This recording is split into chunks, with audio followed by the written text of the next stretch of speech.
Marshall Peak, Chapter 5944, Popular Support. Dawn City was the holy city of the light spirit religion, and every street was wide and spacious. However, these thoroughfares, which could normally allow 4 to 5 carriages to pass by simultaneously, were filled with people today. 2 horses entered the city through one of the eastern gates, followed by many masters from the spirit religion, but all eyes were on a particular young man on horseback. Their gazes were filled with sincerity and admiration. Meanwhile, Ma Chengze and Yang Kai chatted while riding side by side. "Whose idea was it?" asked Yang Kai all of a sudden. "What do you mean?" Ma Chengze didn't understand the other man. Yang Kai pointed at the people on both sides. Only then did Ma Chengze realize what Yang Kai meant. He looked around and leaned close to him before whispering, "They're the Order Lord's disciples from the Fire Order. Please be patient, little friend. They just want to know what you look like. Everything will be fine after this." "All right," Yang Kai nodded. He could feel that these people were looking expectantly at him. Although it had been several days since he arrived in this world, he had only been wandering around the wilderness with Zhuowu. He had heard about the current affairs, but he hadn't had a chance to see much for himself.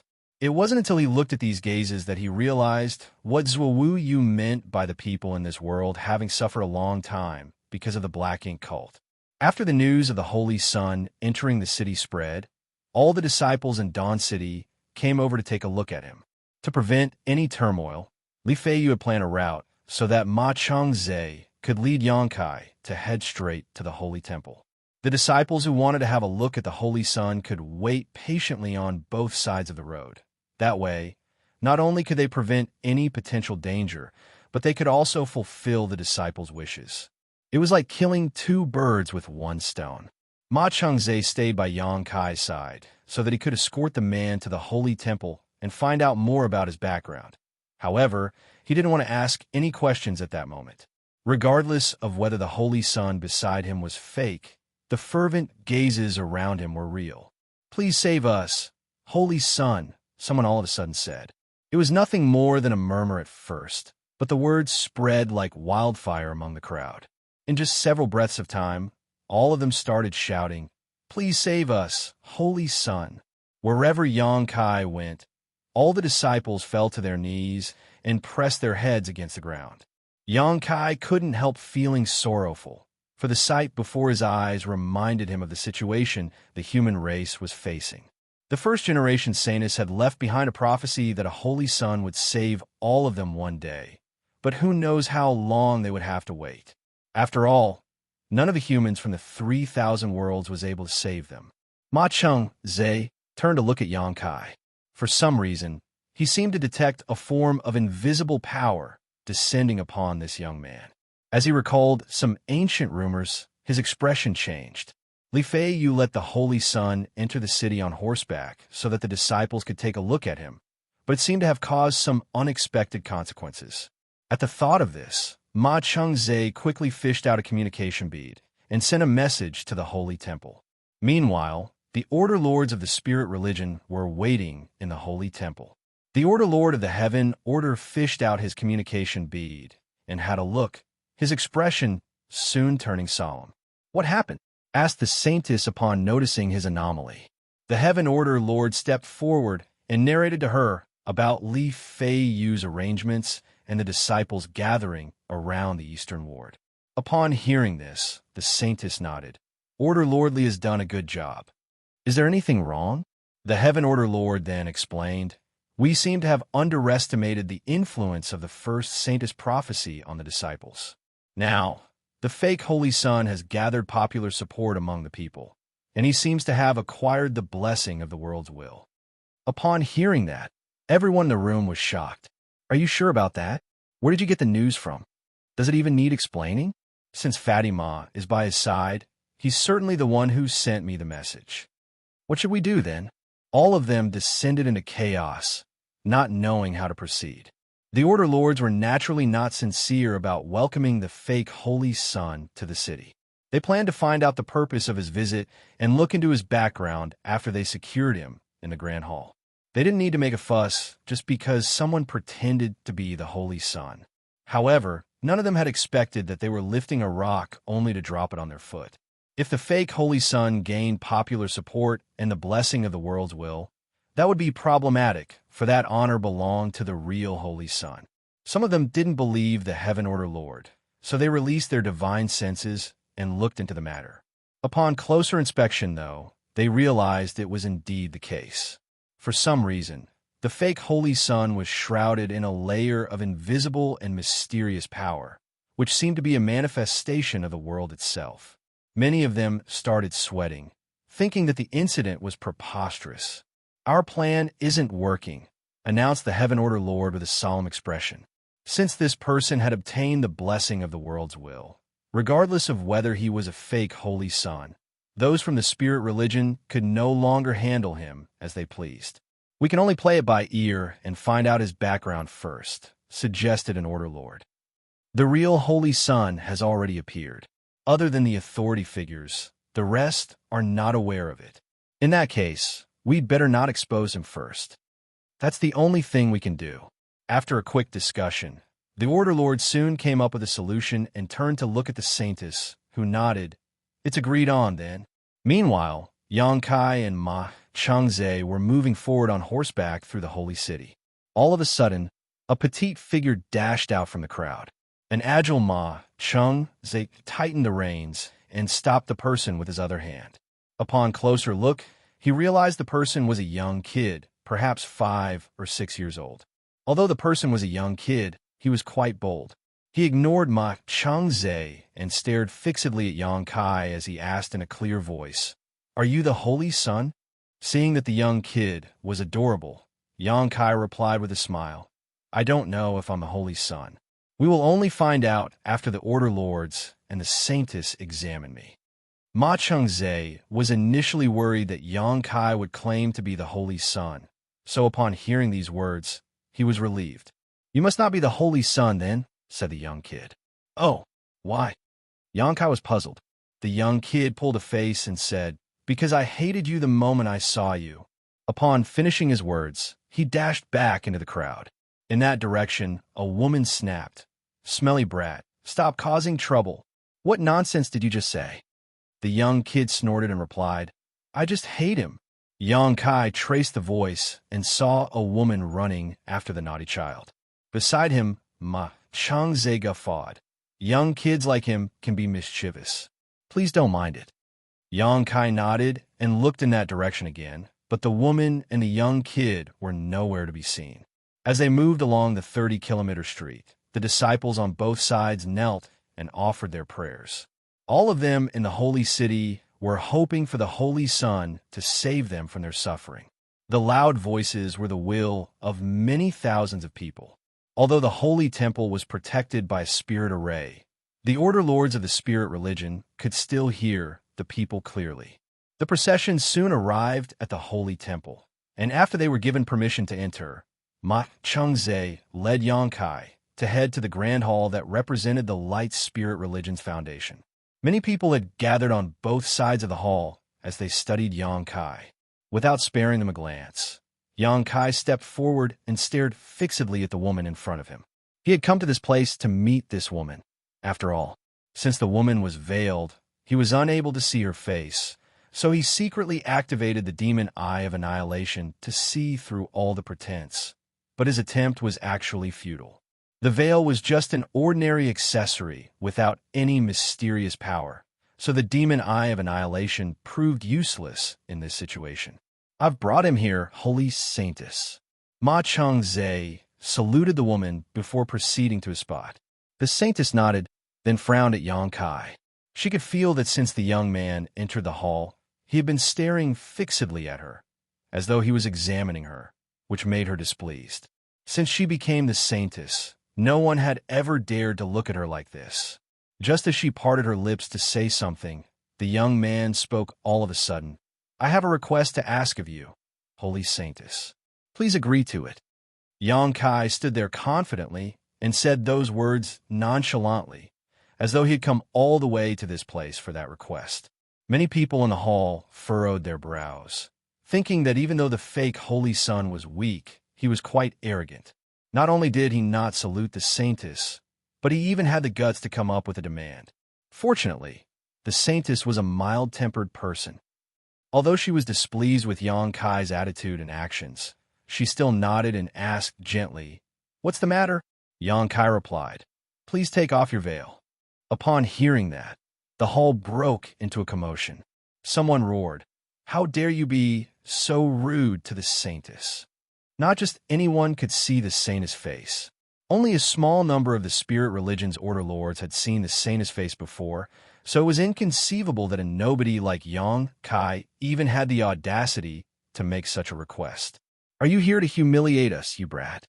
All of them started criticizing Xianxia as they activated their divine senses and mounted pressure on him. No true element boundary master could ever bear such pressure. However, they were soon shocked by what was going on. The young man, who was supposed to be taught a lesson by them, just stood there in silence. The pressure of the divine senses didn't seem to affect him one bit, as though it was merely a breeze that had been whisked by him. He only stared fixedly at the saintess. On the other hand, the saintess felt slightly at ease, for she didn't see any malicious intent or promiscuity behind the young man's gaze. She raised her hand to appease the angry crowd and asked puzzledly, "Why do you want me to take off my veil?" Xianxia replied seriously, "I'd like to verify a speculation I have." "Is the speculation very important?" "It will affect the happiness of the people and the safety of the world." While the saintess was speechless, everyone in the hall broke into laughter. "Although you're young, you're pretty arrogant. We've been trying to save the world, but there hasn't been much progress over the years. How dare a true element boundary brat like you boast shamelessly?" "Let him speak. I haven't heard a joke that is funnier than this for a long time." Martial Peak, Chapter 5945 Guidance. Xianxia ignored the commotion in the grand hall and looked at the saintess, awaiting her reply in silence. After a long time, the veiled woman said, "I don't mind taking off my veil, but—" The commotion stopped abruptly as all of their necks seemed to have been grabbed by invisible hands as they looked dazedly at the woman. None of them expected the saintess to agree to this kind of ridiculous request. Xianxia said with a smile, "It seems that there's a condition." "Indeed," the saintess nodded matter-of-factly. "Since you've brought forward a demand, I naturally have to come up with one as well."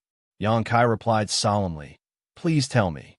The saintess went on to say softly, "Zuiyu has reported that you are the Holy Son, and the timing and circumstances of your appearance matches the prophecy. However, it is hard to tell whether you are indeed the Holy Son. When the first saintess made her prophecy, she also left behind a test for the Holy Son." Xianxia's expression changed as he realized the woman's intentions. "Do you want me to go through the test?" "Yes." His expression turned awkward at that instant. According to Chu and He, the true Holy Son had actually appeared 10 years ago. All the spirit religion's higher-ups had acknowledged the incident. In other words, the Holy Son must have passed the test, and his identity had been verified. Therefore, from the spirit religion's perspective, Xianxia must be a fake for claiming to be the Holy Son. Despite that, the saintess still wanted him to go through the test, which was a perplexing idea. Xianxia swept a glance over the order lords in the front row and realized that they appeared shocked. Apparently, they didn't expect the saintess to come up with such a demand. How interesting. They obviously didn't discuss it before. The saintess must have improvised. In that case, Xianxia could only think of one possibility. The saintess must be certain that he couldn't pass the test, and when that happened, she naturally wouldn't have to fulfill his request as well. After giving it some thought, Xianxia said, "No problem. Do we start now?" The saintess shook her head. "The test is in a sealed land, and it takes some time to open it. You can go and get some rest. When we are ready, we will inform you about it." Following that, she said to Ma Changzhe, "Order Lord Ma, please help settle him down." Ma Changzhe stepped forward and replied, "Yes." Then he beckoned to Xianxia, "Please come with me, little friend." Xianxia took another look at the saintess and cupped his fist before leaving the place. After he was gone, an order lord asked, "Holy saintess, why did you ask him ahead to the sealed land and go through the test?" The saintess explained, "Since he has the people's support and the blessing of the world's will, we can't handle him as we please, nor can we expose him. In that case, I've decided to let him go to the sealed land where the first saintess had left behind the test. Only the real Holy Son can pass the test. Someone finally realized the saintess' intentions as he said, "Since he's a sham, there's no way he can pass the test. By then, we'll have a reason for dealing with him." The saintess nodded. "That's indeed my plan. Holy Saintess is wise." While moving forward alongside Ma Chengze in the Holy Temple, Xianxia suddenly asked, "Old Ma, since I'm a person who appeared out of nowhere, shouldn't you all be looking into my background first? Why did the saintess ask me to head to the sealed land? What did you just call me?" Ma Chengze stopped in his tracks and looked at him in shock. "Old Ma, what's wrong with that?" Ma Chengze was so exasperated that he laughed. "What's wrong with that? This king is an Order Lord as well as a peak Immortal Ascension Boundary Master. Even if you don't want to call me Senior, you're supposed to call me Order Lord Ma at the very least." "I'll call you Order Lord Ma." Then, Xianxia decided to oblige. Since he was significantly more powerful, he couldn't bring himself to call the other man Senior, but calling him by his title wasn't an issue. Ma Chengze shot him a glare and continued walking forward. "I'm not supposed to tell you anything, but for some reason, this king is fond of you, so I'll let you know a few things. We don't have to look into your background. If you can pass the test, you'll be the Holy Son. However, if you fail the test, you'll die. In that case, your background no longer matters." After pondering for a moment, Xianxia said, "You have a point." Then, he changed the topic all of a sudden. "Have you seen the saintess face before?" Ma Chengze shook his head. "Brat, you don't look like a licentious man, so why are you curious about the saintess' appearance?" Xianxia replied seriously, "I already explained back in the Grand Hall earlier. Your speculation that has something to do with the people's happiness and the world's safety?" asked Ma Chengze while turning to look at him. In response, Xianxia nodded slightly. Ma Chengze decided to ignore him as he stopped in his tracks and pointed at the building in front of him. "You'll stay here. When we're ready, we'll summon you to the sealed land. Call out to the servants if you need anything. Otherwise, just stay in your room." Upon finishing his words, he turned around and left. After the man was gone, Xianxia stepped into the courtyard and saw that some servants were already waiting. After making a few arrangements, he entered his room and got some rest. Although those from his spirit religion believed that he was a fake, they didn't mistreat him. The place he stayed had a terrific environment, and there were more than 10 servants to serve him.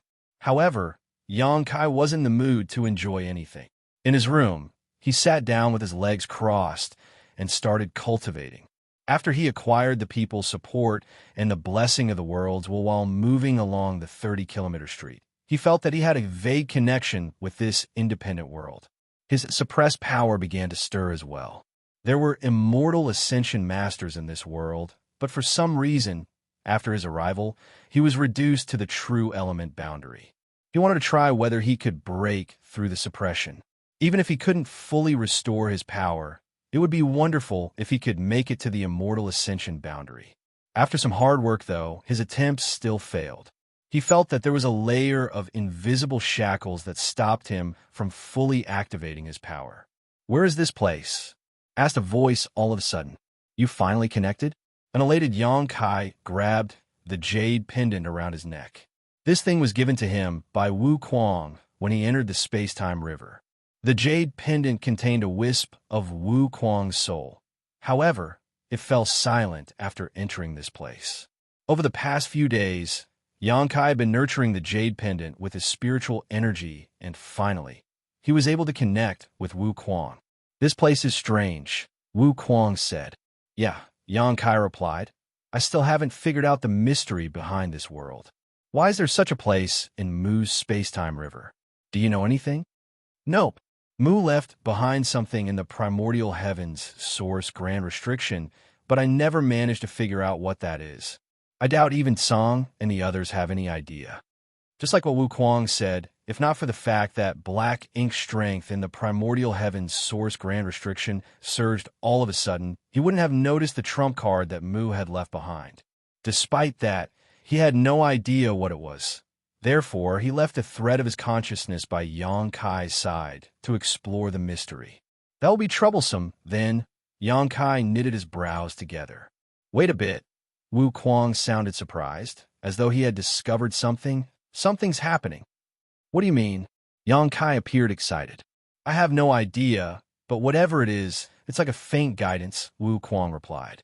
Yang Kai realized something at that moment. Wu Kuang was in charge of the primordial heavens source grand restriction. Supposedly, he was able to detect everything inside the restriction. It was thanks to this advantage that he was able to protect the suppressing black ink army. Presently, he had detected something. However, with the space-time river getting in the way, it was difficult to interpret it clearly. Where's the direction pointing at? Yang Kai asked. Somewhere in the city, but not this place. Let's go and have a look. Saying so, Yang Kai activated Thunder Shadow's innate divine ability to conceal his figure and aura. In the deepest part of the holy temple, a beautiful woman was waiting in a grand hall. Just then, someone was heard saying from outside, Order Lordly would like to see you, Holy Saintess. The woman lifted her head and said, Let her in. Yes. A while later, the Order Lord of the Fire Order entered the place and saluted the woman. Greetings, Holy Saintess. The Saintess raised her hand with a smile. Please drop the formalities, Order Lordly. Have you found anything? Yes, Holy Saintess. Just as Li Fei Yu was ready to report, the Saintess stopped her by saying, Wait a moment. She fished out a piece of jade and infused her energy into it. In an instant, the grand hall was covered in a spirit array, ensuring that no one could eavesdrop on their conversation. After the grand array was activated, the Saintess stopped pretending to be serious as she took Li Fei Yu's hands and sat down. Then, she said with a smile, You've worked hard, big sisterly. What have you found? Li Fei Yu put on a helpless smile. Although the Saintess was a mild-tempered person, she had to appear authoritative in front of others. Only she knew what the Saintess was like in private. I've discovered many things. As Li Fei Yu recalled the information she had gathered, she fell into a dazed state. After they entered the city, Ma Chengze stayed by Yang Kai's side, while she left with Zhuo Wu Yu. As the Fire Order Lord, she was responsible for gathering information. Therefore, she had many things to ask Zhuo Wu Yu. That was the reason she didn't show up in the Grand Hall earlier. I'm all ears, the Saintess seemed interested. Li Fei Yu replied. According to Zhuo Wu Yu, he came across Yang Kai by chance. At that time, their whereabouts had been exposed as they were hunted down by the Black Ink cult. She related to the Saintess the information she had learned from Zhuo Wu Yu. When the Saintess heard that despite being a true element boundary master, Yang Kai was able to kill Yin Peng, injure Xueji, and even repel the Earth Chapter Master, a myriad of expressions came over her. Are you sure about that, big sisterly? How is he so powerful when he's only a true element boundary cultivator? Asked the Saintess. There's no problem with Zhuo Wu Yu, so everything he has said must be true. All of those things happened. Li Fei Yu let out a sigh. When she heard about those incidents at that time, she couldn't believe her ears either. Martial Peak, Chapter 5946, Lady Sixth. There's another thing that's worth our attention, Li Fei Yu said. What is it? Several days ago, Zhuo Yu sent a message back to the spirit religion to ask for some masters to assist him, but someone managed to intercept it. As such, we were not aware of the incident until recently.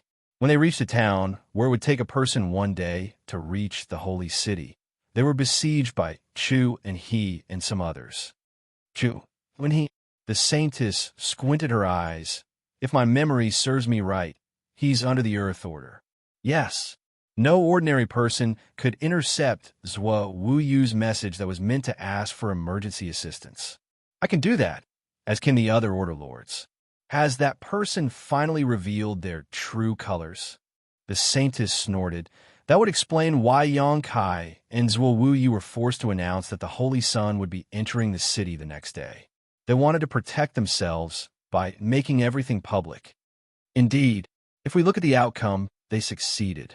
Zhuo Wu Yu isn't that clever, so it must be Yang Kai's idea, the Saintess speculated. I heard that he acquired the people's support and the blessing of the worlds while heading to the Holy Temple, said Li Feiyu suddenly. As the Fire Order Lord, she had a natural advantage when it came to gathering information. Although she wasn't there to witness Xianxia entering the city, her subordinates constantly updated her about what was going on. The Saintess nodded. That's what I find most inconceivable. Holy Saintess, is he? Without answering her question, the Saintess rose from her chair and said, Big Sister Li, I have to leave the temple. Hearing that, Li Feiyu put on a helpless expression. The Saintess took her hands. I'm not going out to have fun. There's a serious matter I have to attend to. That's the excuse you use every time. Li Feiyu shot her a glare, but she still agreed to it. You have to come back before the break of dawn. Don't worry, the Saintess nodded. Saying so, she fished out something from her space ring. It was a mask that was as thin as a cicada's wings. Li Feiyu took the mask and carefully placed it over the Saintess' face. Her movements were skillful, so it was obviously not her first time doing this. A moment later, two identical faces exchanged glances. Even the moles on the corners of their mouths were in the exact same spot. It was as though one of them was the other's reflection in the mirror. Following that, they traded their clothes. Li Feiyu took the Saintess' white jade scepter and let out a sigh before having a seat. Across from her, the Saintess sported the same face as hers and smiled cheekily. Li Feiyu then activated the scepter and dispelled the Grand Array. After that, the Saintess said, Holy Saintess, I'll take my leave. Her voice sounded just like Li Feiyu's too. Then, she went on to say in her own voice, Good work, Order Lord Li. Since it's late now, you'd best get some rest. Following that, she turned around and stepped out of the Grand Hall before leaving the Holy Temple. Dawn City was even lovelier tonight than it was during the daytime. All the people in the restaurants were talking about the Holy Sun entering the city that day and the prophecy that the first Saintess had left behind. They all looked joyful, as though they were in the midst of a huge festival.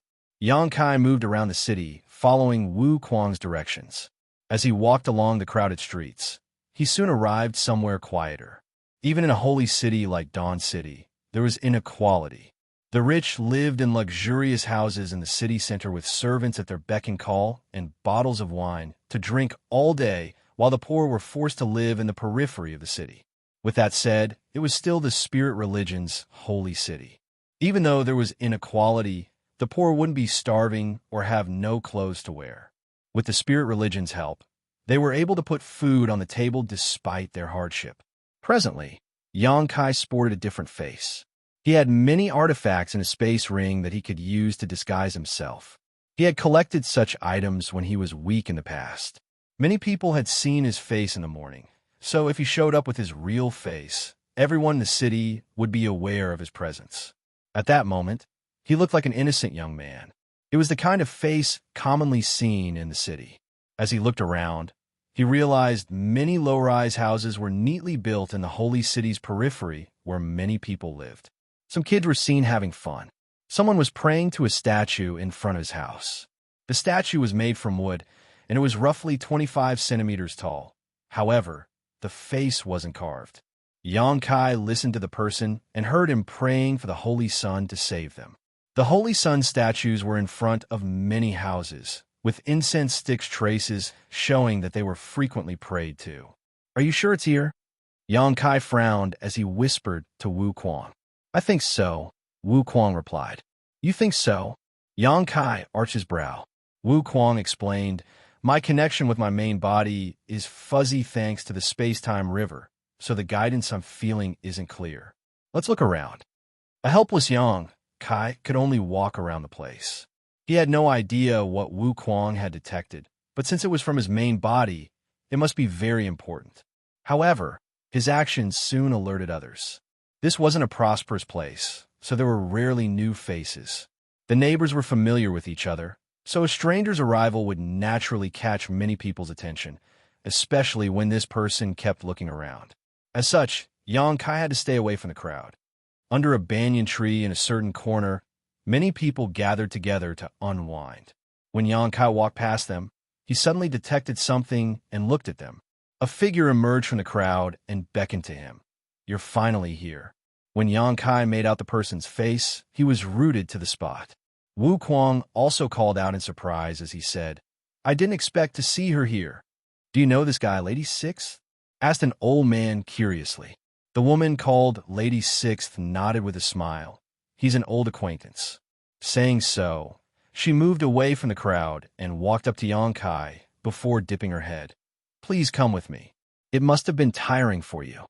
Although she looked like an ordinary person, her clear gaze seemed able to see through all illusions and make out Xianxia's real face. Xianxia bowed his head. "Good."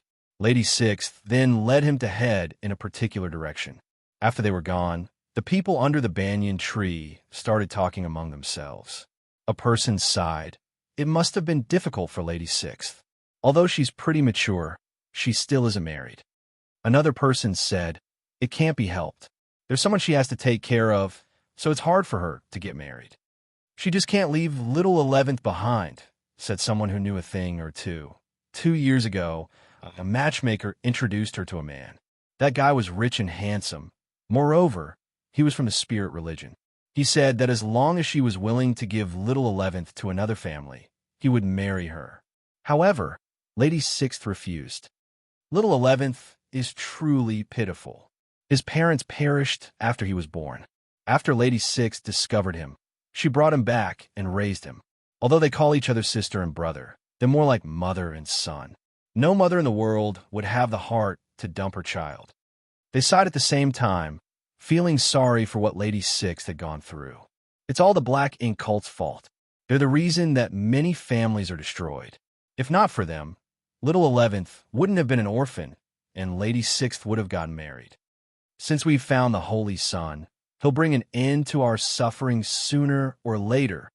All of them then started praying with sincere expressions. Xianxia followed Lady Sixth to somewhere remote while feeling astonished deep within. He didn't expect that the guidance Wu Kuang felt from his body would lead to this. Lady Sixth, Wu Kuang's voice sounded in Xianxia's mind. "Oh, she's the 6th oldest among the 10. No wonder she calls herself Lady Sixth." "What about you?" Xianxia asked curiously. Wu Kuang explained, "Sure and I are different. In Shure's case, he's ranked 8th. Then what's going on with this little 11th?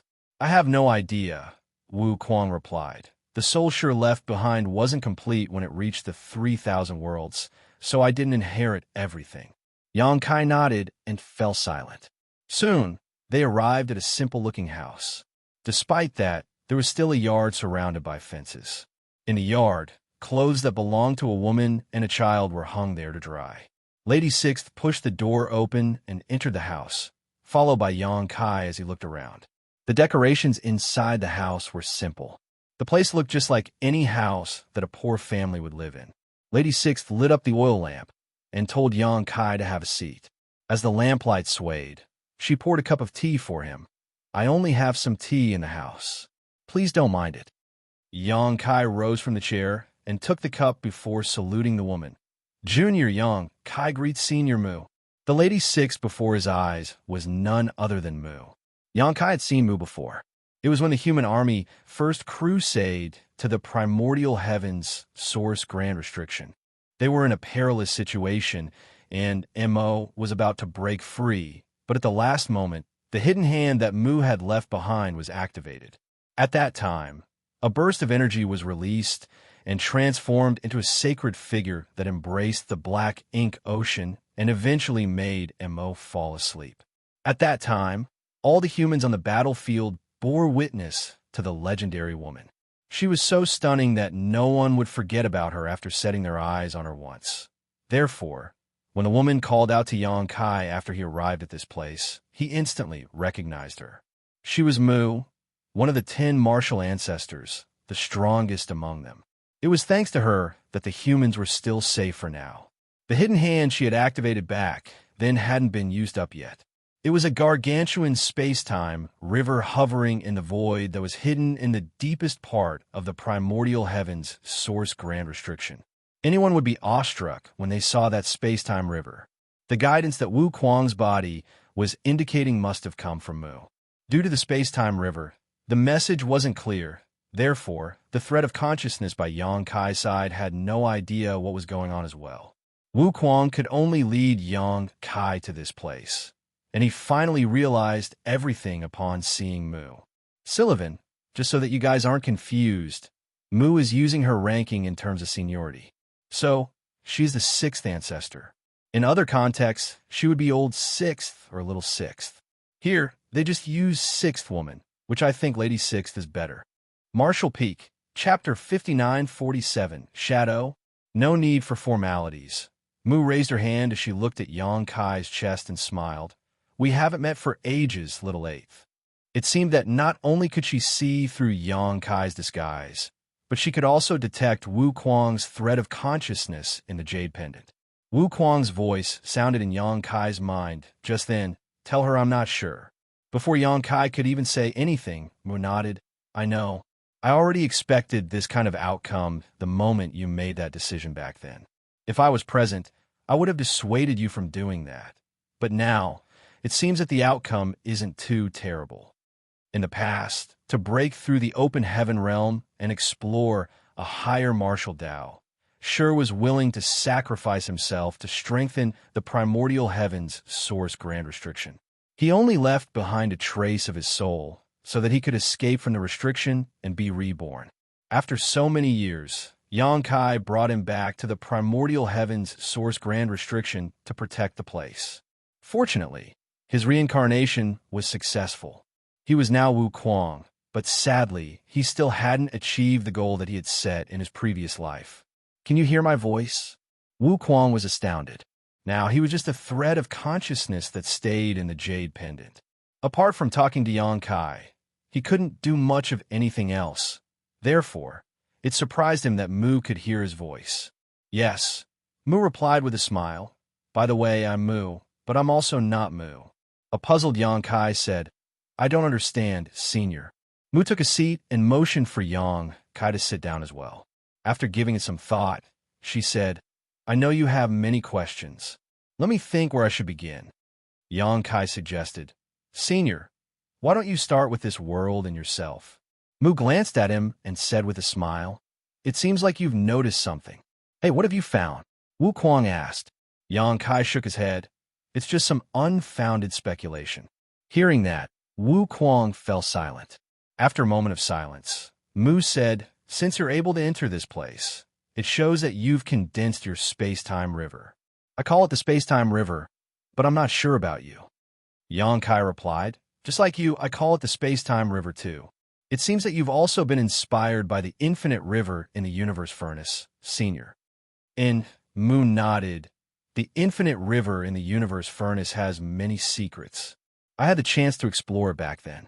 Fortunately, I managed to condense all the necessary Tao strengths and nurture my own space-time river.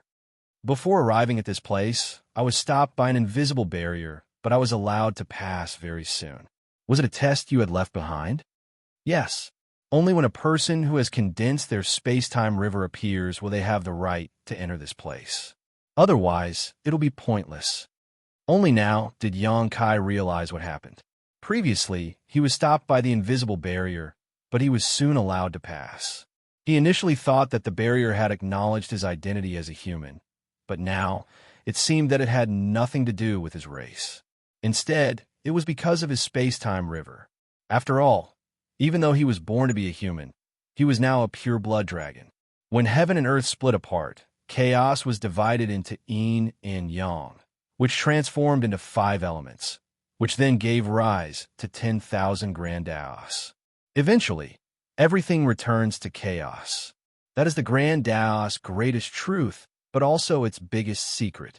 It is where everything belongs. Chaos is eternal, Mu explained gently. Several kids ran past the house just then, and someone was heard bawling his eyes out. It seemed that he had been bullied.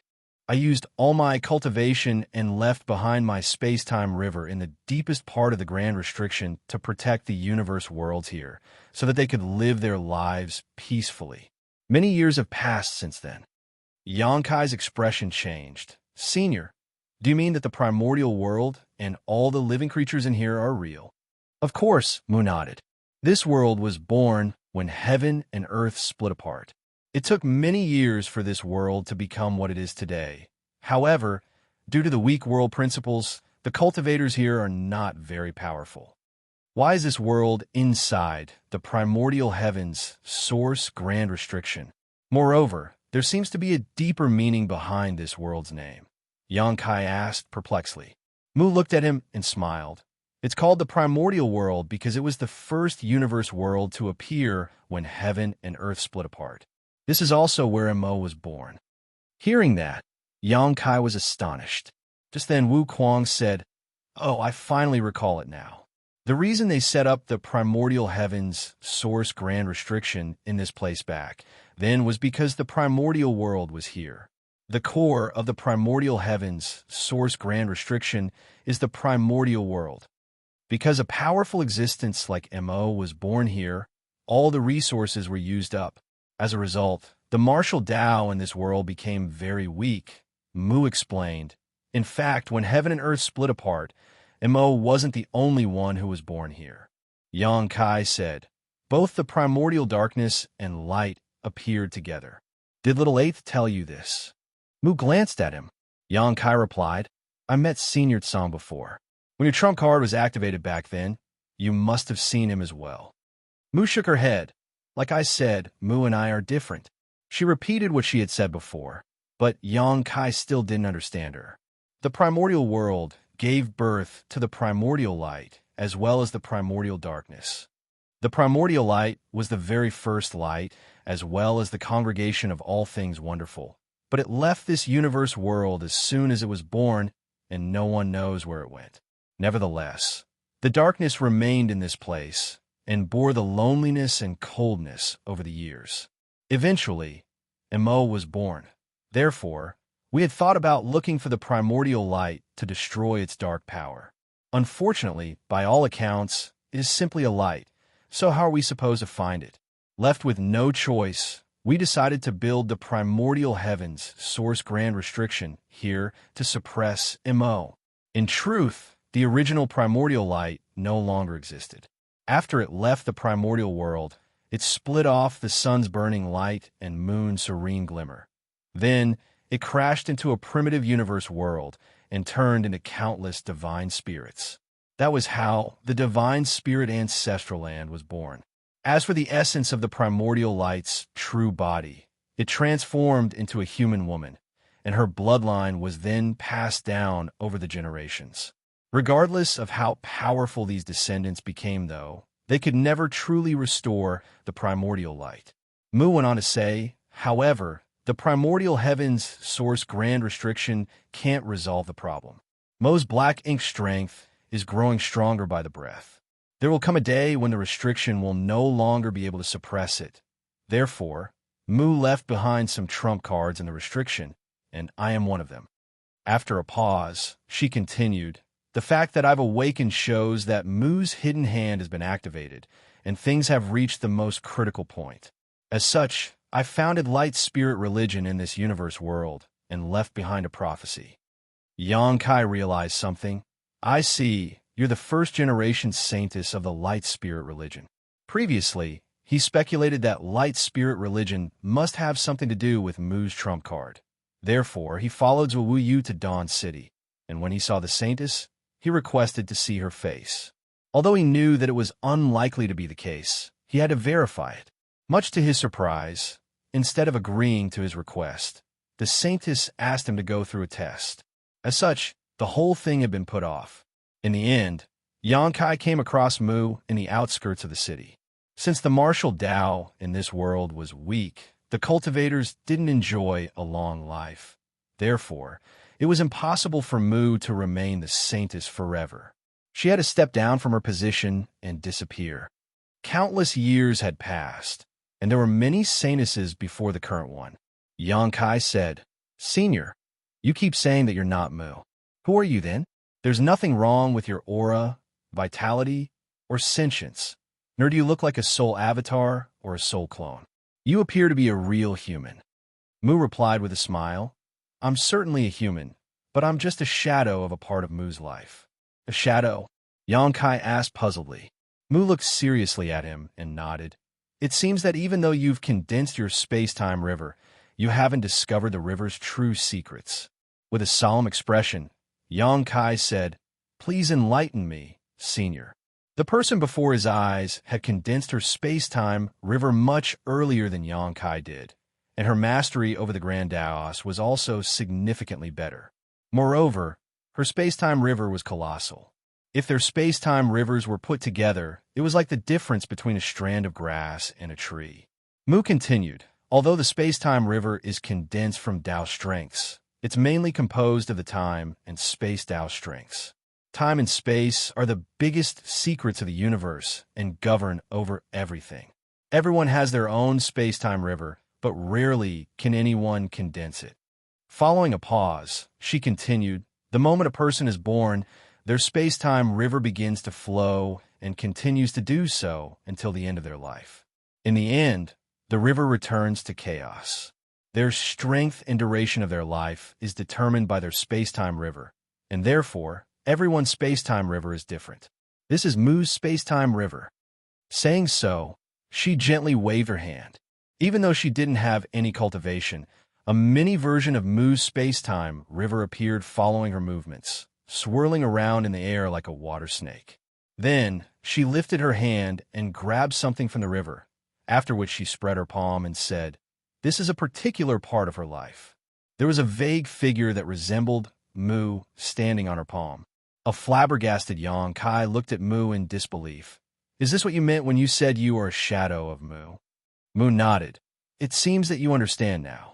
She waved her hand as the figure and the space-time river disappeared at the same time. "Therefore, I am not Mu.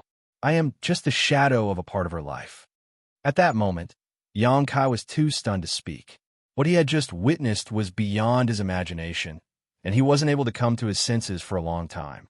If Mu had not demonstrated it before his eyes, Xianxia would never have expected this to be the space-time river's real secret.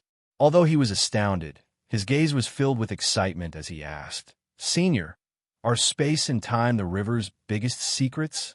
Mu nodded with a smile. "Given your aptitude, you'd have figured it out sooner or later. However, since Mu's hidden hand has been activated, there's no time for you to sit and contemplate it." Martial Peak, Chapter 5948, Its Existence is a Sin.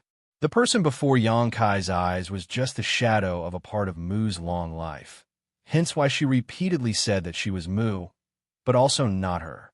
Xianxia had never expected that someone in the universe could pull off such an amazing feat. He was still trying to make sense of everything. He felt that Mu indeed lived up to her name as the strongest martial ancestor. Her cultivation and mastery over the Grand Daos were probably significantly better than the rest. At this point, Mu's identity was clear, and the primordial world's secret was right before Xianxia's eyes. This was where Mo was born, as well as the core of the primordial heaven's source grand restriction. Therefore, it was critically important. Xianxia suppressed the undulating emotions in his heart and asked, "Given your power, were you not able to destroy Mo in the past?" Although Mu was powerful, she could only suppress and seal Mo in this place using the primordial heaven's source grand restriction. That was why Xianxia was astounded. In other words, Mo was tremendously powerful. Without answering his question, Mu said, "In truth, Mo isn't fundamentally evil." Xianxia responded, "Yes, I know."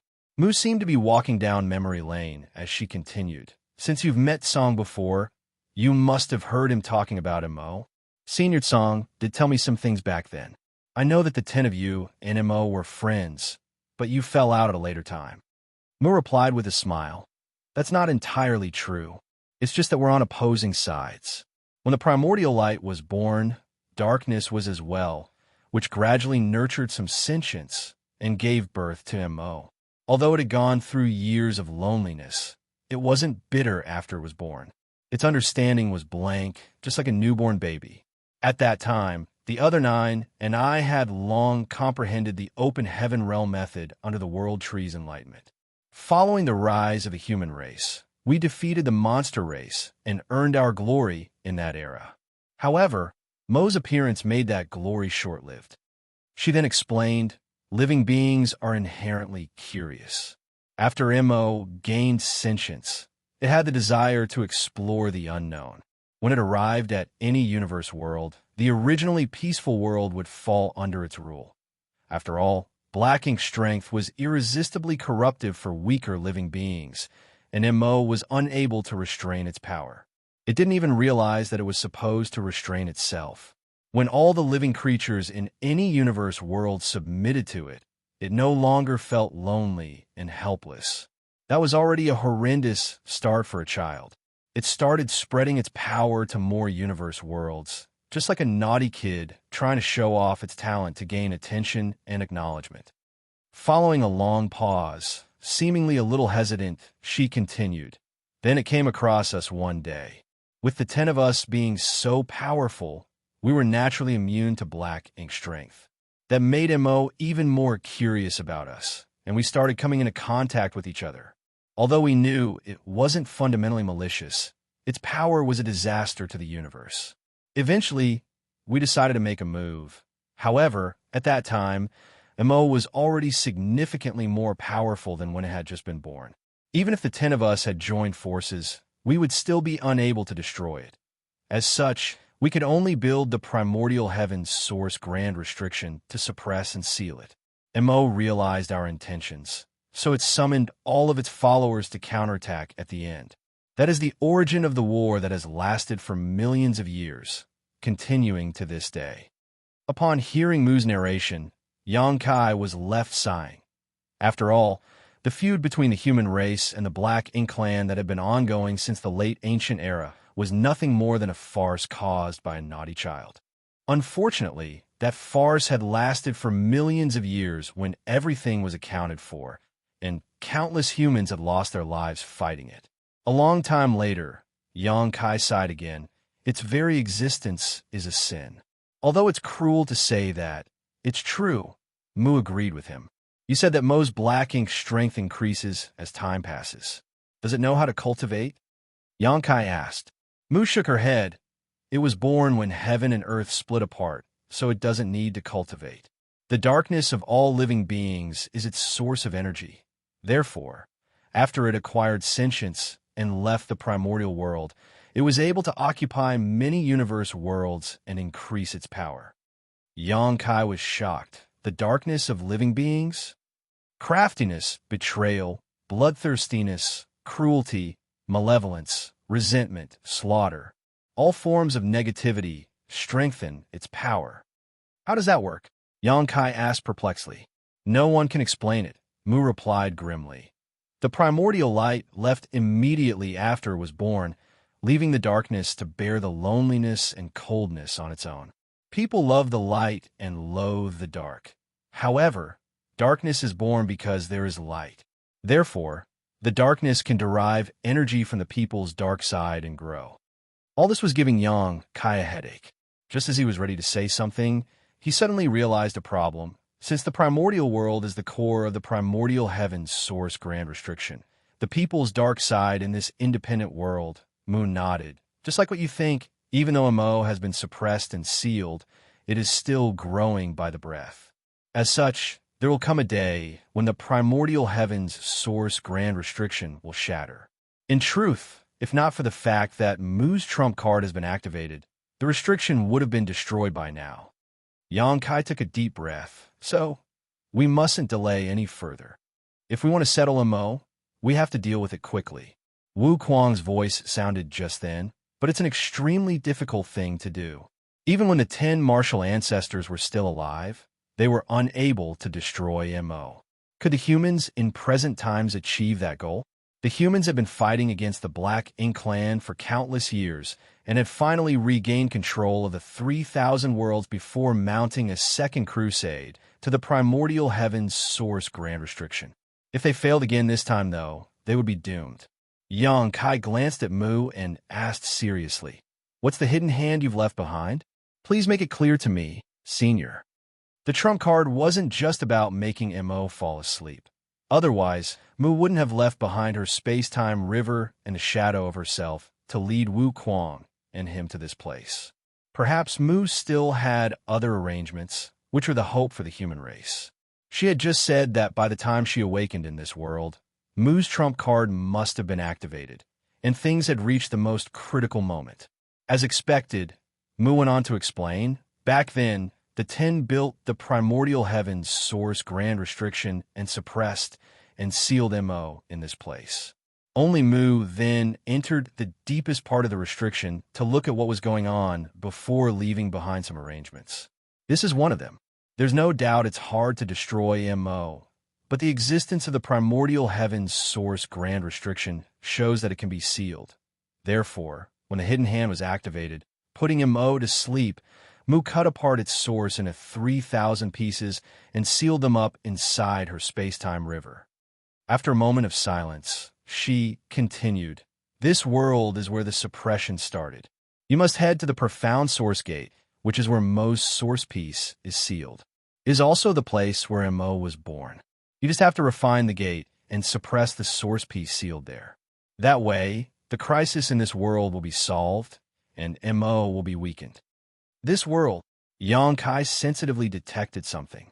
Just like what I said, when Mo was put to sleep, Mu cut up its source into 3,000 pieces and sealed them up in her space-time river. She did so by separating them among 3,000 universe worlds in her space-time river. As long as you can suppress and seal all the pieces, Mo will fall into a state of deep sleep for all eternity. "Such an amazing method," Xianxia exclaimed, "but there are too many universe worlds." Mu let out a sigh. It can't be helped, for no single universe world is powerful enough to suppress Mo additionally.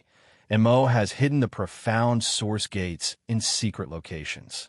When the 10 of us were still alive, we were not aware of it. It wasn't until Mu looked into the grand restriction at the most critical moment that she realized it. With that as the foundation, she left behind some arrangements in a hurry.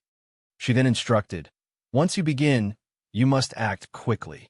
That's because every time you suppress and seal a piece of its source, you'll be alerting Mo. The more times you do it, the greater the chances are of Mo waking up. Once it awakens, it will immediately retrieve all the available pieces, and Mu's arrangements won't be able to stop it. When that happens, you'll have to directly deal with Mo." Upon hearing her explanation, Xianxia said, "In other words, as long as I'm swift enough to seal as many pieces as possible, it will have less power to retrieve." "That's right, but it will awaken eventually, so it's impossible for me to make use of the profound source gates to suppress and seal Mo completely. You can do that by defeating it." Mu gave him some encouragement. Xianxia responded with a helpless smile. Even if he was able to seal many source pieces and significantly weaken Mo, the latter was still a powerful being, not to mention that Mo had countless Black Ink clan soldiers. As such, how was he supposed to defeat Mo? All the same, he now had a clear direction at the very least. It was a good start.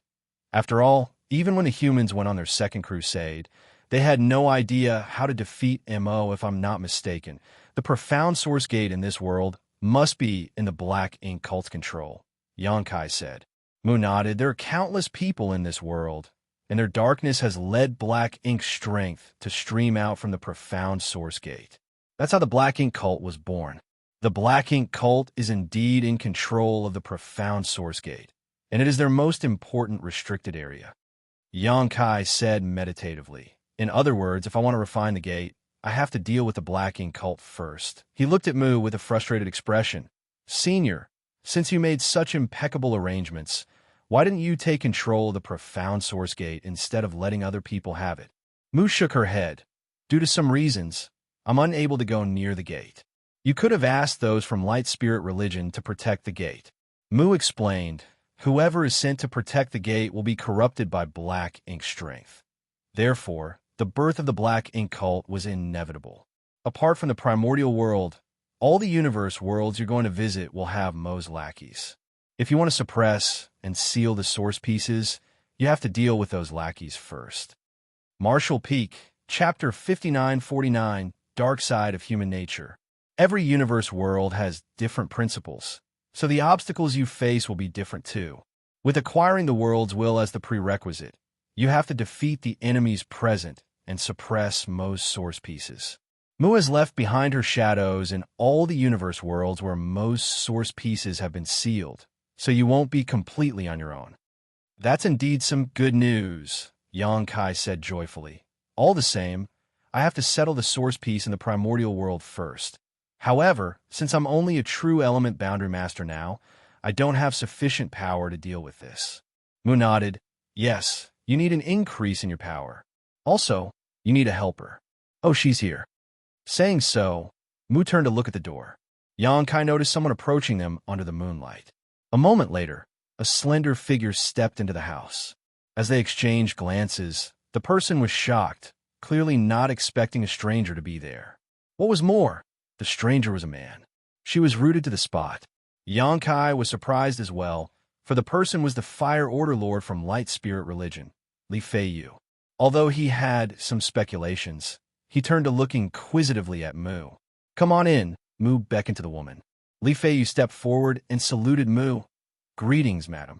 Then, she glanced at Xianxia. Who is this? Mu said with a smile. No disguises are needed here. Let's show each other your real faces. Xianxia and Li Feiyu were astounded, clearly not expecting that both of them had put on some disguise. Since Mu had said so, though, they had to oblige. Xianxia ran his hand across his face and revealed himself. Across from him, Li Feiyu also took off the mask that was as thin as a cicada's wings.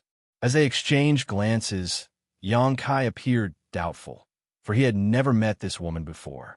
Although he had no idea who she was, he found her image somewhat familiar. It's you. On the other hand, the woman appeared excited. I didn't expect this. Realizing something, she turned to look at Mu with a pleasantly surprised expression. Madam, is he the real Holy Son? She spoke in her real voice this time.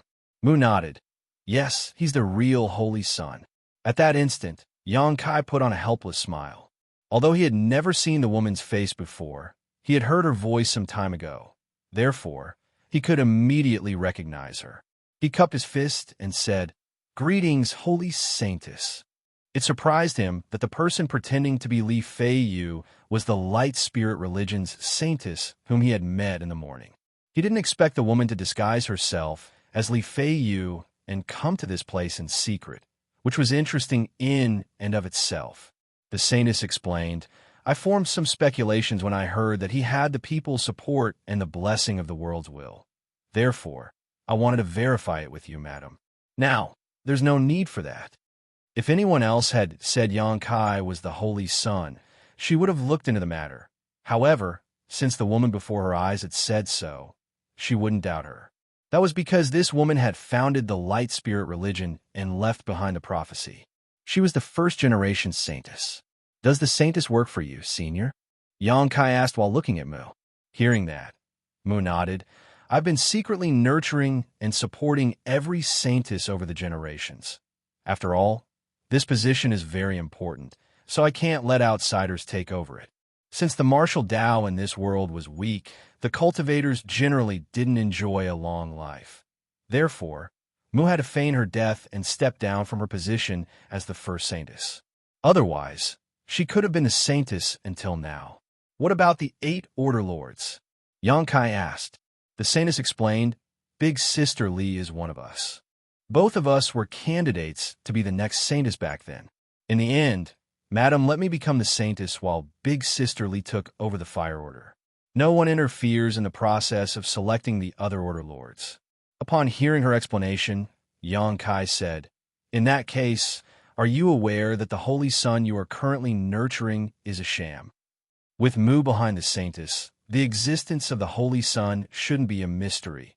However, before Xianxia's arrival, there was already a Holy Son that the Spirit Religion had been hiding from the public. Although the so-called Holy Son had passed the test, his identity was still up in the air. As expected, the Saintess nodded. Yes, but the matter is slightly complicated. Moreover, that person might not be aware that he's a fake Holy Son. He's most likely being used. What do you mean? The Saintess explained, Madam left behind a prophecy and a test back then. When the Chosen One was discovered, the circumstances really did match the prophecy, and he also passed the test. Therefore, the others believed that he was the true Holy Son. Although I knew he wasn't, I couldn't expose it at that time. Is someone behind all of this? Xianxia realized the crux of the matter. In response, the saintess nodded. Do you know who the person is? Xianxia asked. The saintess shook her head. Big Sister Li and I have been looking into the matter for years. Although we have some clues, we're not certain who the mastermind is. Xianxia said, this person is quite good at concealing himself. It's no wonder that when Zhuwu Yu and I were on our way to the holy city, we were besieged by those from the spirit religion. An order lord even tried killing us back at the manor. The person who plotted against the two of you is undoubtedly the hidden mastermind, remarked the saintess. Has that person sided with Black Ink Cult? I don't think so, replied the saintess. Every time an order lord comes back from the outside, I inspect them with the Purifying Heart secret technique to ensure that they haven't been corrupted by Black Ink strength. Therefore, the person is probably not part of the Black Ink Cult. Why has this person done such a thing, then? Xianxia was perplexed. It's because the person craves greater power, the saintess smiled helplessly. He must be an important figure, but ultimately, I am the leader. As such, he probably wants more influence. After all, in the spirit religion's doctrine, the Holy Sun is the true savior. As long as he can control the Holy Sun, he'll effectively be in charge of the spirit religion.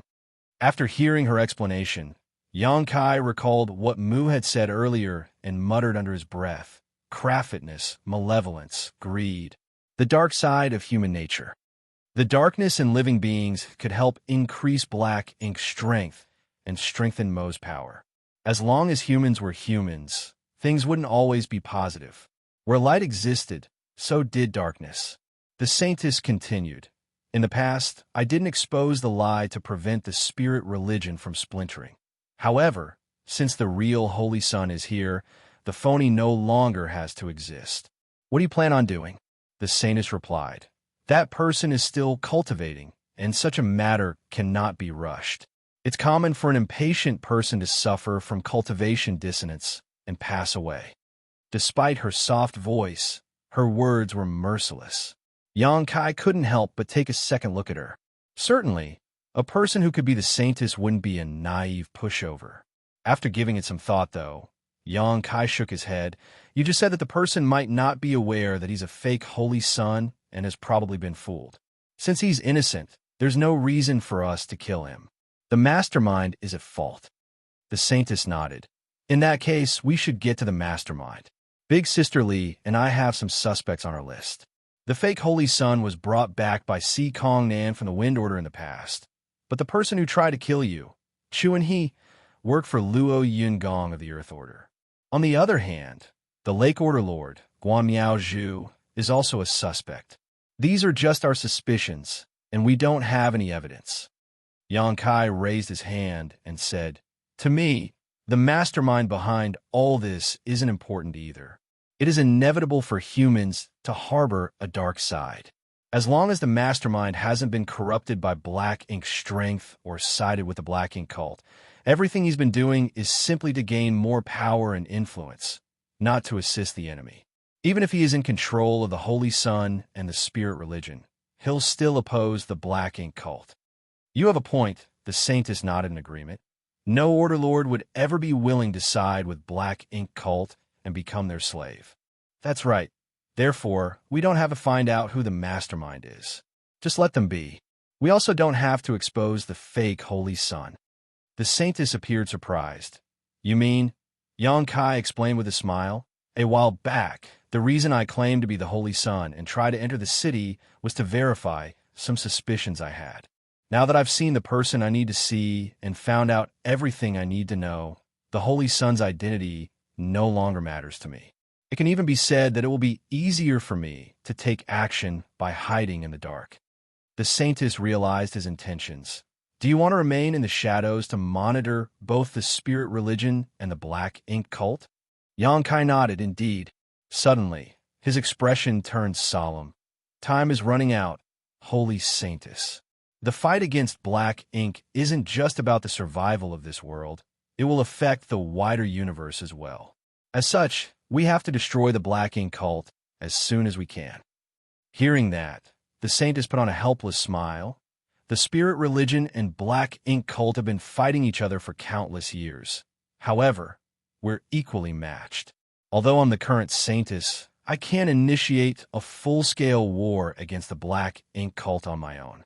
I have to discuss it with the 8 Order Lords, and I need a reason to persuade them. A reason, Xianxia muttered. As an idea sprang to mind, he clapped his hands. Maybe we can make use of this incident. The saintess' interest was piqued. What is it? Xianxia said. Didn't you tell me to go through the test when we were in the Grand Hall? Yes, the saintess nodded. At that time, she was doubtful, so she asked Xianxia to take part in the test. After all, he had gained the people's support and the blessing of the world's will, so they couldn't deal with him as they pleased. However, if he couldn't pass the test, he naturally wasn't the real Holy Son. By then, they could do whatever they wanted.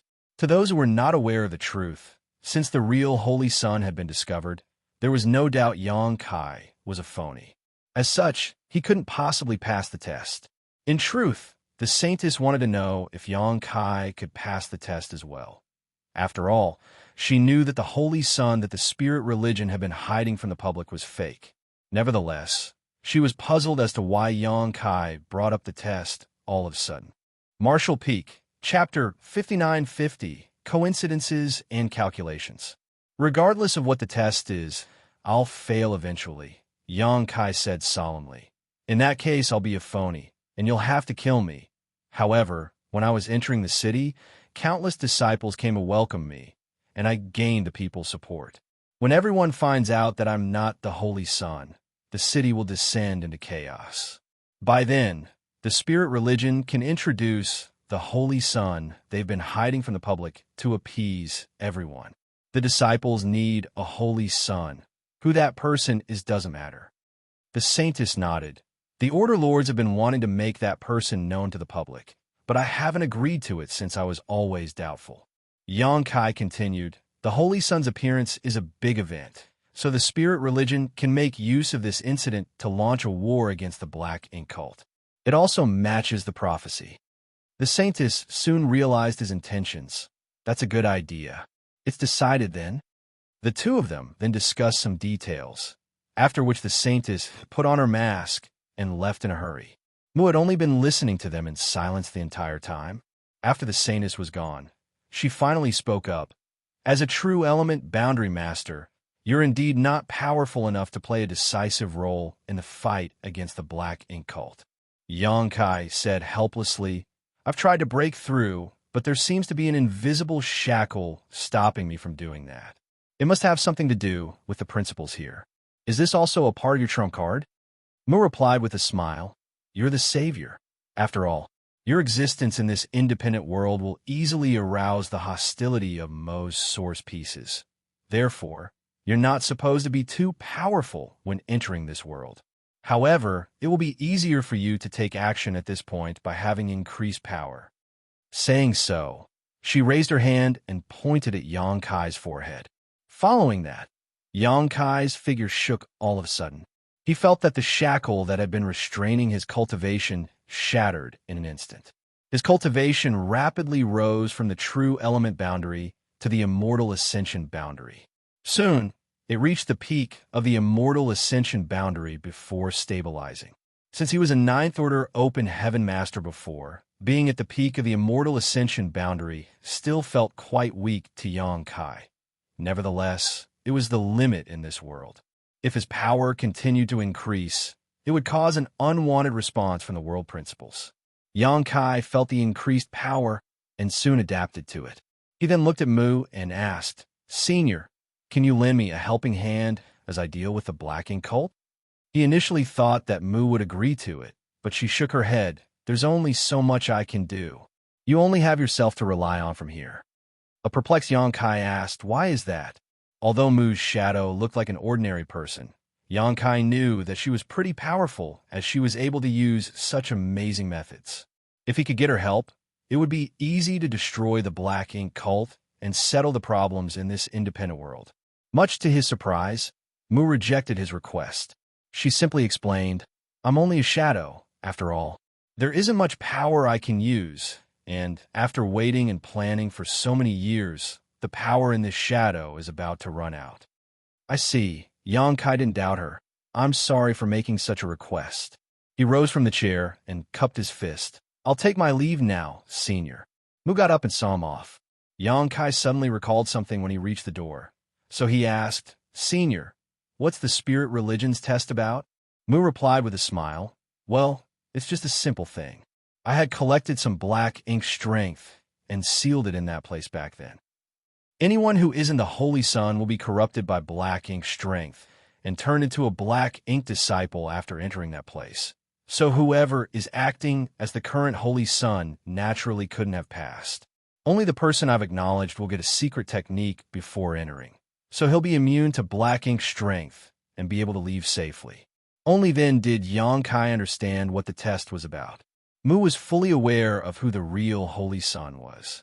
As soon as the Holy Son appeared, she would contact him and let the current saintess teach him the secret technique. By then, they could put on an act in front of the spirit religion's order lords and get their acknowledgement. What about the fake, then? How did he pass the test? Xianxia frowned. Since one would need the saintess to teach the secret technique to pass the test, how did that person manage to resist the invasion of black ink strength? Mu knew what was on his mind, so she shook her head. "It's not like what you think." Xianxia asked meditatively, "Have you been hiding something, senior?" After hesitating for a bit, Mu said, "The previous saintess got together with the Thunder Order Lord and gave birth to a daughter in secret. Before her death, she passed down the secret technique to the Thunder Order Lord." Upon hearing that, Xianxia was astounded. "Have you always been aware that the Thunder Order Lord is the mastermind?" Mu nodded gently. "Although I stay here most of the time, I've been paying close attention to the spirit religion's affairs since I founded it. Just as you suspected, the Thunder Order Lord didn't side with the Black Ink cult. He did everything to gain greater power. Even if he manages to take control of the spirit religion, he'll still oppose the Black Ink cult. Of course, there's also another reason that makes me reluctant to expose him." "What puts you in a tight spot, senior?" Mu glanced at him and replied, "The child that the previous saintess gave birth to is the current saintess." Xianxia was startled for a moment before shaking his head. "Does her father want to take the power from her? That's truly cruel." "No, he has no idea," Mu said gently. "He doesn't even know that he has a daughter. Of course, the current saintess has no idea that the Thunder Order Lord is her father either." Xianxia smiled helplessly. "Why is that? Didn't the previous saintess tell him about it?" Mu explained, "I founded the spirit religion as the first saintess. Although there isn't any doctrine to speak of, they've developed many rules over the years. One of them is that the saintess has to abstain from all forms of intimacy with men. The fact that the previous saintess fell in love with the Thunder Order Lord was against the rules, and therefore, she was supposed to be executed. Even her child shouldn't have been allowed to live. As such, she didn't dare to let anyone find out about it, including that man." "I see." Xianxia put on a helpless expression. "Many people really have nothing better to do with themselves, so they like to set up a bunch of rules to show how important they are. Since the Thunder Order Lord was the current saintess father as well as the mastermind behind the scenes, Mu wasn't willing to expose him. Once he was exposed, the current saintess would be put in a tight spot, and she might even have to step down from her position.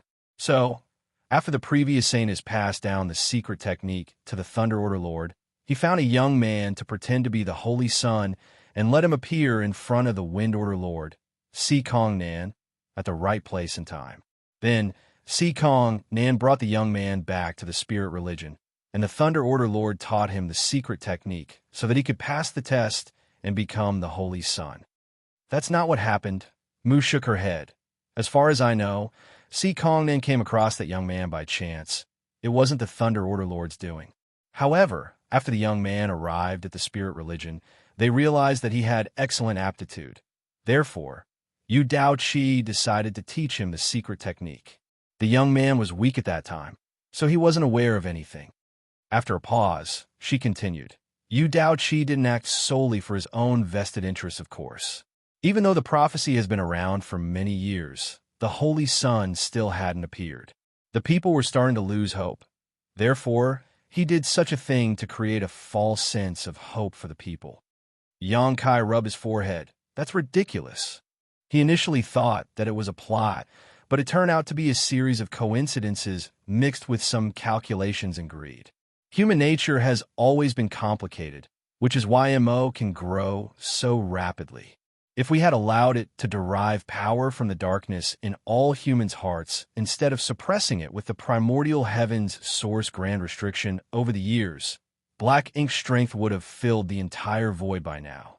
Mu then warned, now that you're aware of this secret, you mustn't tell anyone else about it.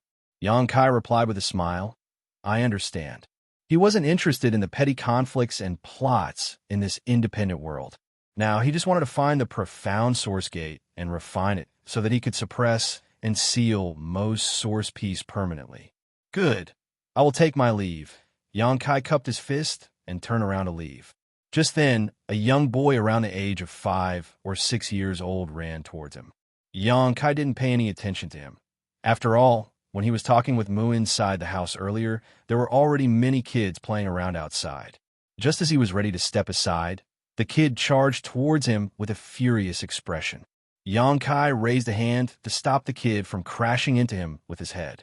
He then said with a smile, Watch where you're going, kid. The kid clenched his teeth and exerted more force, but he was unable to move forward. He then glared up at Xianxia and yelled, Let go of me.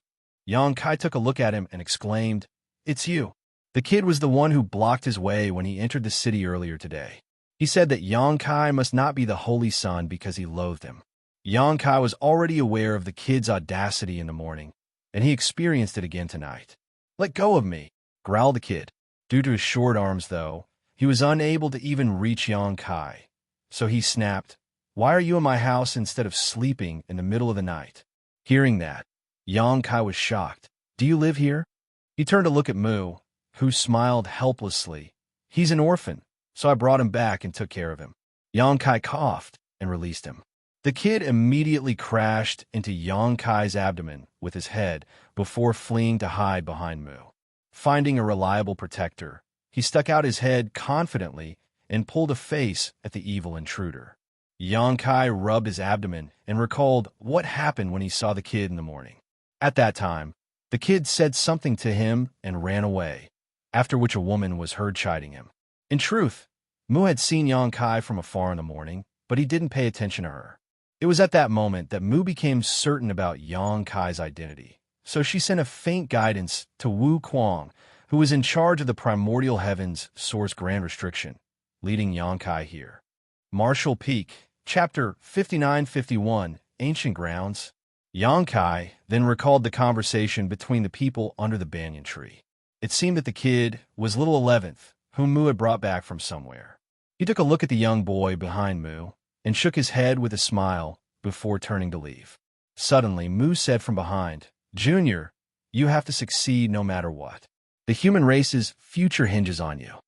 Without turning his head, Xianxia waved his hand and replied, I'll bring back some good news, Senior. The darkness gradually engulfed his figure like an invisible beast.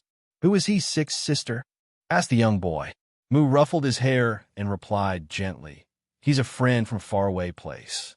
For some reason, I hate him, the young boy frowned. Whenever I see him, I have the urge to beat him up. Mu chided him by saying, It's wrong to attack others.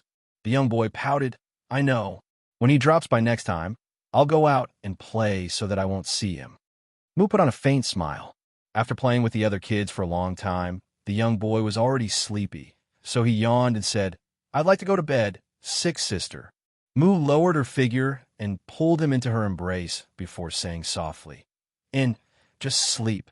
After rounding a corner, Xianxia suddenly turned around and looked at the darkness. Wu Kuang's voice sounded in his mind, What's wrong? Without responding to him, Xianxia fell into his thoughts. A moment later, he said, Nothing. Perhaps I'm mistaken. Hearing that, Wu Kuang couldn't help but mutter, You've been acting strangely today. The spirit religion's restricted area, Ancient Grounds, was where the first saintess left behind the test.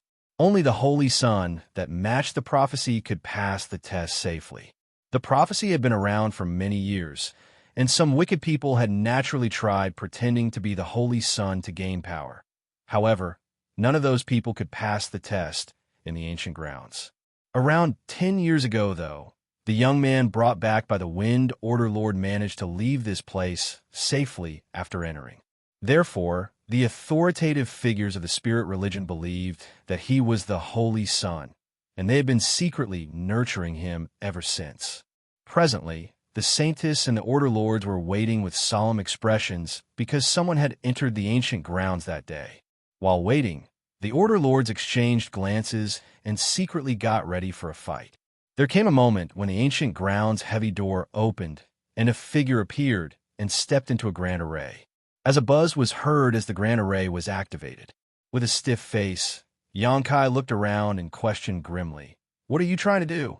The grand array was more powerful than the one he and Zuowuyu had to deal with back in the village, and the people in charge of it were all Immortal Ascension boundary masters.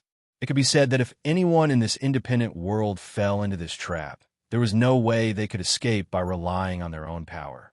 The Saintess said softly, "Don't worry.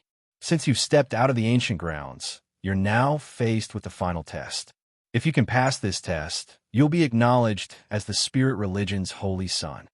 Xianxia's gaze turned gloomy as he stared coldly at the woman. "We didn't tell me about this before."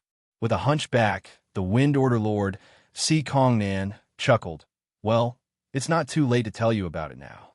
Are you messing with me?" Xianxia growled. Xianxia persuaded him by saying, "Don't be so impetuous, little friend." Ma Changze placed his hands on his bulging belly and put on a grin, questioning casually, "Why would you be afraid if you're not guilty of anything?" Xianxia swept a gaze over the Immortal Ascension boundary masters. As though having no choice but to give in, he asked in a milder tone, "What's the last test about?" "Thunder Order Lord Yu Daoqi replied, "You don't have to do anything. Just stand right there."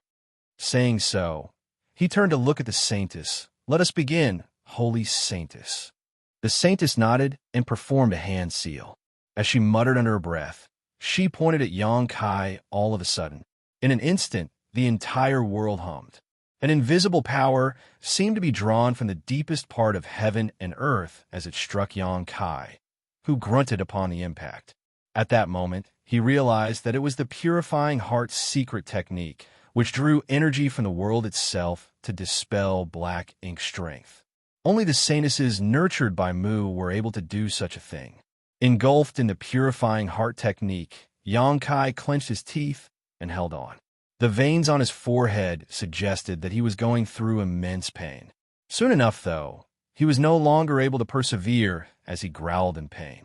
Although the authoritative figures of the spirit religion had already expected the outcome, they were still shocked by the sight before their eyes. As Xianxia howled, a dark fog billowed from his figure. The Heaven Order Lord snorted and looked at Xianxia with contempt. "How dare a thug like you try to seize control of the spirit religion?" Xianxia shook his head and sighed. There are always some overly confident people who are blinded by greed. The Purifying Heart's secret technique continued drawing the dark fog out of Xianxia's figure until there was none left. At that moment, all his clothes were soaked in sweat as he was kneeling on one knee, panting heavily. The Saintess stopped using the technique and looked at Xianxia, who was in the center of the grand array. She sighed and questioned, "Why are you pretending to be the Holy Son?" Xianxia lifted his head. "I'm the Holy Son, so why do I need to pretend to be one?" The Saintess said, "The real Holy Son will never be corrupted by black ink strength when passing through the ancient grounds. Since you've been corrupted by black ink strength, it shows that you're not the Holy Son. By the way, the real Holy Son was found 10 years ago." Xianxia's pupils dilated when he heard that, and after a long pause, he muttered bitterly, "So, you've been aware that I'm not the Holy Son since the beginning?" "Yes." An enraged Xianxia roared. "Why did you make me pass through the ancient grounds then?" Xianxia said, "You made a big fuss when entering the city, so we need to give the public an explanation. This test is the best explanation." Upon hearing his explanation, Xianxia sneered. "I see." The Saintess demanded, "Please surrender." "In your dreams." Xianxia bellowed as he leapt up into the sky in an attempt to escape. However, the Grand Array's power relentlessly held him down. The Immortal Ascension Boundary Masters exerted more force at the same time, causing the Grand Array's power to increase. An unsuspecting Xianxia fell to the ground, as though he was being pressured by a mountain. After getting up with difficulty, Xianxia charged towards one of the Immortal Ascension Boundary Masters who was controlling the Spirit Array. "You court death!" bellowed the Thunder Order Lord Yu Daoqi as he dashed towards the Grand Array. At the same time, Li Feiyu unsheathed her sword and charged towards Xianxia, while warning, "This man can use some strange methods, and he seems to have a powerful soul artifact, so don't use your soul avatars to deal with him." Yu Daoqi snorted, "Do I even need to use soul avatar to fight him?" Saying so, he reached Xianxia and threw out a fist. He didn't hold back any of his power as a peak Immortal Ascension Boundary Master. Obviously, he wanted to kill Xianxia with one move. Upon seeing that, the Saintess, who was outside the Grand Array, secretly sighed. Over the years, she had speculated as to who the mastermind was, but she never had any evidence. Given the current situation, even if Xianxia had some malicious intentions, Yu Daoqi should have captured the culprit and interrogated him instead of trying to kill him right away. His aggressiveness had exposed him. Although the Saintess had found out many of Xianxia's capabilities when having a discussion with him the night before, she still couldn't help feeling worried. However, all of them were shocked the next moment. Faced with Yu Daoqi's attack, Xianxia threw out a fist instead of dodging. Following a boom, both of them were sent flying away. Li Feiyu's weapon turned into a sword rain that engulfed Xianxia, making sure that he was unable to flee. Only then did she have some time to speak. "By the way, I forgot to tell you that this guy is extremely strong. He defeated the Black Ink Cult's Earth Chapter Master in a one-on-one fight, forcing the latter to escape." Xikong then exclaimed, "What? He's only a true element boundary brat. So how was he able to defeat that monster?" Li Feiyu obtained the information from Zhuo Wuyu, who had been held by the Fire Order since entering the city. The others didn't have a chance to approach him. Therefore, other than Li Feiyu and the Saintess, the other Order Lords had no idea what happened on Xianxia's journey to the Holy City. On the other hand, they were all familiar with the Black Ink Cult's Earth Chapter Master. After all, the two sides had been enemies for years, so they knew that the Earth Chapter Master had immense physical strength. In truth, no one in the world had a stronger physique than the Earth Chapter Master. As such, it was inconceivable that the young man before their eyes was able to defeat such a powerful opponent in a one-on-one fight. If Li Feiyu were not the one who said it, the others wouldn't have believed it, for the very notion was ridiculous. On the other hand, Yu Daoqi was evidently furious after exchanging moves with Xianxia. He pushed his power and charged forward in an attempt to deal with Xianxia alongside Li Feiyu. "This guy is dangerous. I don't want to oppress a young man like him, but since he has some malicious intentions towards the spirit religion, we don't have to be righteous." Xikong Nan sighed and stepped forward. The next moment, he appeared in the Grand Array and pushed out a palm towards Xianxia's head. At that instant, Xianxia was besieged by 3 Order Lords. Although the fight didn't last long, it was more intense and perilous than anyone's expectations. Since 3 Order Lords had joined forces, and coupled with the Grand Array they had set up, no one in the world was able to escape unscathed. The fight ended less than an incense stick later. However, none of the Order Lords was elated as they sported conflicted expressions. "Why did you kill him?" Xikong Nan turned to look at Li Feiyu, his hunchback seeming to have been worsened by the situation. In that direction, Li Feiyu had run Xianxia through with her sword. Presently, the man no longer had any aura left. With a pale face, Li Feiyu shook her head. "I had no choice. Holding back wasn't possible." Martial Peak, Chapter 59-52 Apostles. Those from the Spirit Religion initially intended to capture Xianxia so that they could find out his reasons for pretending to be the Holy Son, along with his identity and any other conspirators who were working with him. However, in the fight earlier, none of the Order Lords dared to hold back in the face of their enemies' strange methods. Furthermore, this phony seemed to be a ruthless man. Faced with Li Feiyu's fatal attack, he didn't seem to have the intention of dodging and instead tried to drag down his opponent with him. If Yu Daoqi hadn't disrupted Yang Kai's final attack at the critical moment, the latter wouldn't have been the only one lying on the floor. Li Feiyu would have died as well. All three Order Lords were drenched in sweat, and the onlookers were astonished. Guan Miao Zhu couldn't help but ask, was this guy really only a true element boundary cultivator? You saw him fight. There's no doubt he was only a true element boundary master. The Earth Order Lord Luo Yungong appeared dejected. Such a shame. It would have been fantastic if such a talented young man were part of the spirit religion. Yang Kai was already so powerful, even though he was only in the true element boundary. If he broke through to the immortal ascension boundary, no one in the world would be a match for him. They initially thought that the Holy Sun they had been hiding from the public already had the most outstanding skill and aptitude. But now, it seemed that he paled compared to this fake Holy Sun. This guy would most likely be able to shatter the shackles of this world and explore the realm above the immortal ascension boundary. Initially, the Order Lords felt it was the right thing to have killed Yang Kai, but upon hearing Luo Yungong's words, they realized it was indeed such a shame. What's the point of saying this when he's already dead? Si Kong Nan, who was the oldest among them, said sensibly, since he pretended to be the Holy Sun and snuck into the spirit religion, he was our enemy. However, he acquired the people's support and the blessing of the world's will. If he managed to make it to the immortal ascension boundary, the spirit religion would cease to exist. We've nipped a catastrophe in the bud by killing him today. Hearing this, all of them nodded in agreement and no longer felt it was a shame. Yu Daoqi said, the disciples in the city have been riled up since he entered the city yesterday. They thought that the Savior had finally appeared, just like what was described in the prophecy. Everyone is anticipating the start of a final war against the Black Ink cult. But this person is dead now. How are we supposed to explain this? This was giving Li Feiyu a headache as she rubbed her forehead. Forget the common believers. Even members of the spirit religion share the same sentiment. Many people have been asking when we will start taking action against the Black Ink cult. Si Kongnan nodded. I've heard about it as well. If we can't settle this issue properly, we will surely suffer serious backlash. All of them sported solemn expressions and fell silent.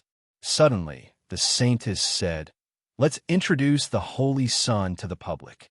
She swept a glance over them and continued, even without today's incident, the Holy Sun was supposed to appear very soon. He's been cultivating in secret for 10 years and has reached the peak of the immortal ascension boundary. Since he's just as powerful as any of the Order Lords, he's able to represent the spirit religion. What about the fake Holy Sun? Li Feiyu asked. We just have to tell the disciples the truth, said the saintess softly. The disciples and the entire world have been waiting for the Holy Sun's advent, not this fake named Yang Kai. Therefore, we don't have to hide anything from them. Si Kong Nan nodded repeatedly. We just have to let the real Holy Sun appear to ease the impact of the fake Holy Sun's death. As long as we allow the disciples to see hope, we can resolve the crisis. The saintess continued, the Holy Sun's appearance is big news. The world and the spirit religion have been waiting for countless years as it signals the beginning of the end of the Black Ink cult.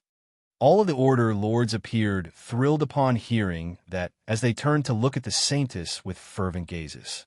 They had been waiting and fighting for years, but finally, it was time to deal with the enemies head-on. We'll introduce the Holy Sun to the public in 3 days. In the meantime, all the Order Lords are to begin readying their subordinates. We shall set off to the Black Ink Abyss to end this scourge once and for all. The saintess' voice was as soft as ever, but she sounded determined. Yes, Holy Saintess. Li Feiyu entered a secret room while holding a blood-soaked corpse. After putting the corpse down gently, she looked worriedly at him. All of a sudden, the person, who was supposed to be dead, opened his eyes, and an unprepared Li Feiyu was thoroughly shocked. You're really not dead? An astonished Li Feiyu looked at Yang Kai, who was now seated with his legs crossed. She could feel his vitality being restored in his originally cold body. If she hadn't seen it with her own eyes, she wouldn't have believed such a strange story. After all, she was the one who killed Xianxia, so she was certain that her sword had penetrated the man's heart. The other Order Lords were present, and they were all peak Immortal Ascension Boundary Masters. Therefore, they could easily see through any form of pretense. That was the reason she had made a fatal move. She couldn't help but ask, "Are you a human?" After giving it some thought, Xianxia shook his head. "I can no longer be considered a human." Following his experience in the dragon pool, Xianxia became a pure-blood dragon. However, since he was originally a human, he never abandoned that identity. He took off his blood-soaked shirt and said, "I'm sure the Saintess has told you everything. The spirit religion will launch a war against the Black Ink cult in 3 days while I'll assist all of you from the shadows. The Fire Order will be responsible for gathering information, so I'll need you to work with me." "Hey, what are you doing?" An astounded Xianxia glanced at Li Feiyu, who squatted and touched his firm chest. Li Feiyu stared fixedly at the chest that she had stuck her sword into. As she felt the man's strong heartbeat, she muttered, "What kind of a monster are you?" Although the wound was still visible, it had mostly healed. It had only been a short time since Xianxia was injured. As such, it was reasonable to assume it wouldn't be long before the wound disappeared completely. What bothered Li Feiyu was that Xianxia's blood was golden. His blood also seemed to contain a horrifying power. That was probably the reason he was able to deal with 3 Order Lords despite being a true element boundary master.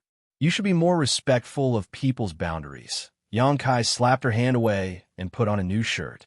Li Feiyu continued, "No wonder Xueji is so attracted to you. She even came back to you and submitted herself to you. She learned that from Zuowu Yu, who was there to witness the incident. He was loyal to the spirit religion, so he wouldn't hide anything from Li Feiyu. Did you even listen to what I said?" Xianxia shot her a helpless look. With a solemn expression, Li Feiyu replied, "Yes, there will be no flaws in our cooperation." Only then did Xianxia dip his head with satisfaction. "Good." He then sat down cross-legged again and glanced at her. "Tell me more about the Black Ink cult." Li Feiyu asked seriously. "What do you want to know?" Xianxia said, "Everything about the Apostles." Li Feiyu was shocked upon hearing that. "Are you aware of the Apostles' existence?" "I've heard about them," Xianxia nodded. "Naturally. You learned this from Yin Peng." Unfortunately, even though Yin Peng was an Immortal Ascension Boundary Master and held an important position in the Black Ink cult, he knew little about the Apostles.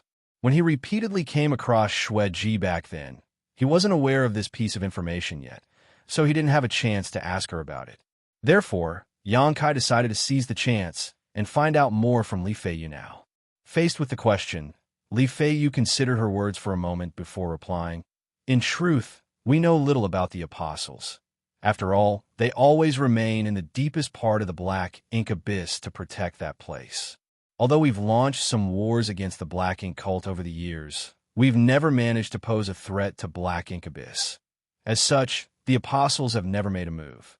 After a pause, she continued, "The Apostles' existence is both a taboo and a mystery. It's said that they're engrossed in learning more about Black Ink strength and spend all of their time in the Black Ink abyss to unlock its secrets.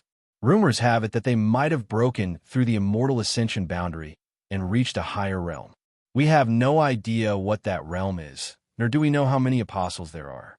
The only thing we know is that the Apostles will never leave the Black Ink abyss, and indeed, they've never been spotted outside.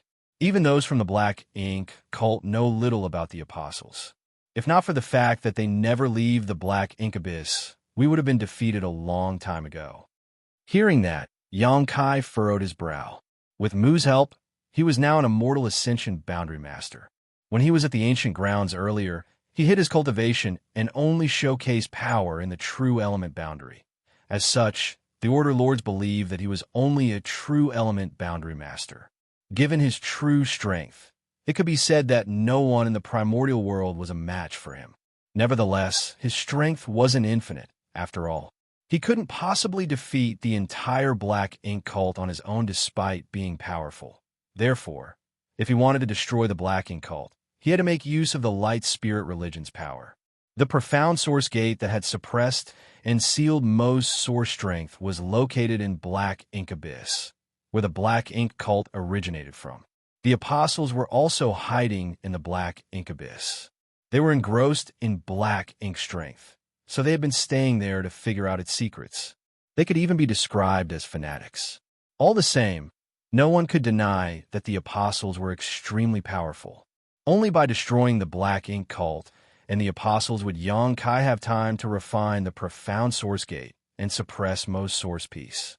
It was destined to be a tough fight. However, this war would affect the survival of the 3,000 worlds and the entire human race, so Xianxia had to do his best.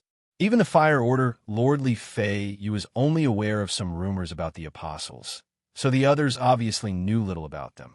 Xianxia thought that if he wanted to find out the apostles' secrets, he had to head to the Black Ink Abyss and look into the matter personally. It wasn't until Xianxia acquired more information from Li Fei that he let her leave. Before exiting, Li Fei turned around all of a sudden and remarked, "Your acting was impeccable." "Huh?" Xianxia subconsciously replied, but he soon realized that she was talking about the fight outside the ancient grounds. He couldn't help but think that since he was a Ninth Order Open Heaven Realm Master, putting on an act in front of a group of Immortal Ascension Boundary Masters was like entertaining newborn children. Marshall Peak, Chapter 5953, No Way He Is Dead. In a restaurant, a dazed Wu Yu drank heavily to ease his sorrow.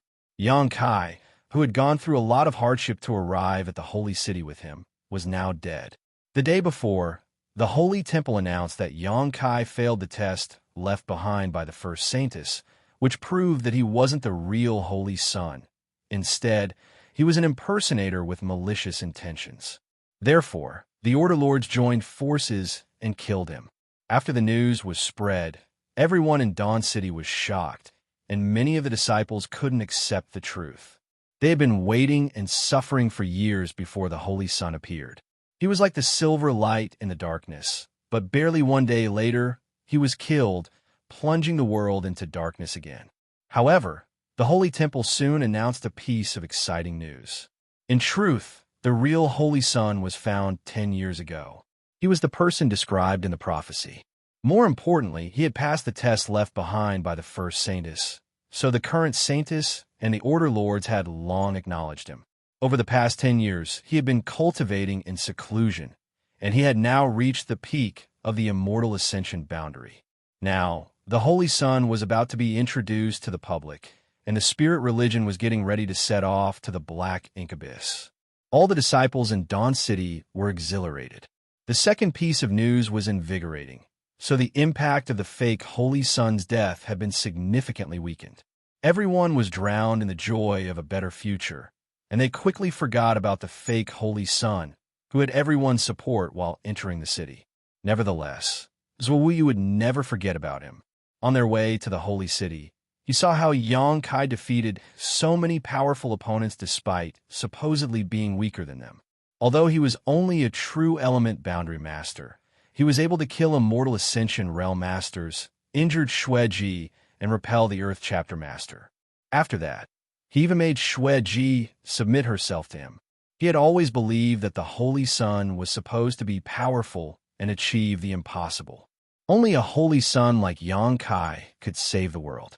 Nevertheless, someone like him still failed the test and was killed by the Order Lords. The Order Lords assured that he was an impersonator. Zuowu was puzzled, not knowing what the truth was anymore. If Xianxia was a phony, why did he come to the Holy City just to get himself killed? Why did Chu and he do such a thing? Also, why did an unknown Order Lord try to kill them in secret?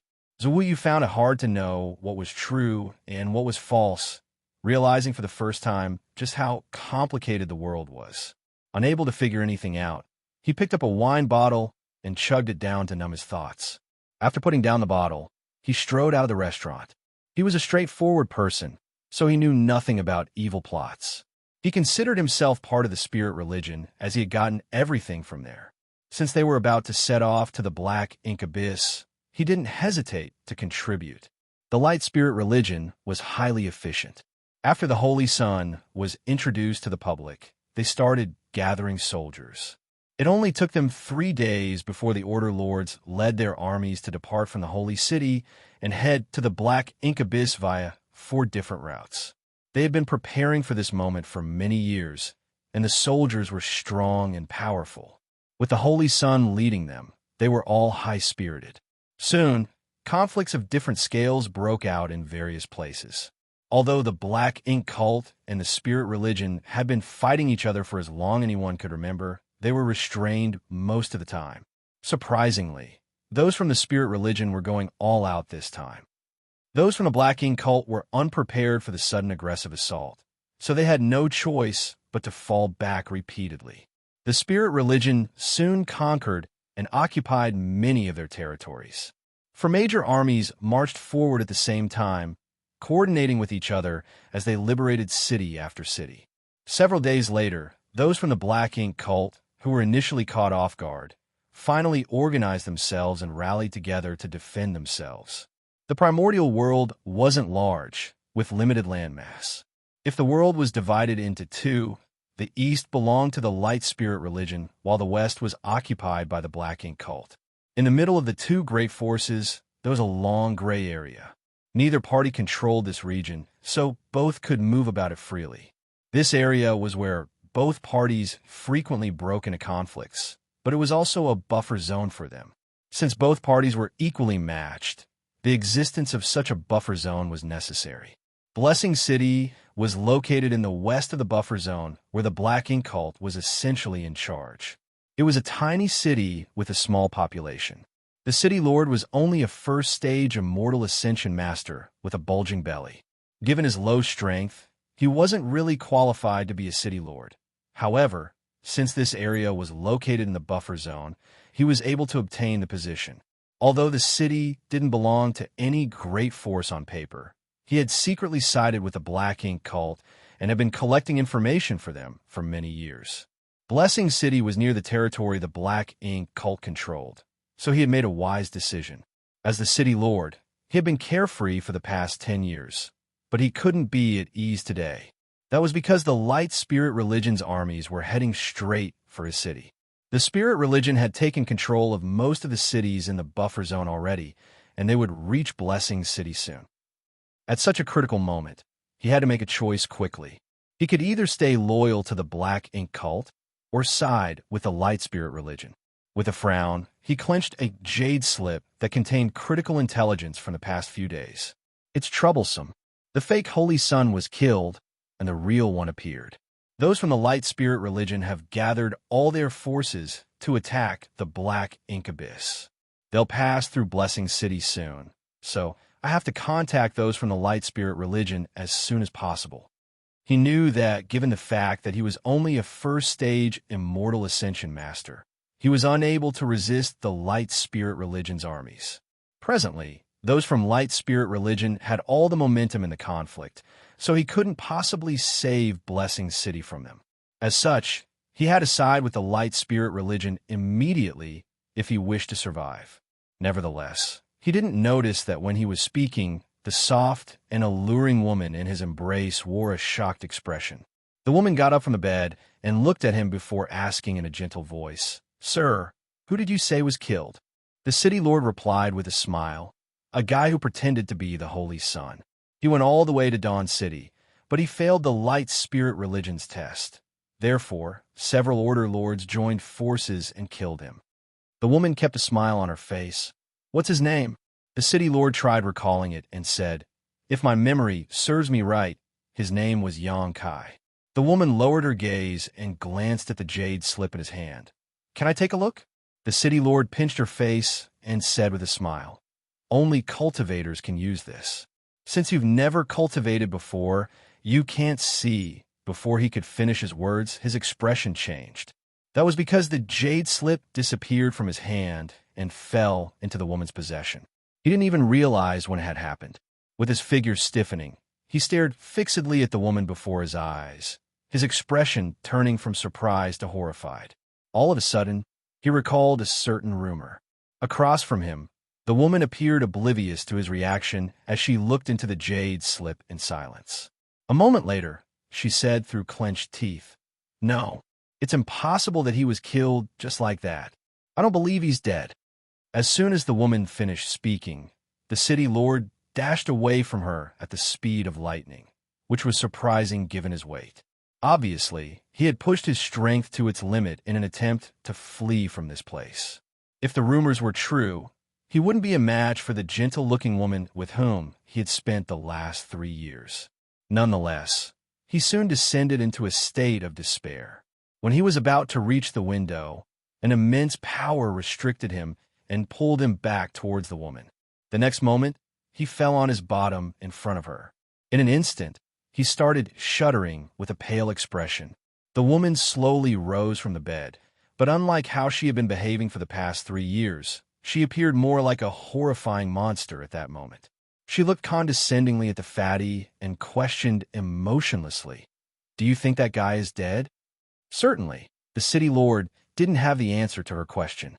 He speculated that the fake holy sun must have something to do with this woman, so he repeatedly pressed his head against the floor and said, "I have no idea, madam. I just received the information and haven't managed to verify it yet." The woman squinted her eyes. "Do you know who I am?" The city lord replied, "Honestly, I have some speculations." The woman nodded. "Good. It seems that you're clever enough to know what you should do." As an idea sprang into his mind, the city lord said, "Don't worry, madam. I'll tell someone to verify the news right away so that you'll get an accurate answer." "Good. Go now." The woman waved her hand imperiously. A relieved city lord got to his feet, but when he lifted his head, he realized that the woman was looking mockingly at him. Although they had spent a long time together, her alluring face felt strange to him. At the same time, a layer of blood mist engulfed him. "Mercy, madam!" shrieked the city lord. The moment the blood mist appeared, he knew that his speculations were right. She was indeed that woman, and the rumors were all true. As though having spirituality of its own, the blood mist streamed into the city lord's body through his pores. He screamed in horror, but he soon lost his voice. A moment later, a hideous and withered corpse was left lying on the floor. A thick blood mist gushed out of the corpse and was absorbed by the woman. The woman, who would normally have been elated, only appeared sorrowful, as though she had lost something important as she muttered under her breath, "That's impossible. He is so incredible. How could you be killed just like that? I won't believe it." With a hideous expression, she soon made up her mind, "I have to look into this." Saying so, she whirled around and turned into a bloody beam before shooting into the sky. Half a day after the woman was gone, those from the city lord's mansion finally discovered that the city lord was dead, and they broke into a commotion. On the other hand, right after the woman left Blessing City, she detected something and turned to look in a particular direction. Something seemed to be guiding her. She frowned in puzzlement, but after a moment of hesitation, she charged forward in that direction. Soon enough, she saw a familiar figure in a gazebo. Although the man sported a face she had never seen before, she could feel it through her blood. The man before her eyes was the one she was looking for. Marshall Peak, Chapter 5954, The Black Ink Abyss. Looking at the figure in the gazebo, the woman became at ease. She took a deep breath and stepped forward. When she reached the person, she saluted him and said, "Servant greets master." The person seemed oblivious to everything as he looked dazedly in a particular direction. The woman looked in the same direction, but all she saw were endless clouds. She stood there and waited patiently like a maid. At that moment, she no longer appeared aggressive or arrogant. A while later, Xianxia suddenly said, "If one day you realize that everything around you is an illusion and the world you live in is not what you think it is, what would you do?" After giving it some thought, Xueji measured her words and asked cautiously, "What are you trying to say, master?" Xianxia shook his head and took back his gaze before turning to look at her. "You're an intelligent woman, so you'll figure it out one day. Before that, I need you to help me with something." Xueji immediately fell to her knees. "I'll never disobey your orders, master. Bring me to the Black Ink Abyss." The Black Ink Abyss was where the Black Ink cult originated from. The profound source gate, where a part of Mo's source had been suppressed and sealed, was also located there. However, Since Xianxia had only been in this world for a short time, he didn't know where the black ink abyss was. After pondering for a moment, he decided to just ask Xueji to lead the way for him. Therefore, he looked for the woman through the soul mark and waited outside the city. Xueji shuddered with a shocked expression as she asked hesitantly, "Why do you want to go there, master?" Xianxia replied impassively, "That is none of your business. Just lead the way for me." Xueji hung her head low, "Yes." Then, she lifted her head and looked expectantly at the man. She parted her lips, but she couldn't bring herself to say anything. A helpless Xianxia formed a small wound on his finger and flicked some dragon blood at her. Xueji devoured the blood like it was a precious treasure. Soon, she turned into a blood mist and flew off. From afar, she said, "Please wait for me, master. I'll be right back." Half a day later, Xueji returned, soaked in sweat. However, her aura had increased significantly, and it was to the point where she was unable to suppress it. She had repeatedly gained benefits from Xianxia, which had helped strengthen her tremendously. She was already at the peak of the immortal ascension realm to begin with, and if not for the shackles of this world's principles, she would have achieved a breakthrough. This woman was talented in the blood Tao, and she had some kind of special constitution that perfectly matched her use of blood principles. Unfortunately for her, she was born in the primordial world. Restricted by the space-time river, she was unable to escape from the universe world suppression. If she lived in a stronger universe world, her strength would not be so low. "I'll teach you a technique that can help suppress your aura." "Listen carefully," Xianxia said. An elated Xueji replied, "Many thanks for your teachings, master." After she acquired the technique, she circulated it and realized she was finally able to suppress the wild aura. Xianxia was already mysterious in her eyes, and now he looked even more inscrutable to her. The two of them then headed straight to the black ink abyss. While on their way, Xianxia asked the woman about the apostles. However, even though Xueji was a chapter master of the black ink cult, she knew little about them. "Master, you might not be aware of it yet, but the black ink abyss is where our cult originated from. That place is sacred in our eyes. Therefore, no ordinary person is allowed to go near it. Only those who have made great contributions to the cult can cultivate beside the black ink abyss. On the other hand, chapter masters like me are given quotas every year and are allowed to enter the black ink abyss at certain times." Following a pause, she continued, "Black ink strength is strange as it can change a person's nature. Therefore, comprehending black ink strength's secrets in the abyss is both an opportunity and a risk. If one is lucky, their cultivation will increase significantly. If they are unlucky, they'll lose themselves forever. Many in the black ink cult are just like that, including the chapter masters."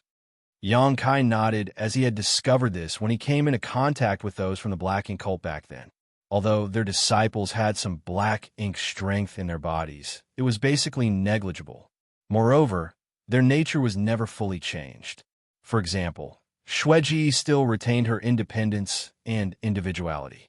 It was different from the black ink disciples that Xianxia had come across before. Those black ink disciples had been fully corrupted by black ink strength, so they only held Mo supreme. As Xueji spoke, she appeared slightly fearful. Those who have lost themselves look just like their usual selves, but their minds have changed completely. I too almost fell into that situation once. Fortunately, I retreated in the nick of time and saved myself. Xianxia said, "Since that is the case, when you cultivate in the black ink abyss, you have to strike a balance between comprehending black ink strength and keeping your sanity. Is that right?" Xueji replied, "You can think of it as so. If we can retain the balance, we'll be able to increase our powers. However, once the balance is broken, we'll lose ourselves forever. I believe the apostles are such beings." "What do you mean?" Xianxia arched his brow. "For what I've observed over the years, many disciples lose themselves while cultivating in the black ink abyss. Most of them leave the black ink abyss and live their lives as though nothing has changed. Nevertheless, a small number of people continue further into the black ink abyss and disappear. Those people are the apostles. Since they've disappeared, How did all of you find out about the apostles? Xianxia frowned. Although we can't see them, we can hear growls like those of beasts from the depths of the black ink abyss. Therefore, we know that there are living beings in the depths, ones who must have dove deeper than others can. However, we don't know what happened to them. Upon hearing her explanation, Xianxia nodded. In that case, the apostles were the real black ink disciples. Their temperaments had been contorted by black ink strength, and no one knew what happened to them after they went further into the abyss. Although they were still alive, they never appeared again. I heard that the apostles will never leave the black ink abyss, Xianxia said. Xueji replied, that is indeed the case. The black ink cult has been around for many centuries, but as far as I know, no apostles have ever left the black ink abyss before. Have you guys tried finding out the reason? Xianxia asked. Xueji shook her head.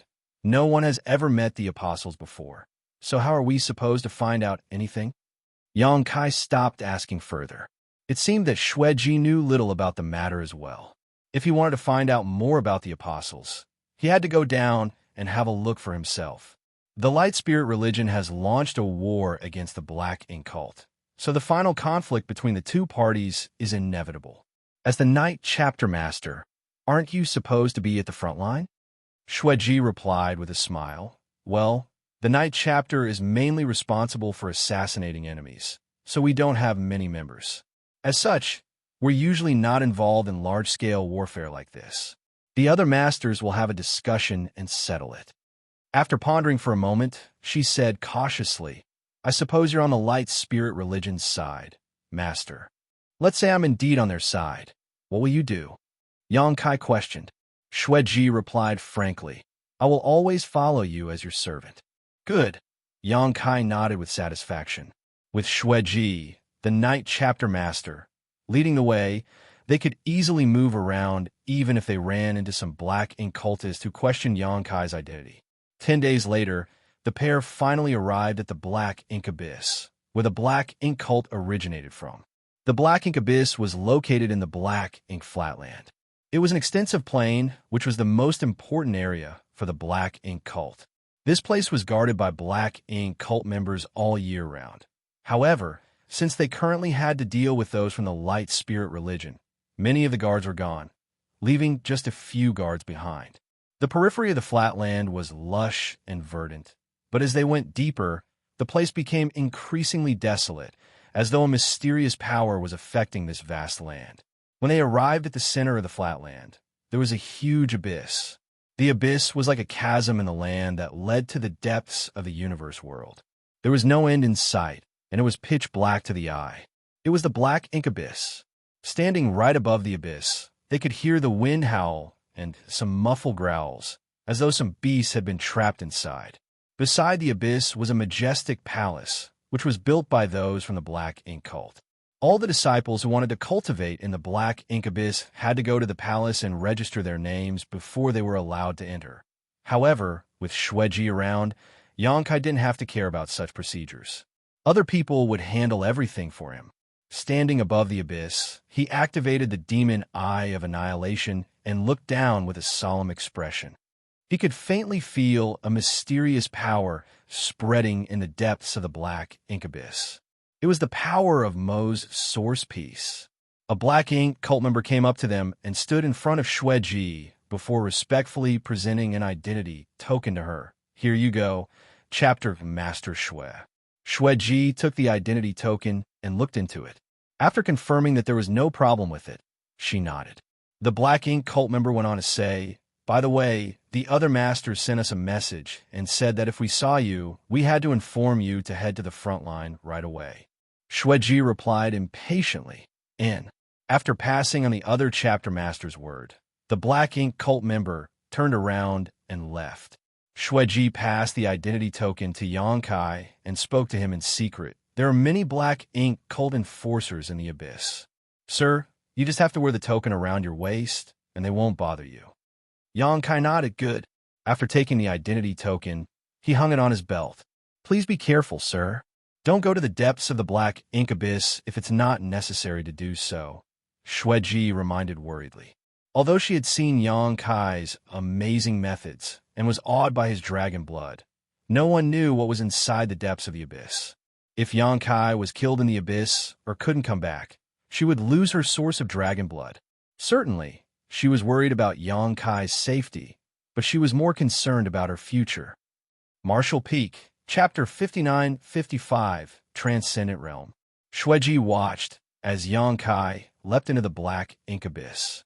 Initially, everything looked perfectly normal, but as he went deeper, he felt some faint black ink strength permeating the air. The black ink strength came from the piece of Mo's source, which had been suppressed and sealed in the deepest part of the black ink abyss. The entire place was dim. There were stone rooms on both sides of the abyss that were apparently built by the black ink cult members. They stayed in the stone rooms and cultivated in an attempt to comprehend the black ink strength secrets and increase their powers. Most stone rooms were empty, with only some of them exuding human auras. Xianxia was curious about this. According to Xueji, the black ink cult members were trying to strike a balance between figuring out the secrets and resisting the black ink strength's corruption. If they were able to retain the balance, their powers would increase significantly. However, if they failed to do so, they would be taken over by black ink strength and turned into black ink disciples. He had no idea how black ink strength was able to increase a cultivator's strength, as it was unlike anything he knew. Out of curiosity, he moved towards a stone room with someone inside and observed them in secret. In the end, he came to a conclusion that he wasn't entirely certain about. Mo's source had been cut into many pieces by Mu, so the one in this place was only a small part of it. Furthermore, the profound source gate seal made the black ink strength less corruptive. When the black ink cult members arrived at this place, they were able to break through their bottlenecks while trying to resist the black ink strength's influence. They could even refine some black ink strength so that they could use it at the most critical moment to receive an explosive increase in power. When Xianxia was with Zhuowu back then, he killed many black ink cult members. Before their deaths, many activated their black ink strength. However, they were unable to change their fate due to the huge difference between their true strengths. This was an interesting discovery. Mu said that the birth of the black ink cult was inevitable because Mo's source piece existed. No matter who was tasked with guarding this place, even if they were from the light spirit religion, they would be eroded by black ink strength eventually. Their temperaments would be contorted, and they would give up their faith to worship Mo. Xianxia also had some speculation as to why Mu said she couldn't go near the profound source gate and control it herself. After leaving the stone room, he dove deeper into the abyss. Sometimes he would bump into enforcers from the black ink cult, but when they saw the identity token at his waist, they didn't make things difficult for him. Some of them even reminded him to weigh his abilities and not push himself too hard. He thanked them and moved on.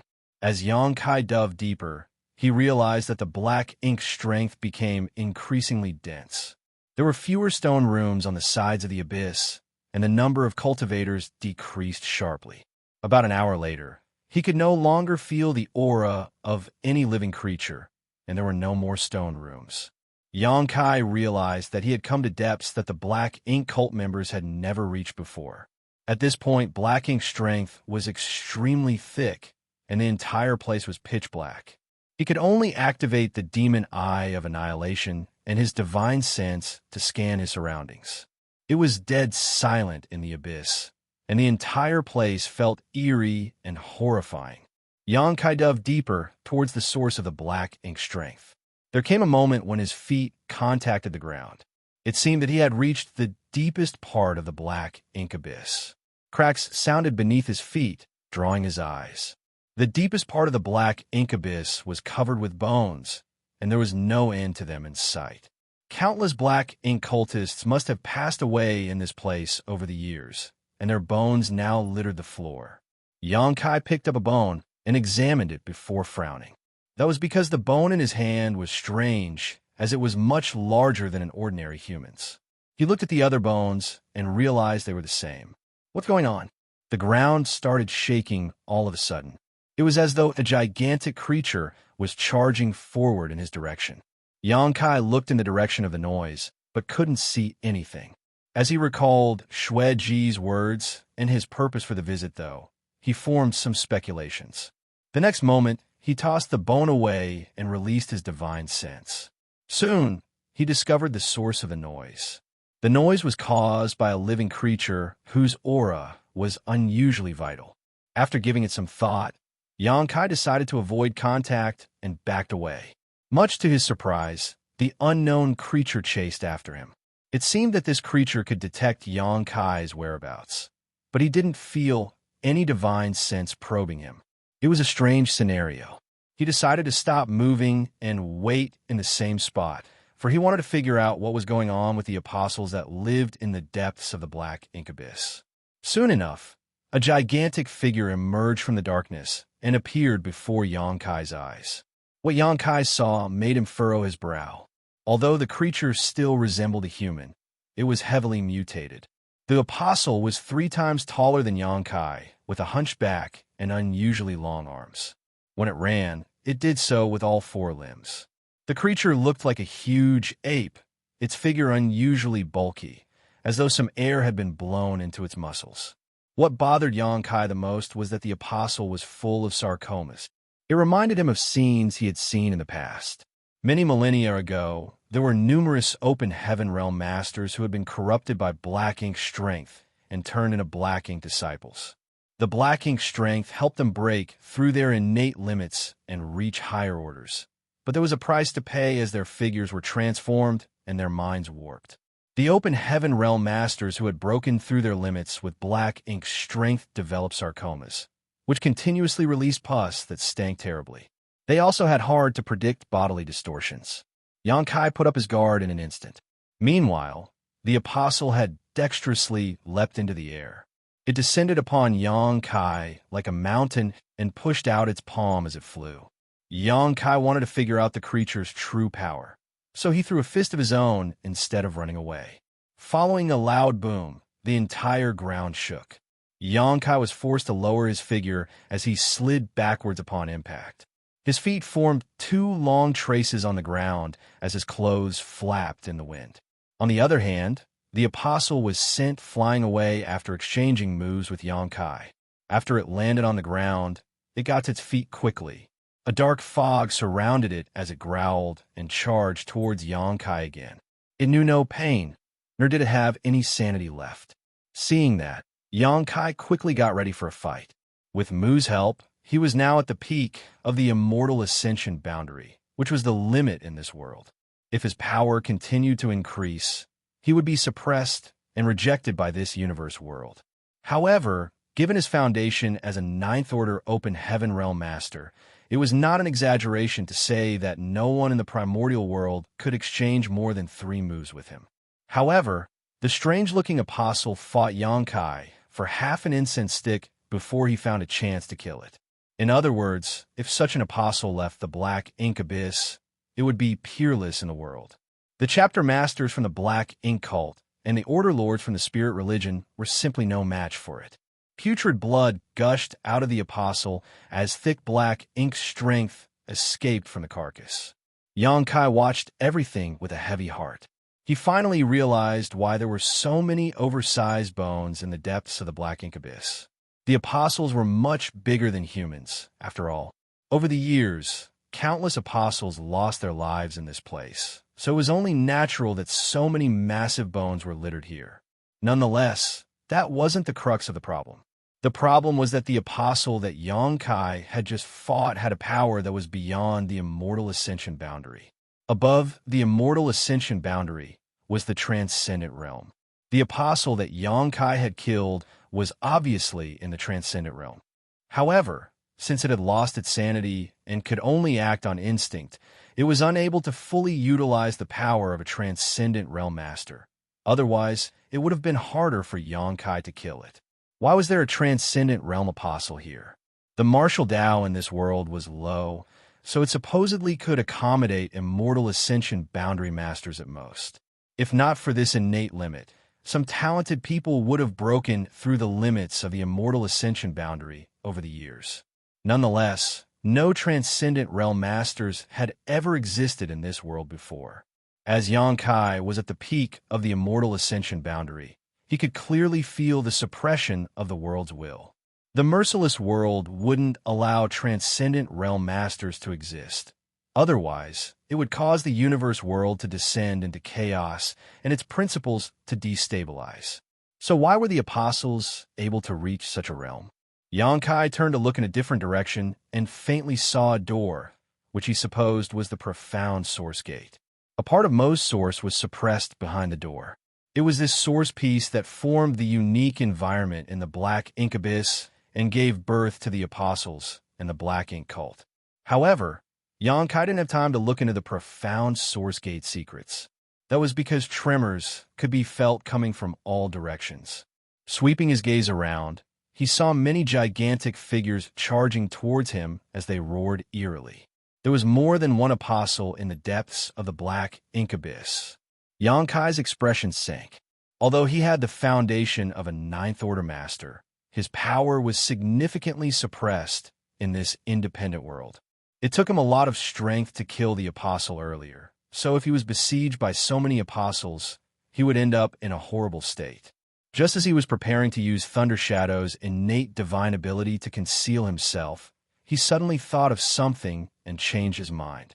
The next moment, he shot upwards from the depths of the Black Ink Abyss. The apostles growled and chased after him. Although these apostles looked bulky, they were quite speedy and dexterous. With so many apostles racing after Xianxia, he took on the appearance of a meteor that shot through the darkness. The noise soon alerted the Black Ink cult members in the upper part of the abyss. The snarl sent chills running down their spines as they left their stone rooms and looked down, not knowing what was going on. Soon, a Black Ink cultist at the lowest depths accessible saw a sight he would never forget. In the darkness, a figure dashed out from the depths of the Black Ink Abyss. At the same time, many enormous creatures chased after him while growling. Are they the apostles? The Black Ink cult member's pupils dilated as he couldn't believe he would see such legendary beings in his lifetime. Marshall Peak, Chapter 5956, Boundary of Life and Death. Although this Black Ink cult member wasn't a chapter master, he was in the Third Order Immortal Ascension boundary. Therefore, he was just as powerful as one. With such power, he was confident to cultivate in a spot that was hard for others to reach. If he was successful this time, he would challenge a chapter master and defeat them so that he could take their place. Much to his surprise, someone had gone further down into the Black Ink Abyss and had somehow provoked many apostles. When the Immortal Ascension boundary master saw the apostles' bulky and hideous figures and felt their terrifying auras, he was initially horrified, but he soon became excited. He was horrified because so many apostles had emerged at the same time, and it was a mystery as to what had happened in the depths of the Black Ink Abyss. On the other hand, he was excited because there was a higher realm above the Immortal Ascension boundary. The apostles had apparently reached that realm. It was a goal he couldn't achieve despite all his hard work.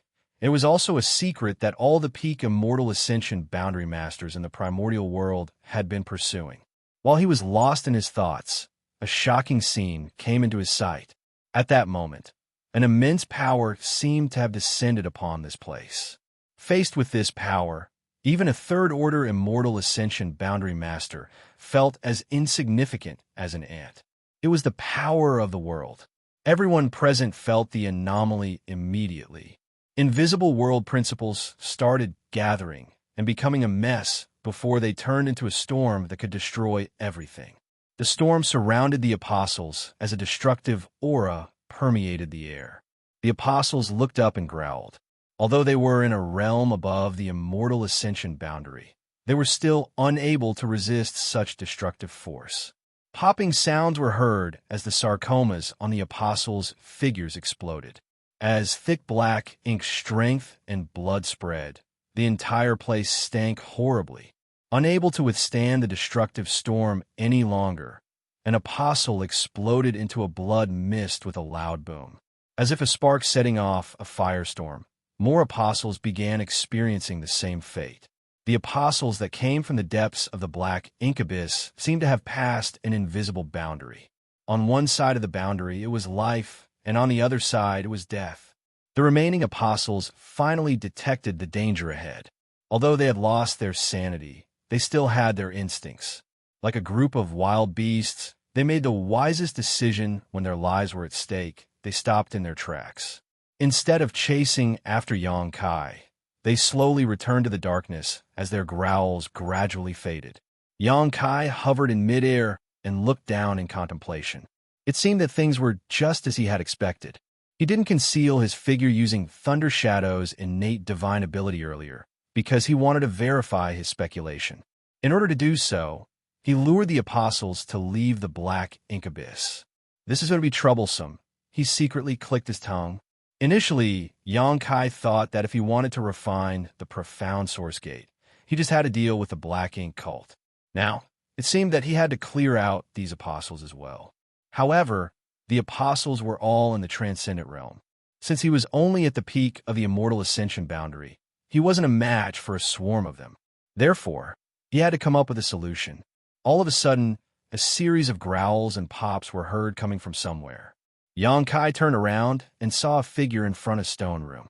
A man in the Third Order Immortal Ascension boundary had come out to find out what was going on. Just now, Xianxia already detected his presence, but he didn't pay attention to him. Upon closer inspection, he realized that the person was no longer able to resist the black ink strength exuded from the apostles earlier. This person was trying to break through his limits by cultivating in such a spot, and if there had been no external harassment, he could have kept his sanity. However, many apostles were killed just now, and the black ink strength billowing from their corpses was too intense. Therefore, it immediately exceeded the limit that this person could bear. Xianxia watched as the man was engulfed in thick black ink strength, and the aura exuded from him turned wicked. Nonetheless, his aura was rising sharply, as though he was about to break through the Immortal Ascension boundary. Of course, it was difficult for him to achieve his goal due to the suppression of the world's will. All of a sudden, the man looked down at the black ink abyss depths with a fervent gaze and muttered, "I see. This is the power that transcends the Immortal Ascension boundary." Saying so, he moved downwards without hesitation, sporting an elated expression as though something was calling out to him. However, the moment he moved, Xianxia blocked his way and landed a palm on his forehead. The person's head shattered upon impact before he could even grunt in pain. Knowing that this man would turn into another apostle after falling into the black ink abyss, Xianxia naturally wouldn't stand by and do nothing. By destroying him now, he would have one less opponent in the future. Then, Xianxia took another look at the depths of the black ink abyss before shooting upwards. To save himself some trouble, he concealed his figure and aura this time so that no one would notice him. The anomaly in the black ink abyss depths had alerted many black ink cultists, but they could only hear some growls and howling, so they didn't know what happened. As the news spread, many black ink cultists soon gathered together. Nevertheless, given the fact that they were unable to reach the deepest part of the abyss, they couldn't gather any useful information. What surprised Xianxia was that Xueji was still waiting for him.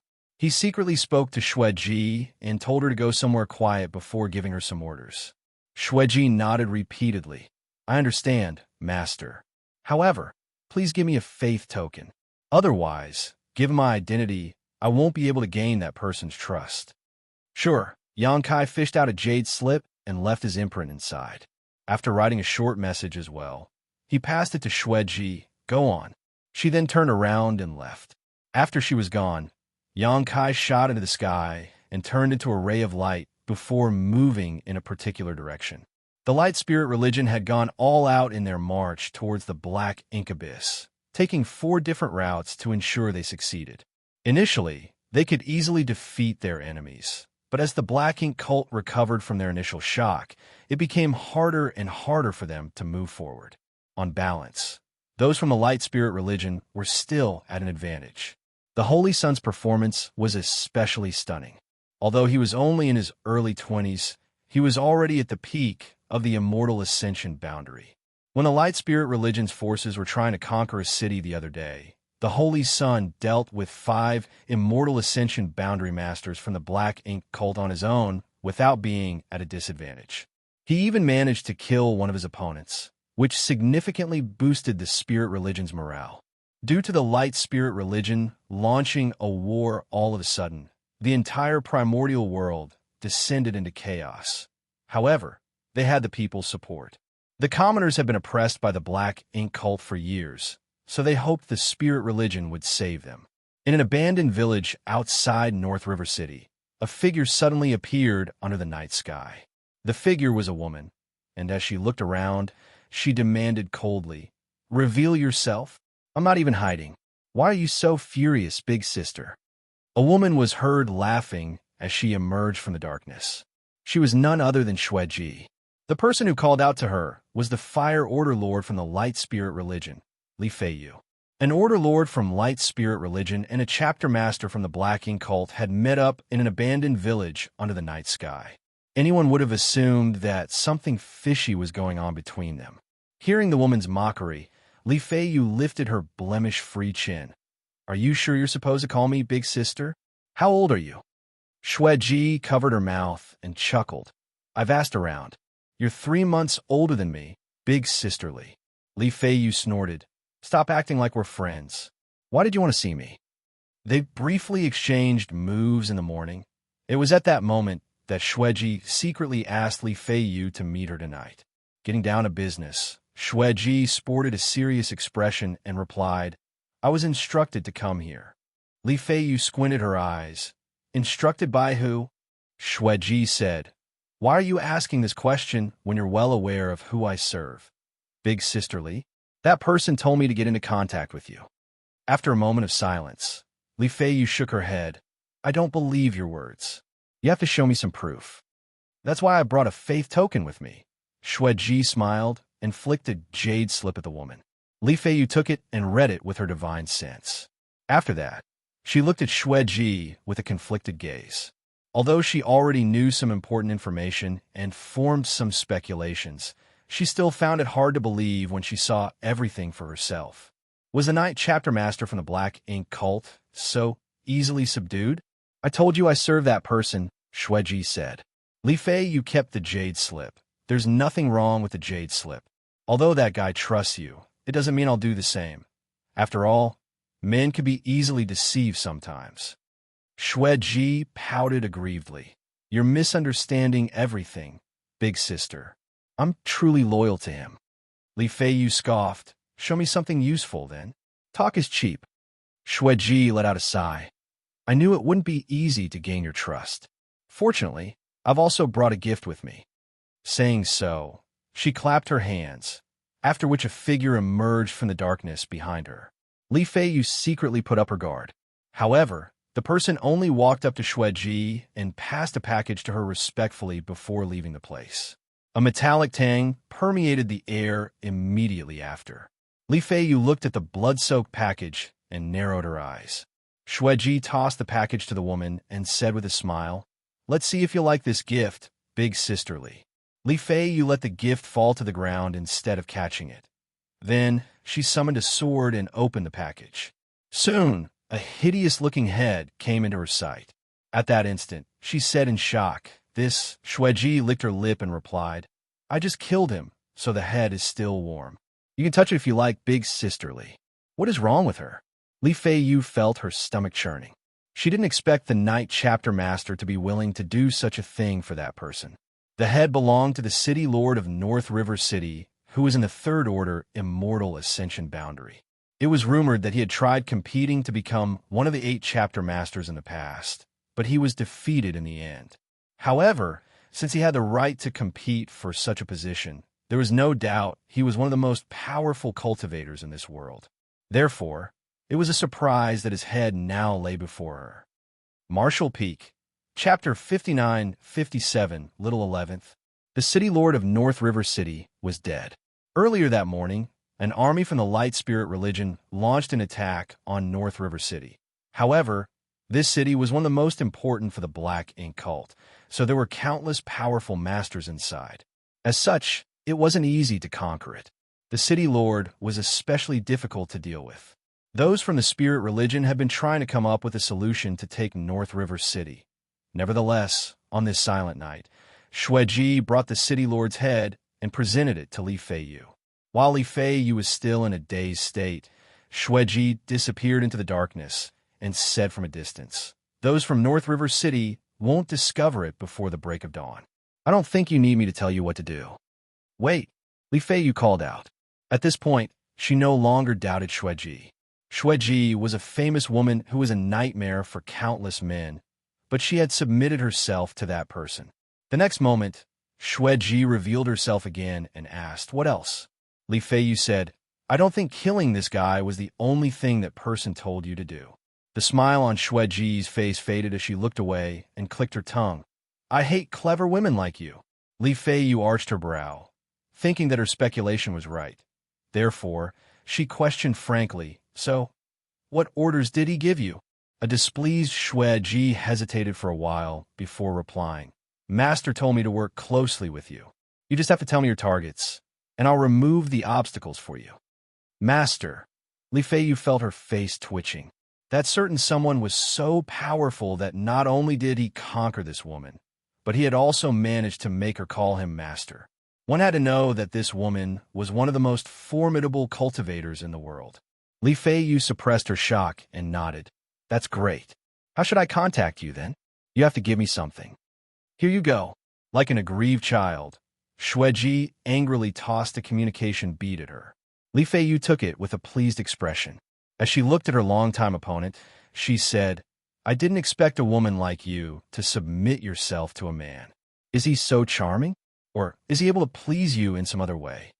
It was meant to be mockery, but after she finished her words, her entire figure stiffened all of a sudden.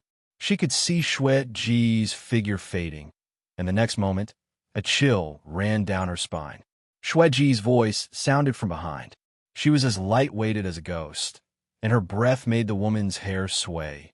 "Master is more powerful than you can ever imagine, so stop saying nonsense like this.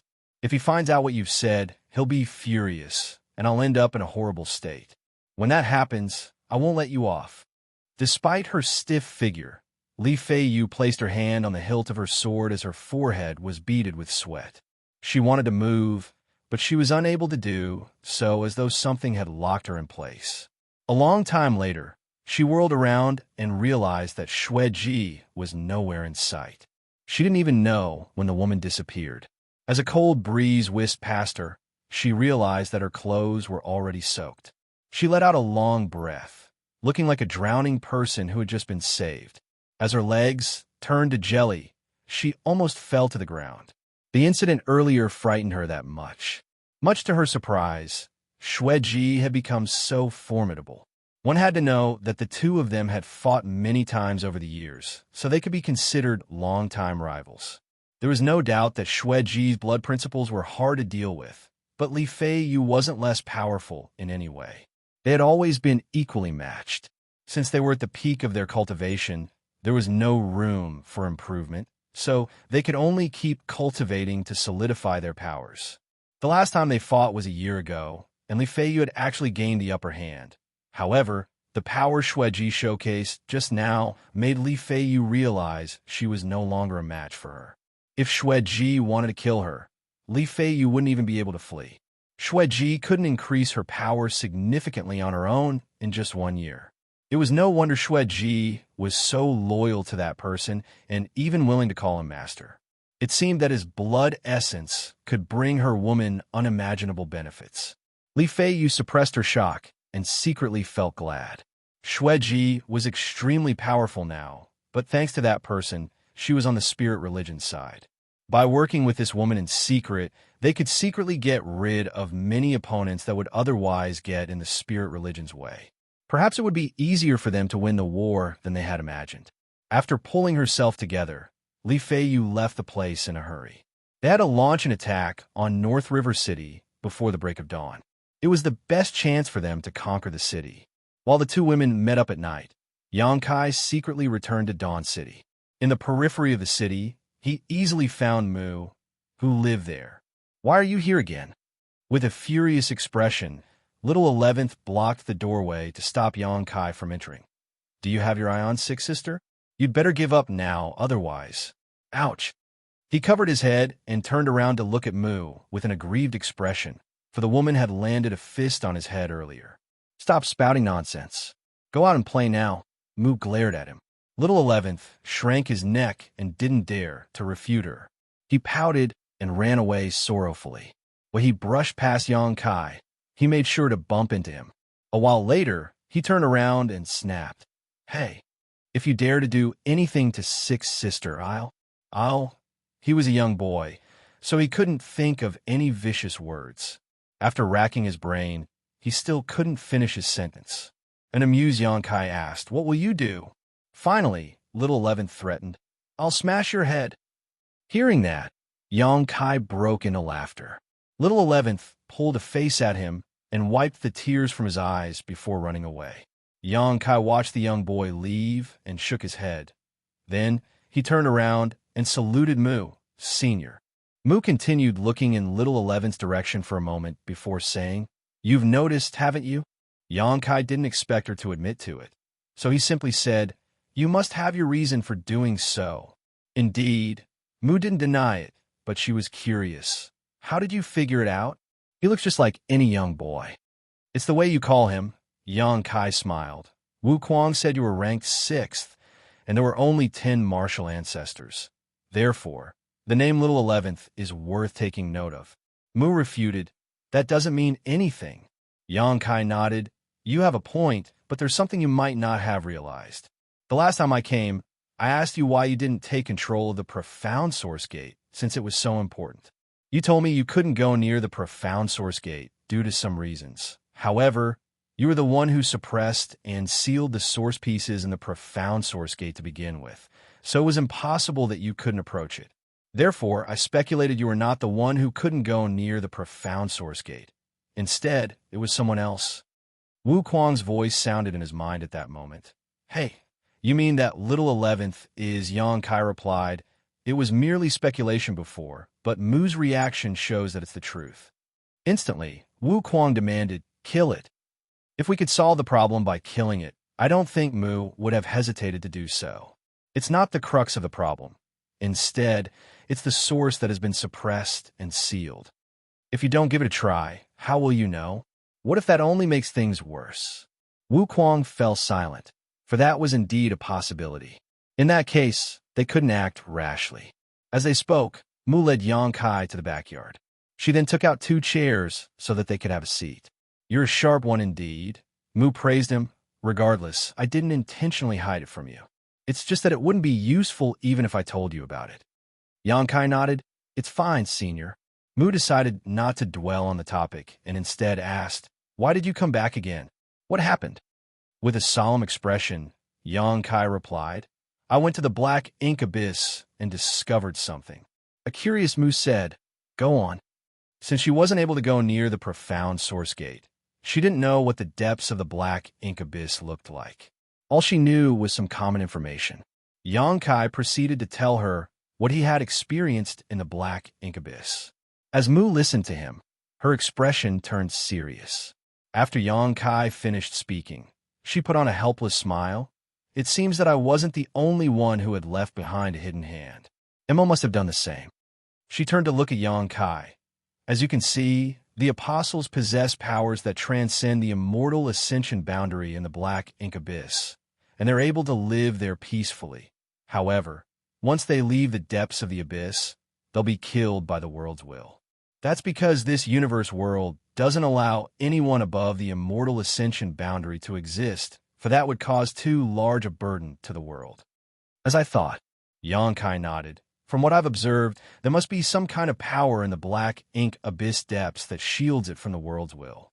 In other words, the bottom of the abyss has become a world of its own because of that power. Therefore, even though the apostles possess strength above the immortal ascension boundary, they're still fine. However, once they leave the protective range of that power, the world will notices their presence and turns hostile. Since their powers don't come from their own cultivation, they're highly unstable. As such, the apostles are unable to bear even the mere hostility of the world's will and end up exploding. Upon hearing that, Mu nodded. I agree. Xianxia went on. You've said that you were not the only one who had left behind a hidden hand, as Mo had done the same. So, the problem is probably with its source. Its source allows the bottom of the abyss to accommodate power that is above the immortal ascension boundary. I suppose it wants to use this method to protect its source. It might even be its way of cracking the seal and helping its source break free. Marshall Peak, Chapter 59-58, Senior Like Her. Do you need any help? Mu asked.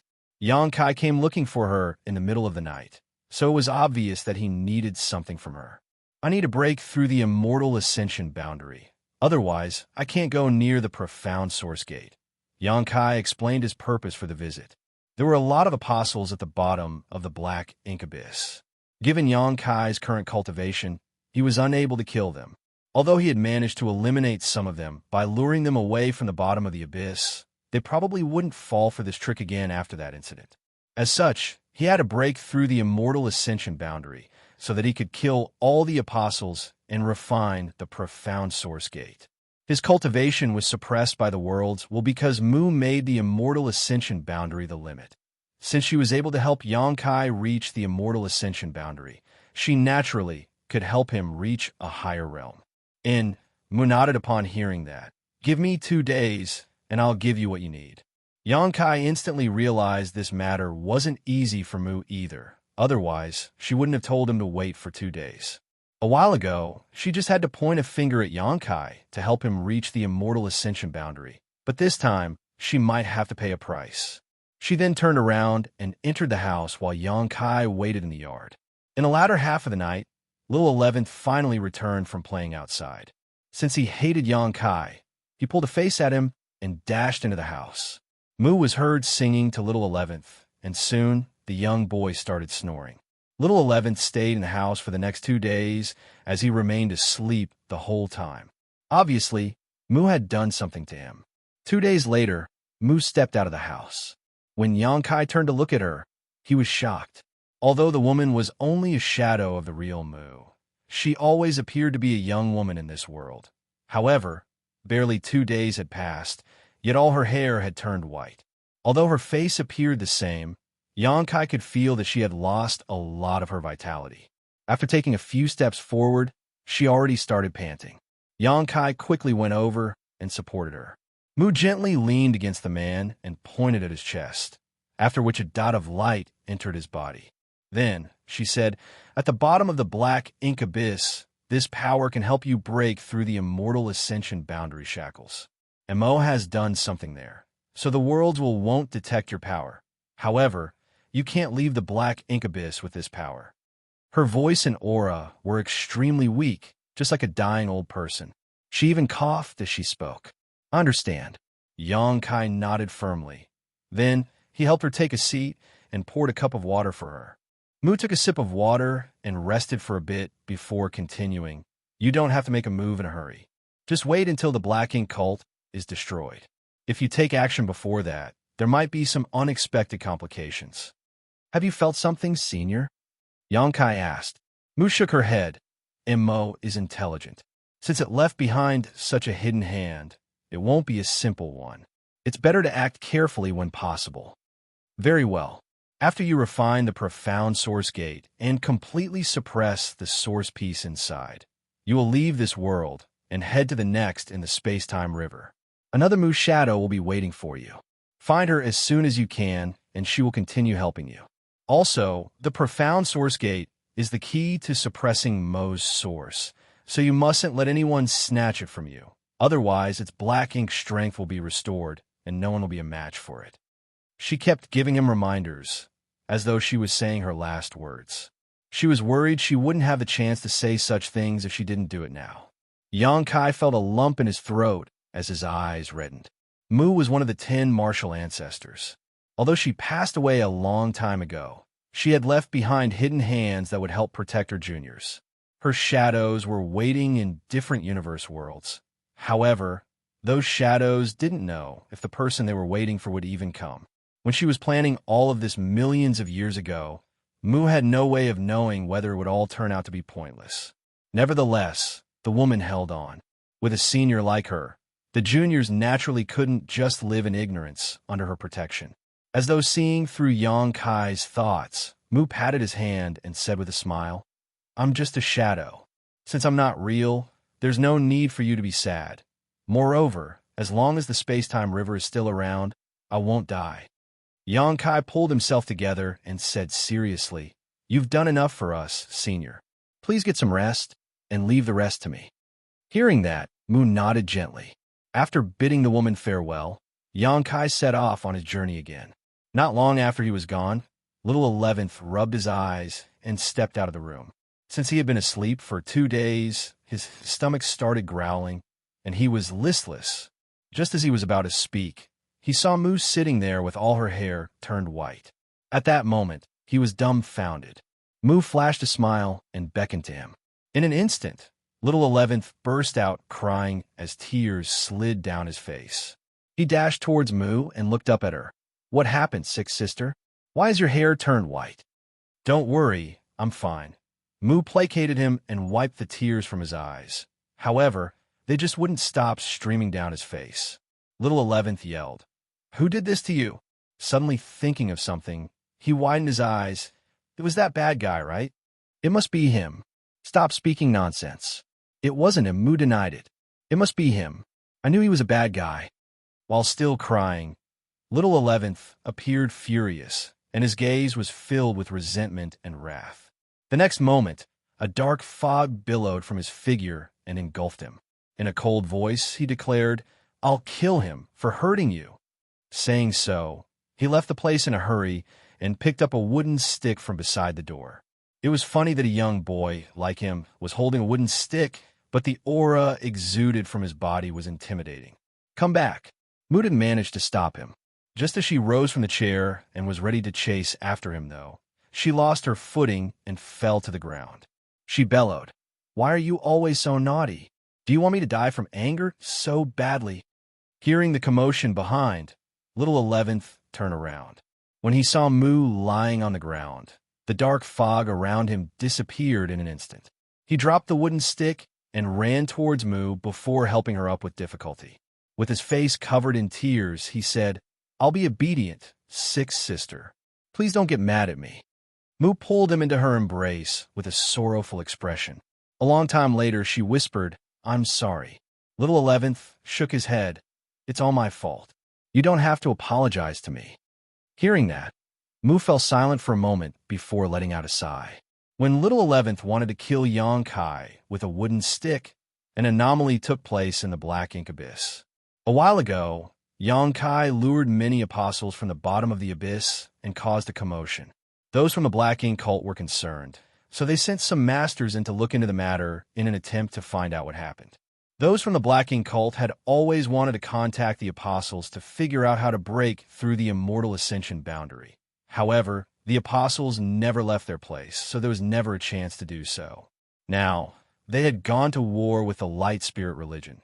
Therefore, when they heard about the news in the black ink abyss, they quickly came over and looked into the matter.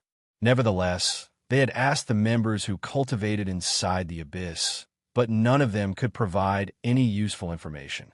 They only knew that a third-order immortal ascension boundary master had disappeared. Presently, these masters were scattered around the abyss. As they were wondering just what they were supposed to do, they suddenly heard a series of growls and howls from the depths. Following that, horrifying auras were felt rising rapidly. Instantly, these masters became both shocked and doubtful as they looked intently towards the bottom. Soon, many gigantic figures emerged from the darkness and came into their sight. It's the apostles, exclaimed an immortal ascension boundary master. They had been trying to contact the apostles this whole time, but to no avail. Much to their surprise, the legendary beings appeared before their eyes in such a way. However, their pleasant surprise was momentary, for they soon realized something was off. These apostles were filled with murderous intent, as though someone or something had deeply offended them.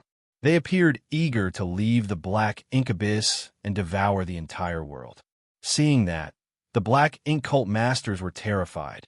Before they could react, the apostles suddenly stopped in their tracks and fell back into the abyss. Only their growls were faintly heard. At the same time, A voice seemed to be resonating in the hearts of these black ink cult masters. They fell into a dazed state in an instant and looked longingly towards the darkness below, as though there was something fatally attractive to them down there. Without hesitation, a figure fell into the darkness boldly. Then, more and more people did the same until half of the masters disappeared into the abyss. Only a small number of them managed to retain their sanity. Realizing that something was amiss, they quickly moved upwards to get rid of the voice in their hearts. Their investigation turned out to be a disaster, and they had paid a huge price as a result. Dozens of Immortal Ascension boundary masters dove deeper into the abyss and disappeared. Back on the battlefield, the stalemate between the two sides lasted for a few days before the light spirit religion gained the upper hand over the black ink cult. That was because whenever the spirit religion was faced with a formidable opponent, the latter would be assassinated. The city lord of North River City was the first to fall. He was a third-order Immortal Ascension boundary master, so those from the light spirit religion should have paid a huge price if they wanted to conquer North River City. Nevertheless, the city lord was suddenly killed one night. No one knew who the culprit was, nor did anyone hear the noise of a fight. A third-order Immortal Ascension boundary master died mysteriously. It wasn't until the soldiers from the light spirit religion launched an attack on the city that those from the black ink cult discovered the city lord's headless corpse. Since the city lord was killed, the black ink cult's morale plunged as many masters ran away. It didn't take the light spirit religion much effort to occupy North River City. Similar things happened in many subsequent battles. More and more black ink cult masters were killed, causing those who were still alive to shiver in fear. It wasn't until a certain master was killed that they realized who the culprit was. Martial Peak, Chapter 5959 Victory. The black ink cult was divided into 8 chapters, which were Heaven, Earth, Profound, Dawn, Night, Space, Flood, and Barren. Each of the chapter masters was among the most powerful cultivators in the world. Their strength was unrivaled, but due to the limits in this world, they were unable to break through the Immortal Ascension boundary. Although all of them were at the peak Immortal Ascension boundary, it didn't mean they were equally powerful. Some were stronger than others. Among the 8 chapter masters, Yubu Zhou, the Heaven chapter master, was acknowledged to be the most powerful. It was said that he was born with a special constitution, and he had cultivated an amazing secret art. Therefore, even though he had been stuck at the peak of the Immortal Ascension boundary for years, his power still increased steadily. Since the 8 chapter masters had engaged in life-and-death battles with the masters from the light spirit religion, they were replaced frequently. There would be all new chapter masters every 20 to 30 years on average. However, over the last 100 years, Yubu Zhou had managed to hold on to his position as the Heaven chapter master, with no one capable of challenging him. Whenever he fought the masters from the light spirit religion, he would always end up being the winner. The Earth chapter master had contended with him before, and he was defeated in 3 moves, which went to show how formidable Yubu Zhou was. Nevertheless, such a master was attacked. When the fight took place, the black ink cult members thought the light spirit religion had launched a sneak attack on them, but when they arrived at the scene, they were dumbfounded. That was because on the battlefield, Yubu Zhou, who was fully pushing his aura, was locked in an intense fight with an alluring figure. The woman was surrounded by a blood mist, but despite the distance, all could smell the metallic tinge wafting from her. The person battling Yubu Zhou was none other than the Night Chapter Master, Xueji. At that moment, no one knew why the 2 chapter masters were engaged in such an intense battle. Nonetheless, when Yubu Zhou claimed that Xueji was a traitor, their expressions changed drastically. As of late, many black ink cult masters have been assassinated, but they couldn't find any traces at the scenes. Therefore, they had no idea who the culprit was. With that said, the black ink cult masters were not fools, so they realized that there was a traitor on their side. The traitor had to be the one who secretly killed the other black ink cult masters. However, none of them had expected the traitor to be the Night Chapter Master. As such, when Yubu Zhou made such a claim, many still couldn't believe it. Nevertheless, they soon saw something even more unbelievable. For Yubu Zhou, who was believed to be the most powerful cultivator in the Black Ink cult, was at a clear disadvantage in his fight against Xueji. Faced with the woman's overbearing methods, Yubu Zhou was powerless to counterattack. No one ever imagined that Xueji was so powerful. The Black Ink cult masters at the scene wanted to stop them. Regardless of the truth, the two chapter masters shouldn't try to kill each other. They could find out if Xueji was the traitor later. However, the moment they made a move, four figures emerged from the darkness and stopped them. They instantly recognized that these people were Xueji's blood slaves, whose names were Qi, Mei, Wang, and Liang. They were orphans who had been following Xueji since they were children. Xueji taught them the blood Tao and planted a secret technique in their bodies, ensuring that their powers would increase in tandem with her. Therefore, the bond between Xueji and her slaves was unbreakable. The four blood slaves were supposed to be in the second-order immortal ascension boundary, because their master, Xueji, was in the third order. Their cultivation couldn't surpass her own. Nonetheless, at this moment, all were awestruck by the powers that the blood slaves showcased. That was because the blood slaves were already in the third-order immortal ascension boundary. Furthermore, they had been living together since young, and they had mastered many combined attack techniques. As they joined forces, they were able to stop more than 20 Black Ink cult masters from moving forward. With no one getting in her way, Xueji became increasingly ruthless. Yubu Zhou was covered in blood, and it seemed that he would lose his life at any moment. At the most critical moment, he roared as thick Black Ink strength billowed from his body and engulfed him in an instant. Following that, his body started swelling as sarcomas appeared on his figure. He stank terribly, and his aura soon broke through the immortal ascension boundary shackles and reached an entirely new realm. An unsuspecting Xueji was struck by his fist, and she almost exploded. However, Yubu Zhou was only able to make one move because after his aura broke through the immortal ascension boundary shackles, the worlds started targeting him. He howled in pain as his body continued swelling until he exploded into a blood mist, not even leaving scraps of his corpse behind. In an instant, thick Black Ink strength swept out. The fight sent a shockwave across the entire world. The powerful Heaven Chapter Master was attacked by the Night Chapter Master. The Heaven Chapter Master only managed to defeat the other party by transforming into an apostle. Nevertheless, he paid a terrible price, for not long after he transformed into an apostle, he was destroyed by the world's will. Meanwhile, Xueji went missing, and her blood slaves fled amidst the chaos. The mess they left behind made the Black Ink cult masters feel heartbroken. Apart from Yubu Zhou's amazing power, they were more concerned about Xueji's cultivation. According to the witnesses at the scene, Yubu Zhou was totally suppressed by Xueji. If not for the fact that he was at a complete disadvantage and that his life was already at stake, he wouldn't have been forced to transform into an apostle. In other words, Xueji was significantly more powerful than Yubu Zhou. It was inconceivable. Although Xueji could be considered one of the most powerful cultivators in the world, she wasn't comparable to Yubu Zhou, especially in a frontal clash. How did she manage to gain the upper hand, then? Also, the Blood Slaves' cultivation indirectly proved how powerful Xueji was. The Blood Slaves were closely tied to Xueji, as their strength would always grow in tandem with hers. Furthermore, their cultivation would never surpass that of Xueji. When Xueji was in the third order immortal ascension boundary back then, the four blood slaves were only in the second order.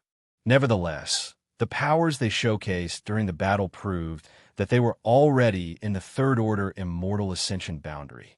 The truth was revealed before everyone's eyes. Xueji wanted to kill Yubu Zhou in secret, but due to the latter's incredible heritage, she wasn't able to achieve her goal. A battle then broke out, after which the Black Ink cult masters arrived and witnessed the fight. After looking into the matter, they realized that when the Black Ink cult members were killed back then, there were traces of Xueji or her blood slaves appearing nearby. When the city lord of North River City was killed, Xueji was in the city. However, no one doubted her at that time.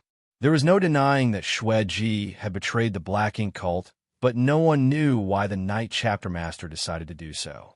When those from the Light Spirit religion got wind of it, they were equally puzzled. They initially thought that it was some fake news spread by the Black Ink cult. Only Li Feiyu, who had been working closely with Xueji in secret, knew that it wasn't misinformation. All of those things had indeed happened. All the same, she was shocked that Xueji was even more powerful than she had imagined. On that night, she already realized that she was no longer a match for Xueji, but she didn't expect the woman to be able to kill Yubu Zhou. The piece of news was eventually verified to be true, and the Light Spirit Religion's manager celebrated. Initially, Yubu Zhou was the biggest obstacle to the Spirit Religion's crusade. Even the 8 Order Lords didn't have the confidence to defeat him. Although the Holy Sun was powerful, he was still young and inexperienced. Therefore, he couldn't possibly defeat Yubu Zhou. Much to their surprise, Xueji had removed this obstacle for them. At that moment, those from the Spirit Religion saw Xueji in a different light, thinking that she must have come to her senses and decided to side with them to save the world. They started looking for Xueji, and those from the Black Ink cult were doing the same. However, after the fight that night, Xueji and her blood slaves went missing, as though they had vanished into thin air. They were adept at killing people in secret, as they were the best assassins in the world. Therefore, they were able to disguise and hide themselves impeccably. If they wanted to disappear, no one could find them. There was no doubt that Xueji was recuperating. Yubu Zhou's attack was immensely powerful after he turned into an apostle. So although Xueji had survived, she must be badly injured. As such, she couldn't kick up a storm in a short time. Or so those from the Black Ink cult thought. In truth, the assassinations continued happening in an even more efficient manner. In just several days, more than 20 Black Ink cult masters were killed, each of them in charge of different battlefields. After their deaths, the Black Ink cult soldiers became virtually leaderless. Those from the Spirit Religion seized the chance and marched forward. They initially had to pay a price to win the fights, but now they could achieve their goals with ease. 6 days after Yubu Zhou was killed, another shocking incident occurred that unnerved the Black Ink cult masters. That was because another chapter master was killed inside the Black Ink cult's main camp. No one saw who made the move. They only felt an immense power erupt inside the largest tent before disappearing. When nearby Black Ink cult members came over to investigate, all they saw was the chapter master had been decapitated. The murderer entered and left the camp without anyone noticing, as though they were ghosts. The Black Ink cult masters of the scene were horrified as they felt cold sweat gather all over their bodies. They felt as though an invisible blade was resting on their necks, ready to reap their heads at any moment. Following the incident, the Black Ink cult's morale collapsed. Since those in leadership roles were being targeted, no one dared to step up to take charge, for that would only make them the targets for the assassin. As more and more chapter masters were killed, the Immortal Ascension boundary masters from the Black Ink cult started running away. The soldiers, who had been contending with the Light Spirit Religion, became leaderless in an instant. Without any masters in charge, they couldn't put up a decent fight. In contrast, those from the Light Spirit Religion were more united than ever. As they continued to win more battles, they became increasingly assertive and high-spirited. At this point, there was no mystery as to who the winner would be. Now, those from the Light Spirit Religion just had to kill as many Black Ink cultists as possible. They initially expected the war to last for several years, but the dust settled in barely a month. 1 month after those from the Light Spirit Religion set off from Dawn City, they managed to surround the Black Ink abyss. It could be said that the Spirit Religion was in control of 99% of the world now. Only a few of the Black Ink cult masters remained around the Black Ink abyss, still obstinately resisting. Marshall Peak, Chapter 5960, Following Orders. The war was intense as the remaining masters of the Black Ink cult stubbornly persevered. However, there was a huge gap between the two sides now. A lot of Black Ink cult masters had lost their lives in just the last month. So how were the rest supposed to be a match for the Light Spirit Religion? As the Light Spirit Religion's soldiers marched forward, Those from the Black Ink cult were left with limited space to live. Eventually, some of them could no longer bear the pressure, so they turned to look at the Black Ink abyss. Rather than waiting for death, they decided to dive into the Black Ink abyss and seek a chance to survive. However, when the Black Ink cult masters with this plan in mind reached the Black Ink abyss, they realized several figures were already waiting there. The person in front was an alluring woman with a curvy figure. The woman was painting her nails with some liquid made from flowers, making them look as red as blood. She appeared at ease and was even humming some unknown tune. As the wind whistled, this sight beside the bottomless Black Ink abyss was quite eerie.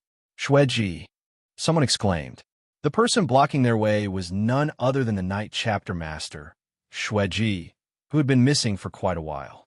She disappeared after the fight with Yubu Zhou, and no one knew where she had gone. Nevertheless, Yubu Zhou's last attack before his death was powerful, so everyone assumed that Su Ji was badly injured and had to recuperate somewhere in secret. They didn't expect the woman to be waiting just next to the Black Ink abyss. Of course, she was not alone. Standing behind her were Qi, Mei, Wang, and Liang, her blood slaves. They remained silent and stood there with dispassionate expressions, but no one would underestimate them. That was because the four of them were in the Third Order Immortal Ascension boundary. Back then, the four of them had stopped more than 20 Immortal Ascension boundary masters in their tracks. Just then, a Black Ink cult master emerged from the crowd and looked at Xueji. "Have you betrayed us, Senior Xueji?" Xueji continued tending to her nails as she replied impassively without lifting her head. "Nonsense. Where did you hear it from?" The person didn't expect Xueji to deny the charge, but he still said furiously, "Since you didn't betray us, why did you kill so many of our people? You even murdered Senior Yubu Zhou. If not, he was so agitated that he couldn't finish his sentence. If not for the fact that Xueji had been killing their people in secret, the Black Ink cult wouldn't have been defeated so swiftly. Over the past month, too many Black Ink cult masters have been assassinated, while the death of Yubu Zhou had an especially big impact on their strength and morale.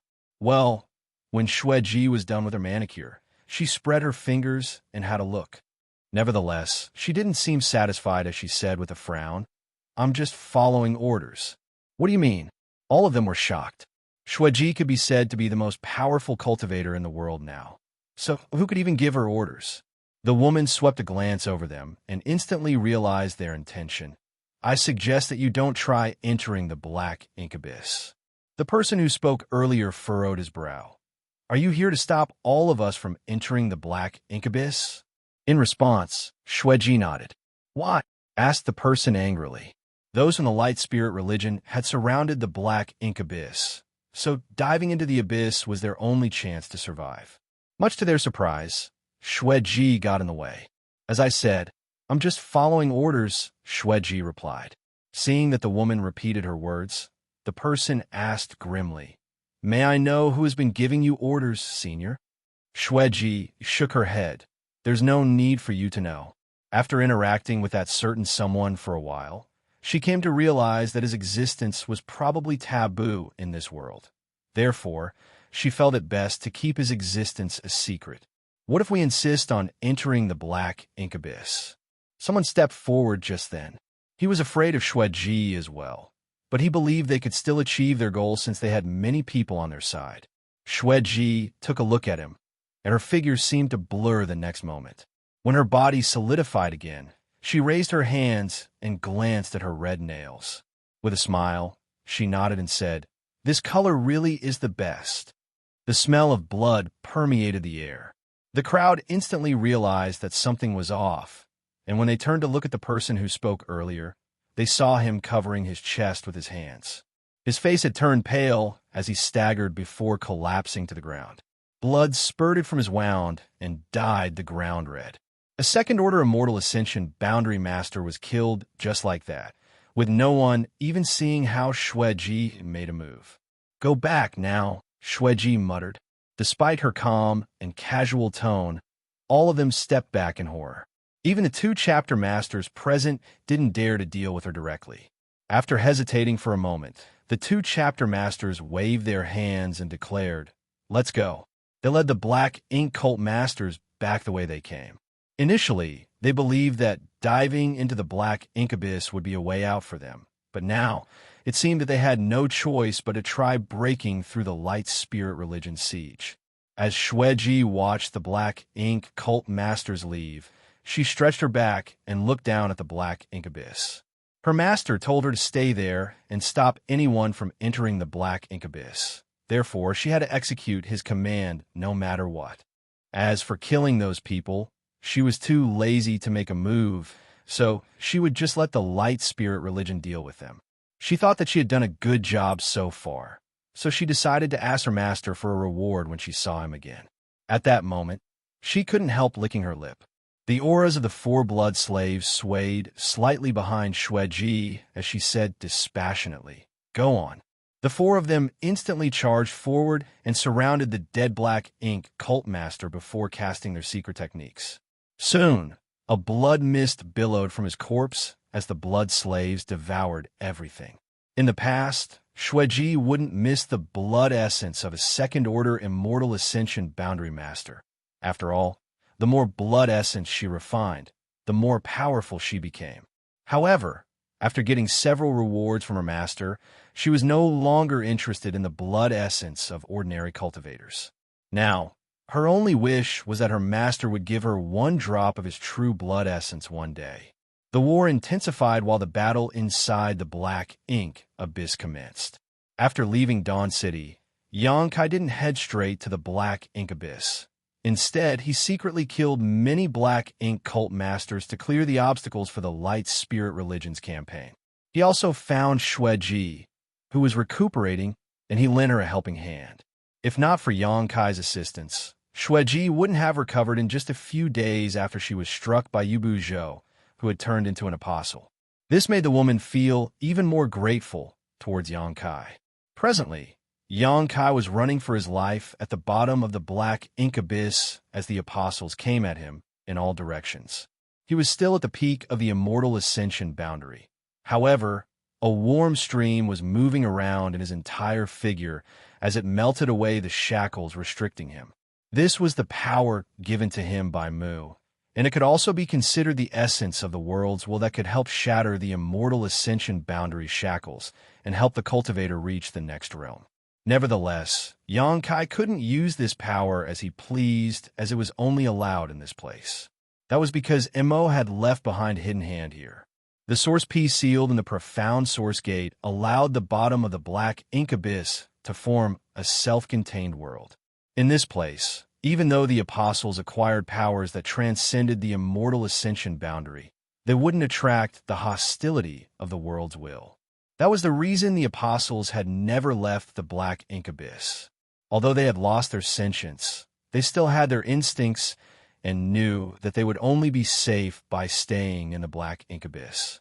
Previously, they were infuriated by Xianxia, so they chased after him as the latter left the black ink abyss. Nevertheless, as soon as they crossed the boundary of life and death, they were instantly killed.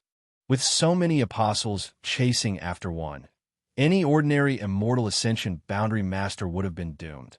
However, Xianxia had a powerful heritage and incredible methods. His figure was elusive as he managed to survive in the hostile environment. The speed of the warm stream quickened as Xianxia's aura rose rapidly. The shackles that restrained his power started loosening. There came a moment when he felt light all of a sudden, as though he had broken through his limits. His aura became violent as an air blast swept across the place. For the Immortal Ascension boundary, he made it to the Transcendent realm. To the cultivators in this independent world, it was a dream they had been longing to grasp for as long as anyone could remember. However, to Xianxia, it was just experiencing a realm he had reached before for the second time. He suddenly stopped in his tracks and turned around as his spear radiated a cold light. The power of the Transcendent realm swirled around the weapon. Just then, an apostle leapt into the air and pounced on Xianxia, who raised his spear and thrust it into the opponent's eye. The head exploded with a boom as Xianxia retracted his spear and pushed it out again.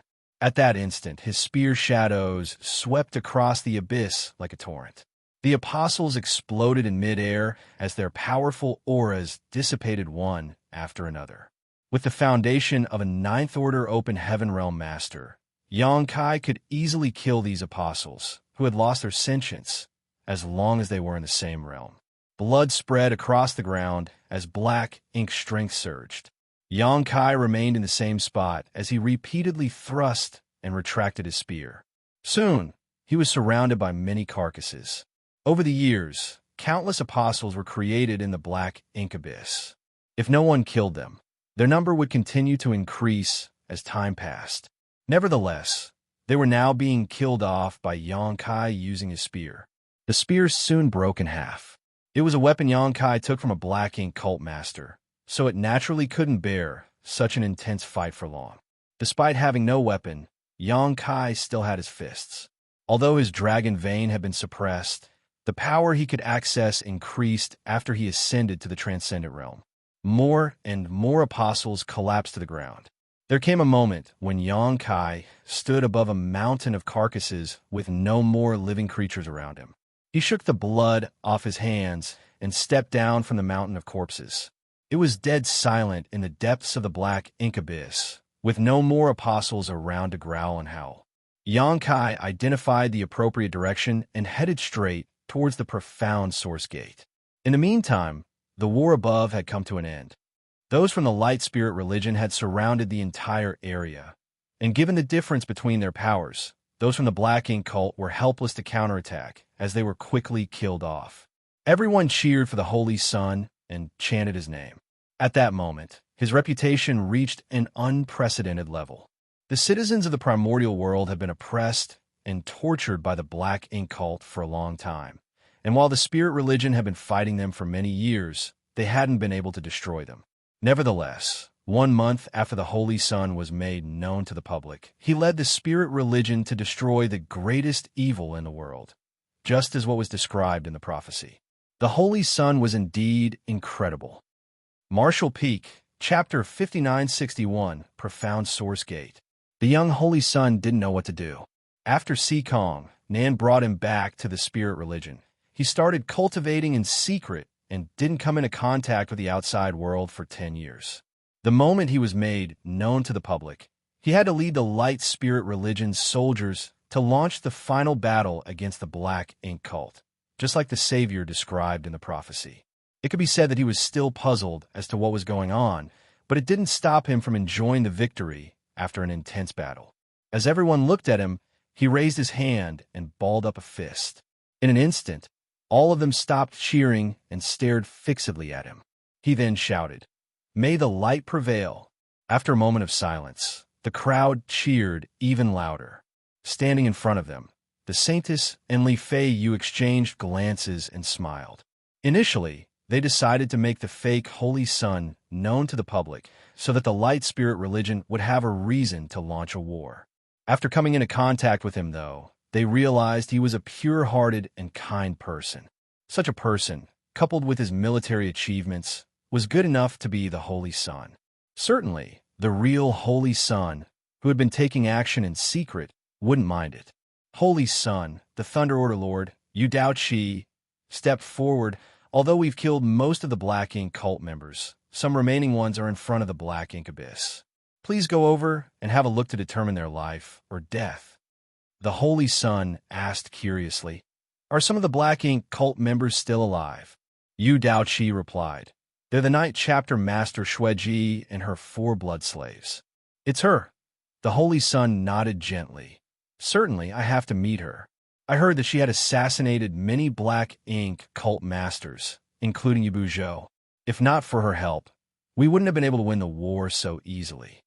Regardless of what Xueji was like in the past, she had made a huge contribution to the fight against the Black Ink cult. Therefore, the young Holy Sun was fond of her and thought that he should thank her in person. With the Holy Sun and the Saintess leading the way, the spirit religion masters set off towards the Black Ink abyss. When they arrived, they realized the atmosphere was both gloomy and tense. Xueji and her blood slaves stood there in silence, while some spirit religion masters confronted them. When the masters from the spirit religion saw the Holy Sun and the others, they finally felt relieved. After Xueji killed Yubu Zhou, there was no doubt she was the most powerful cultivator in the world. When the spirit religion's immortal ascension boundary masters faced her, they felt immensely pressured, even though Xueji merely stood there without doing anything. The crowd parted to the sides while the Holy Sun walked up to Xueji. Yu Daoqi secretly warned, "Be careful, Holy Sun." The Holy Sun nodded and stood in front of Xueji before saluting her. Light Spirit Religion's Wu Ding greets Senior Xueji. Xueji lifted her gaze and swept a glance over him before asking with a smile, "Are you the Holy Sun?" Wu Ding scratched his head. "I think so. That's what everyone calls me." Xueji was surprised by his somewhat childish behavior, but a moment later, she shook her head with a smile. "You're still too green." Wu Ding replied respectfully, "You have a point, Senior. I'm still a young and inexperienced cultivator, so I might make mistakes from time to time. Please forgive me if I've offended you in any way." A helpless Xueji looked at him and sighed. "That's not what I meant." She knew that the young Holy Sun must have misunderstood something. What she meant was that compared to her inscrutable master, the young Holy Sun was still just a child. Although Yang Kai had never told her anything, she realized long ago that the true Holy Sun described in the prophecy must be her master. The young man before her eyes was only a fake that the spirit religion had used to launch a war against the Black Ink cult. Initially, she was hostile towards this man, thinking that he had snatched the glory that belonged to his master, a truth which displeased her. However, when she saw the Holy Sun's behavior for herself, she couldn't bring herself to loathe him. The Holy Sun scratched his head again. Just as he was ready to speak, Yu Daoqi bellowed all of a sudden, "Surrender without a fight, demon woman." Xueji turned to look at him, but she didn't have the intention of responding to him, so she glanced over at Li Feiyu and said, "Big sisterly, are you guys planning to kill me after everything I've done for you? If that's the case, couldn't you have warned me earlier so that I could get prepared?" Li Feiyu shook her head. "That's not our intention. Don't read too much into it." The Order Lords were puzzled, feeling that there was something they were not aware of. Yu Daoqi questioned with a frown, "What do you mean?" Li Feiyu explained, "Xueji has sided with us. Previously, the Saint has told me to contact Xueji in secret. We have been coordinating with her so she could assassinate those Black Ink cult masters. It's because of her assistance that we've been able to march forward and destroy the enemy with ease over the past month." Hearing that, all of them were shocked. Si Kong Nan muttered, "Why have we never heard of it before?" The Saintess said with a smile, "We've decided to keep it a secret since the matter was both sensitive and of critical importance. Forgive me." Since the Saintess had admitted to it, that must be the truth. Moreover, given the outcome, Xueji had indeed made a huge contribution. At that moment, many of them looked at her with milder expressions. They were certainly pleased to have an ally like her. With a dark expression, Yu Daoqi said, "You've acted rashly this time, Holy Saintess. Even if you refuse to tell us about it, you shouldn't have kept it a secret from the Holy Sun. After all, he is the Savior." The Holy Sun waved his hand. "It's fine. It is true that I am inexperienced and know nothing about the current situation or how to handle it. Big Sister Saintess can continue to take charge of the spirit religion's affairs." Yu Daoqi was rendered speechless, thinking that the Holy Sun was no different from a wastrel trying to avoid responsibility at this moment.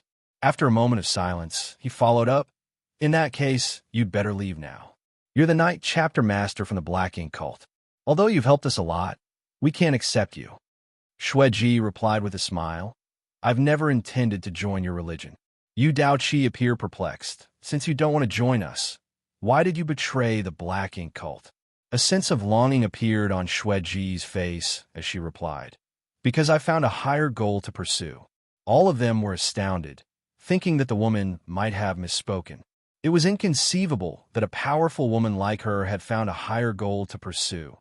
Thus, she betrayed the Black Ink cult. An irritated Yu Daoqi waved his hand. "Regardless, we have nothing to do with each other from now on, and you mustn't commit any more crimes just because you're powerful." You can leave now. Xueji shook her head. I can't go. After a pause, she asked, Are you planning to explore the Black Incubus secrets? Yu Daoqi nodded. The Black Ink cult has been destroyed, but since the Black Incubus is the source of the Black Ink cult, we certainly have to look into it.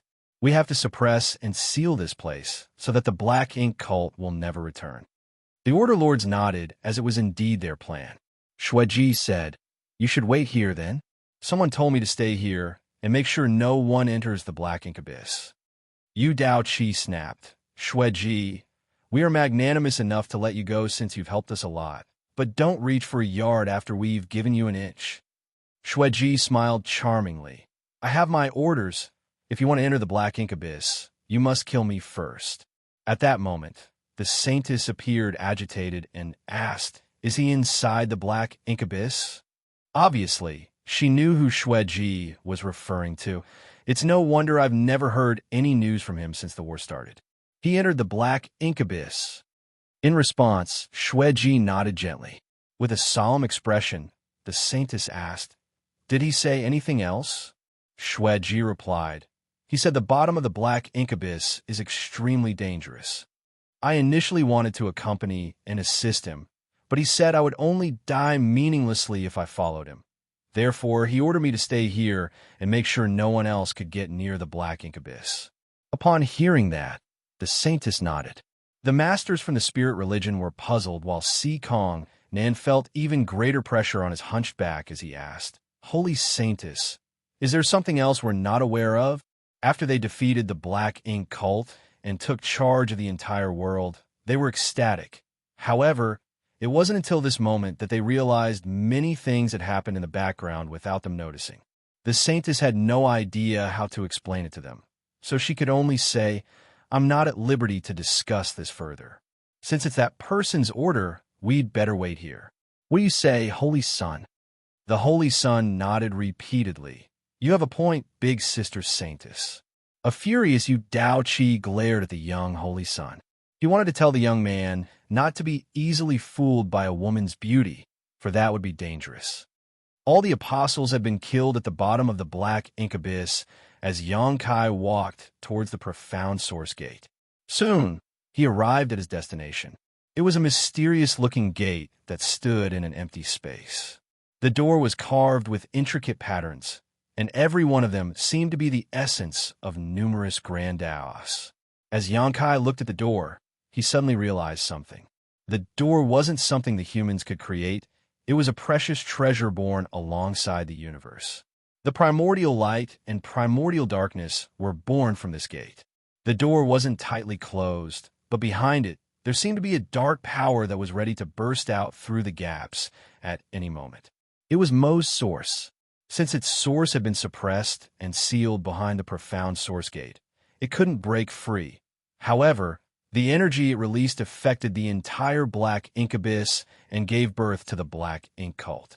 Mu said that the darkness of human nature, which included slaughter, conspiracy, plots, and greed, could help strengthen Black Ink strength. Therefore, after Mo developed sentience, its power increased rapidly. That was because there has never been a lack of a dark side in human nature. As Xianxia looked at the profound source gate, he extended his hand and touched it. The next moment, his entire figure shook. A cold aura engulfed him in an instant and elicited the negative feelings he had suppressed at the bottom of his heart. He was oppressed and hunted down when he was weak, and when he was strong enough, he killed all of his opponents. All sorts of terrible memories swept through him like a tsunami. Marshall Peak, Chapter 5962, Turn of Events. When the cold aura engulfed Xianxia, all of his horrible memories emerged from the bottom of his mind and impacted his soul. Darkness started spreading in his knowledge sea. It wasn't conspicuous at first, but it soon covered a large area and continued to expand. In just a short moment, the entire knowledge sea seemed to be covered in a layer of dark fog. On a 7-colored island, Fong Tianci and Thunder Shadow saw some blurred images rolling in the dark fog. The images were all gray and gloomy, which were the unhappy memories of Xianxia's life. The memories kept getting shattered as though they were devoured by the dark fog. As the dark fog's power increased, it became increasingly thick. Yin Peng, who had been confined to this place for a long time, exclaimed, "What's going on? Has Sir fallen into danger?" No one responded to him. Impacted by the external stimulant, the seven-colored island started shaking as the multicolored light around it became even brighter. However, before the soul-warming lotus could do anything, even more images emerged from the dark fog. Compared to the gloomy images earlier, the new ones were undoubtedly much brighter. Not long after these images appeared, they soon covered the entire knowledge sea.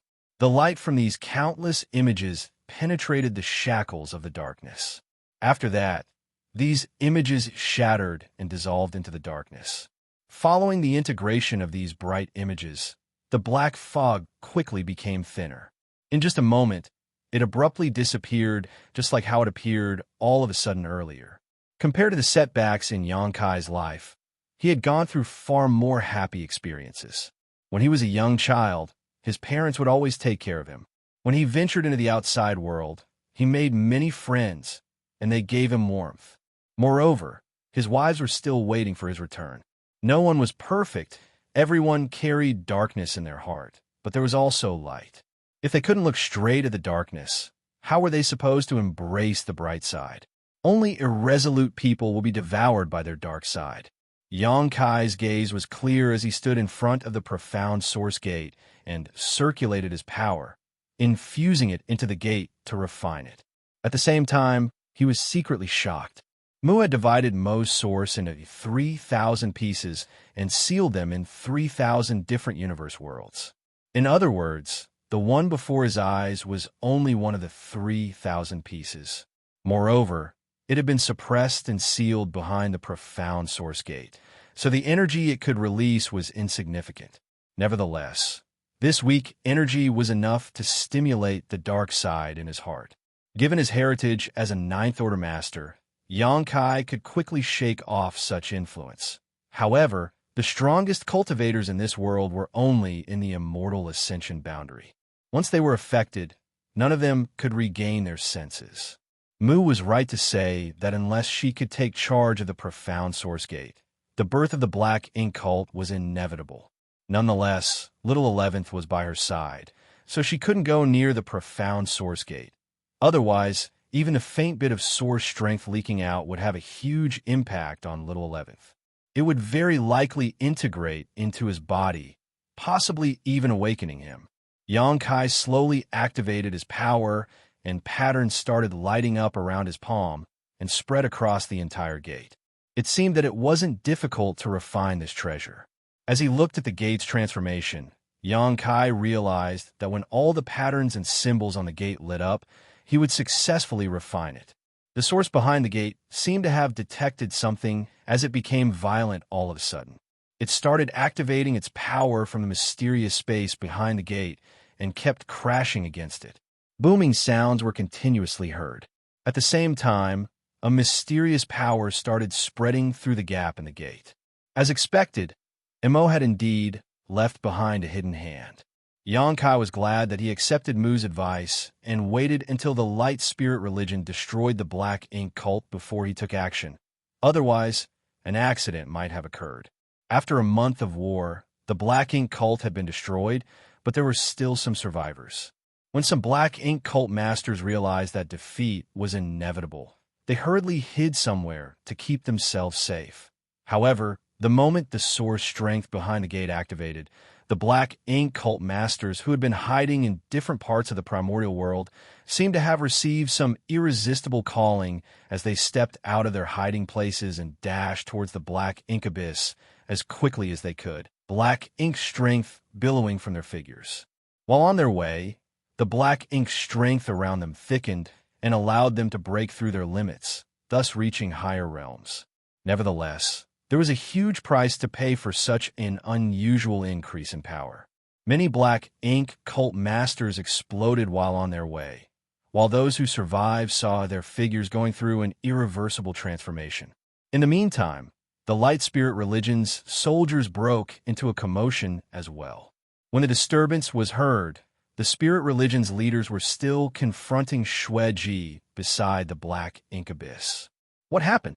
asked an Order Lord in shock. Li Feiyu immediately went over to have a look.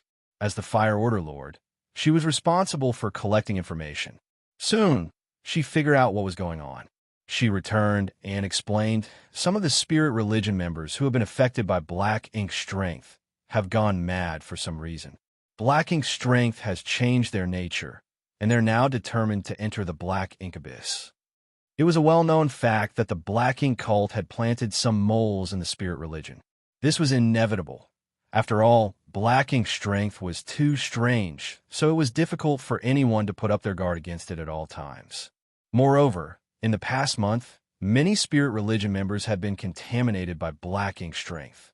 Since the weak black ink strength didn't have any noticeable impact, those from the spirit religion decided to put the matter aside for now. They would only examine every member after the dust settled.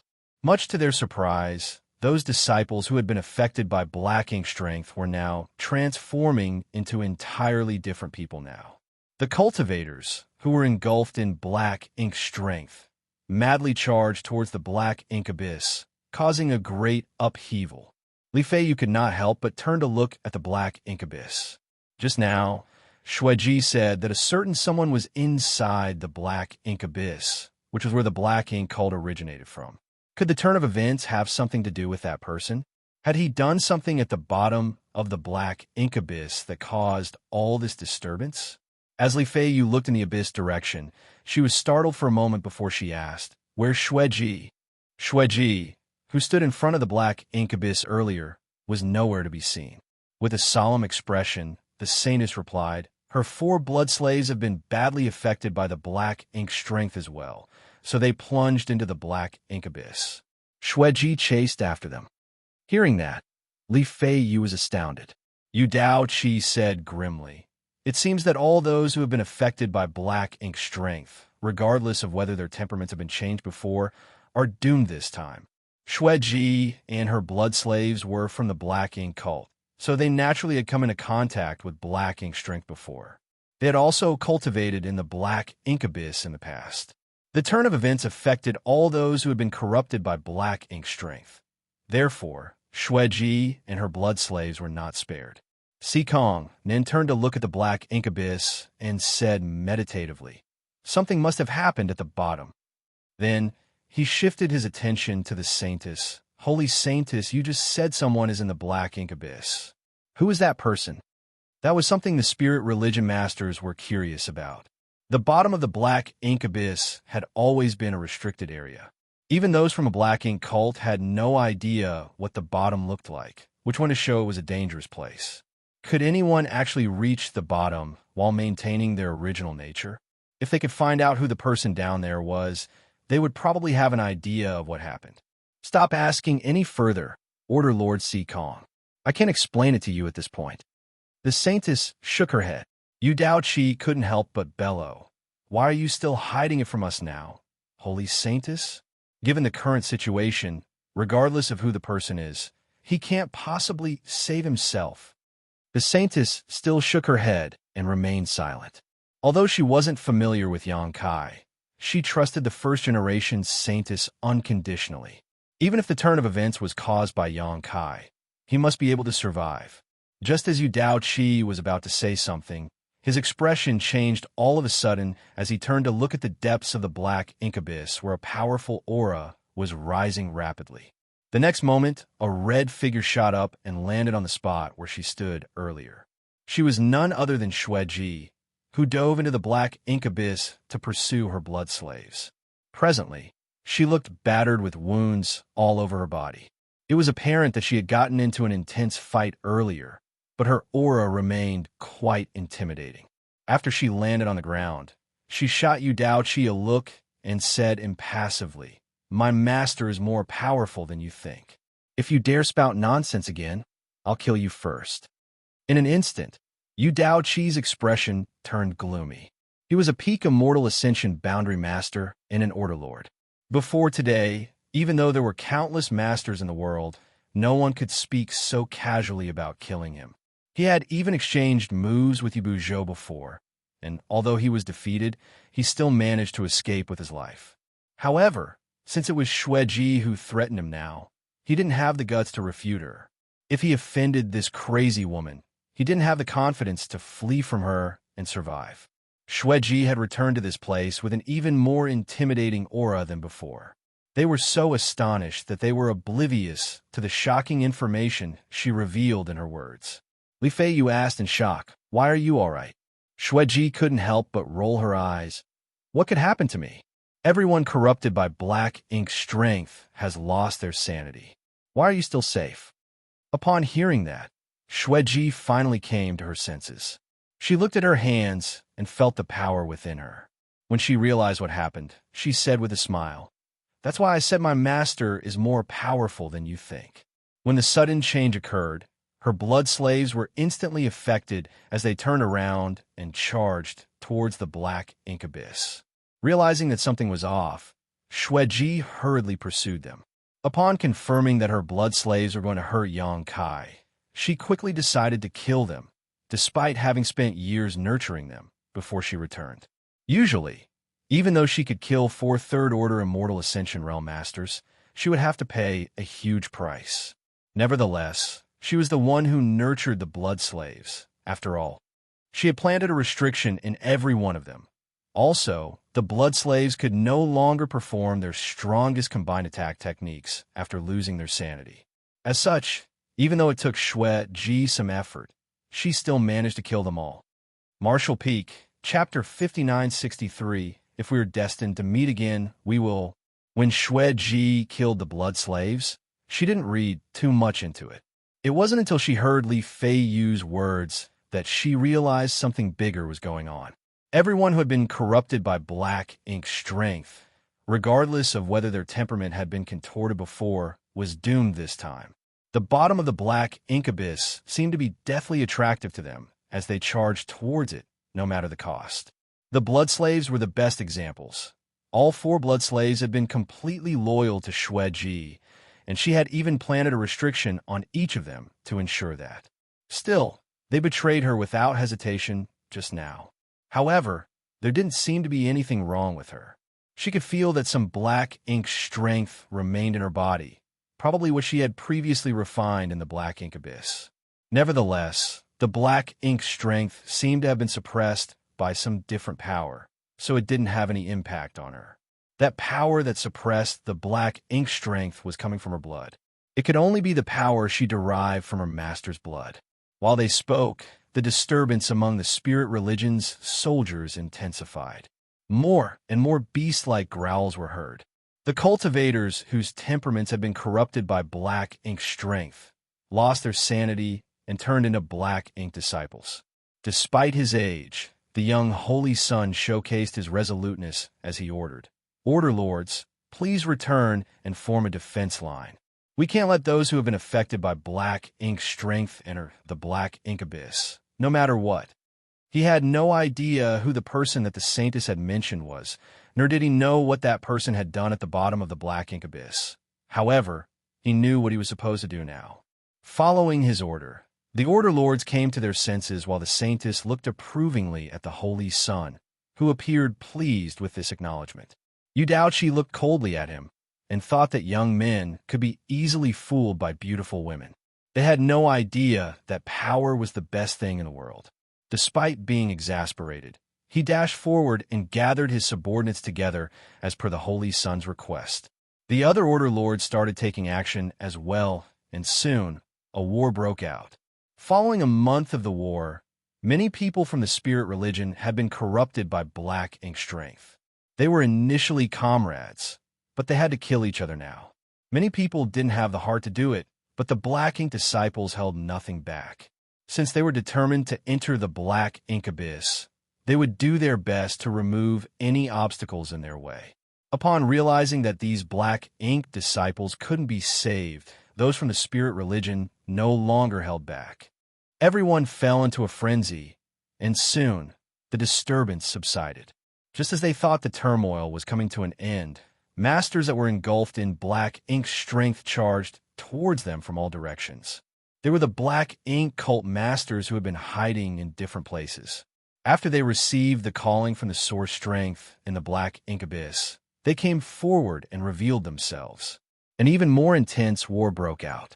The spirit religion's soldiers didn't have the heart to hurt their comrades, but they wouldn't go easy on those from the black ink cult. Xueji just stood silently beside the black ink abyss and listened to the sounds of the slaughter. She had to execute Xianxia's command by killing anyone who tried to enter the black ink abyss. The upheaval lasted for several days.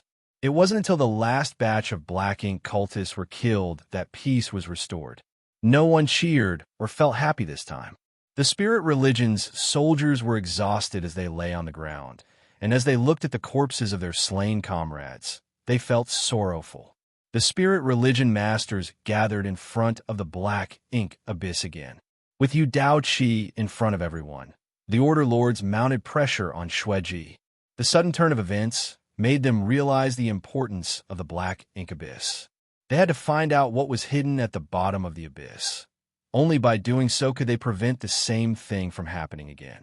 However, Xueji never gave in, and her murderous intent permeated the air. The atmosphere beside the black ink abyss grew more intense by the day.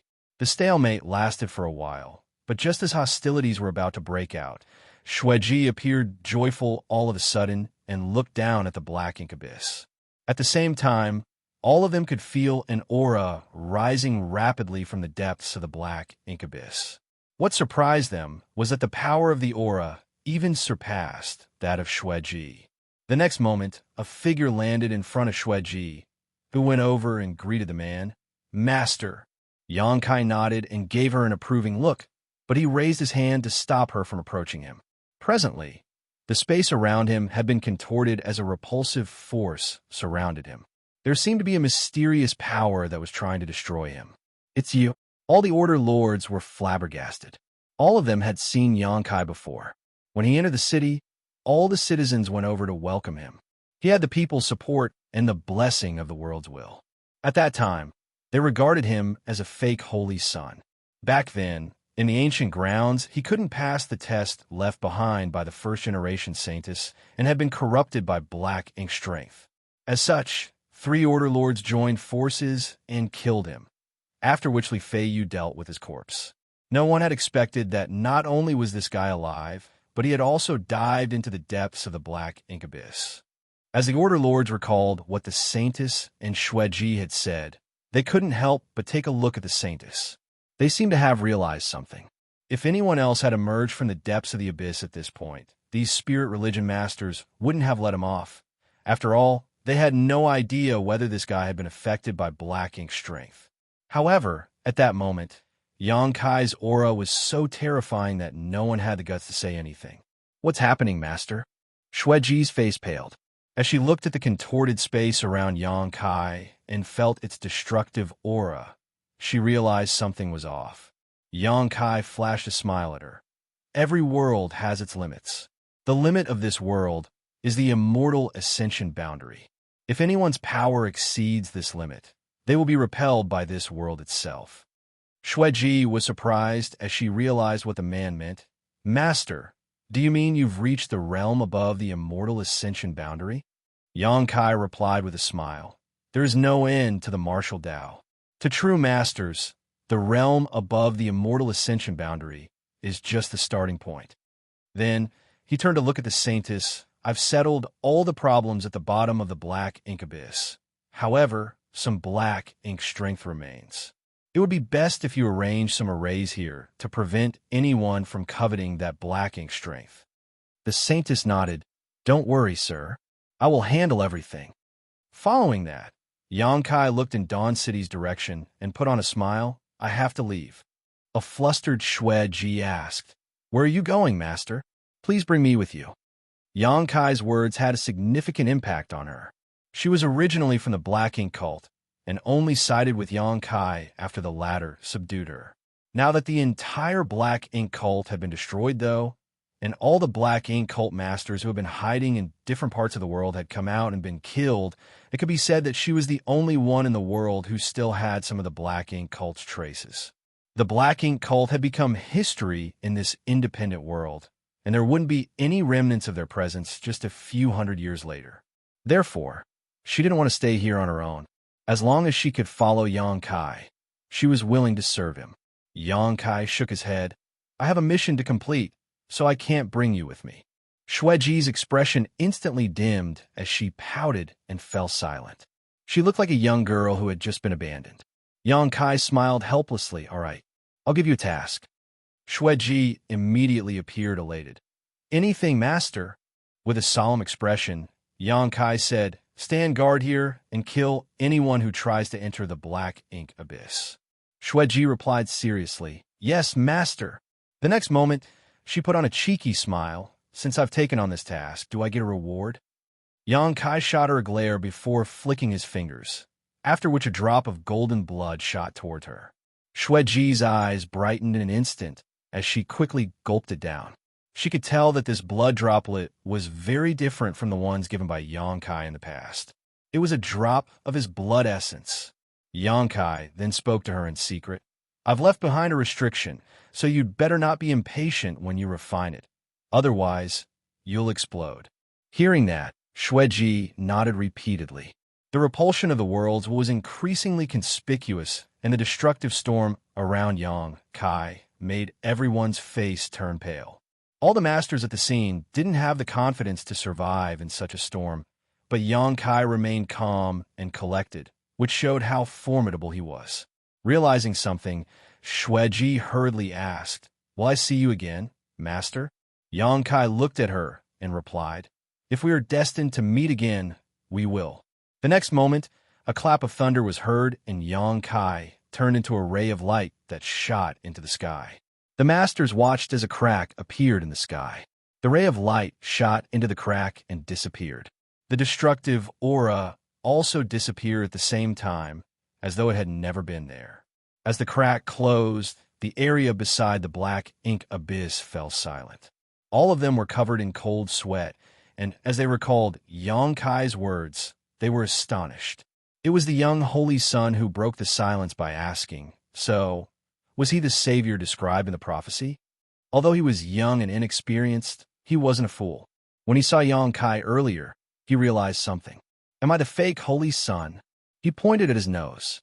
The Order Lords exchanged glances, realizing the problem as well. The Saintess looked at the holy son and replied with a smile, he's indeed the savior described in the prophecy, but you're the spirit religion's holy son. After a month of the war, the Holy Son had gained the recognition of the spirit religion members. Everyone who had taken part in the crusade would only acknowledge him to be the Holy Son. The young Holy Son scratched his head. All right, I'll be the Holy Son then. However, it's inappropriate that no one is aware of who the real Savior is.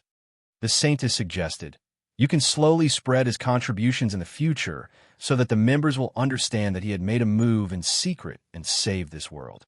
The Holy Son nodded, that'll work. However, we'd better deal with the most pressing issue now. Before that person left, he told us to suppress and seal the black ink abyss. How do you want to do it, Holy Son? Asked the Saintess. The Holy Son turned to look at Xueji. Do you want to join the spirit religion? Xueji was still feeling the power of the blood essence when she heard that. Surprised, she asked in confirmation, do you want me to join the spirit religion? Yes. We share the same goal now, and that person told you to stand guard at the black ink abyss before he left. In that case, I think it'd be better if we could work together. What do you say? Xueji looked seriously at him and saw her alluring figure reflected in the Holy Son's clear gaze. After a moment, she smiled and nodded, fine. Rather than being all on her own, she felt that this outcome wasn't too bad. Marshall Peak, Chapter 5964, The Second World. Mu's house was located on the periphery of Dawn City.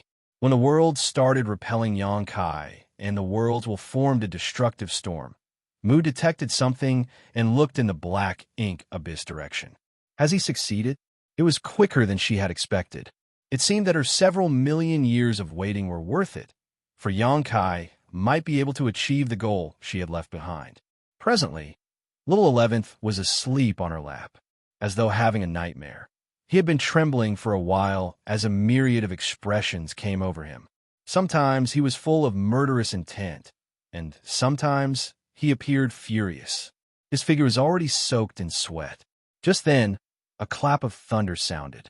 Little 11th awakened in shock and looked dazedly at Mu. Then, he pouted and started crying.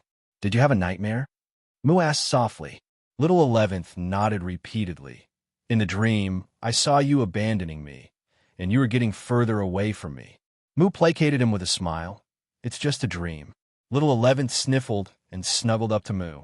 He held the woman's thighs tightly and said childishly, "You mustn't abandon me, sick sister. I'll have no one I can call family anymore." Mu patted his back. "Don't worry. I'll never abandon you, and I'll always keep you company. Of course, when you become an adult one day, perhaps you'll find me annoying and run away." "That will never happen." Little 11th frowned as he realized something was off. He then said, "I think I've fallen ill, sick sister. I'm feeling unwell. You'll feel better after some sleep." "In," Little 11th replied and found a comfortable position before dozing off. As Xianxia traversed the void, he could feel a drawing force pointing out the direction for him. The drawing force wasn't the repulsive force from the primordial world. Instead, it was a force that came from the space-time river itself.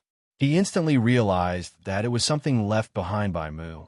After he refined the profound source gate in the primordial world and sealed one piece of Mu's source, he had to leave for the next world. He was in a hurry.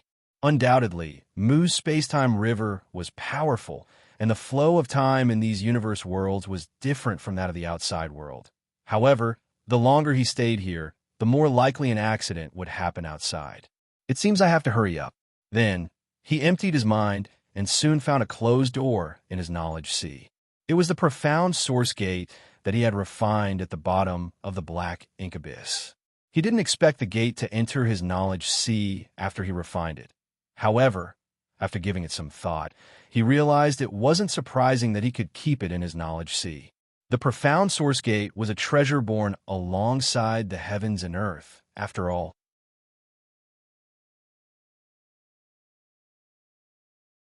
He was relieved that even though his cultivation had been suppressed greatly, he was still in the immortal ascension boundary.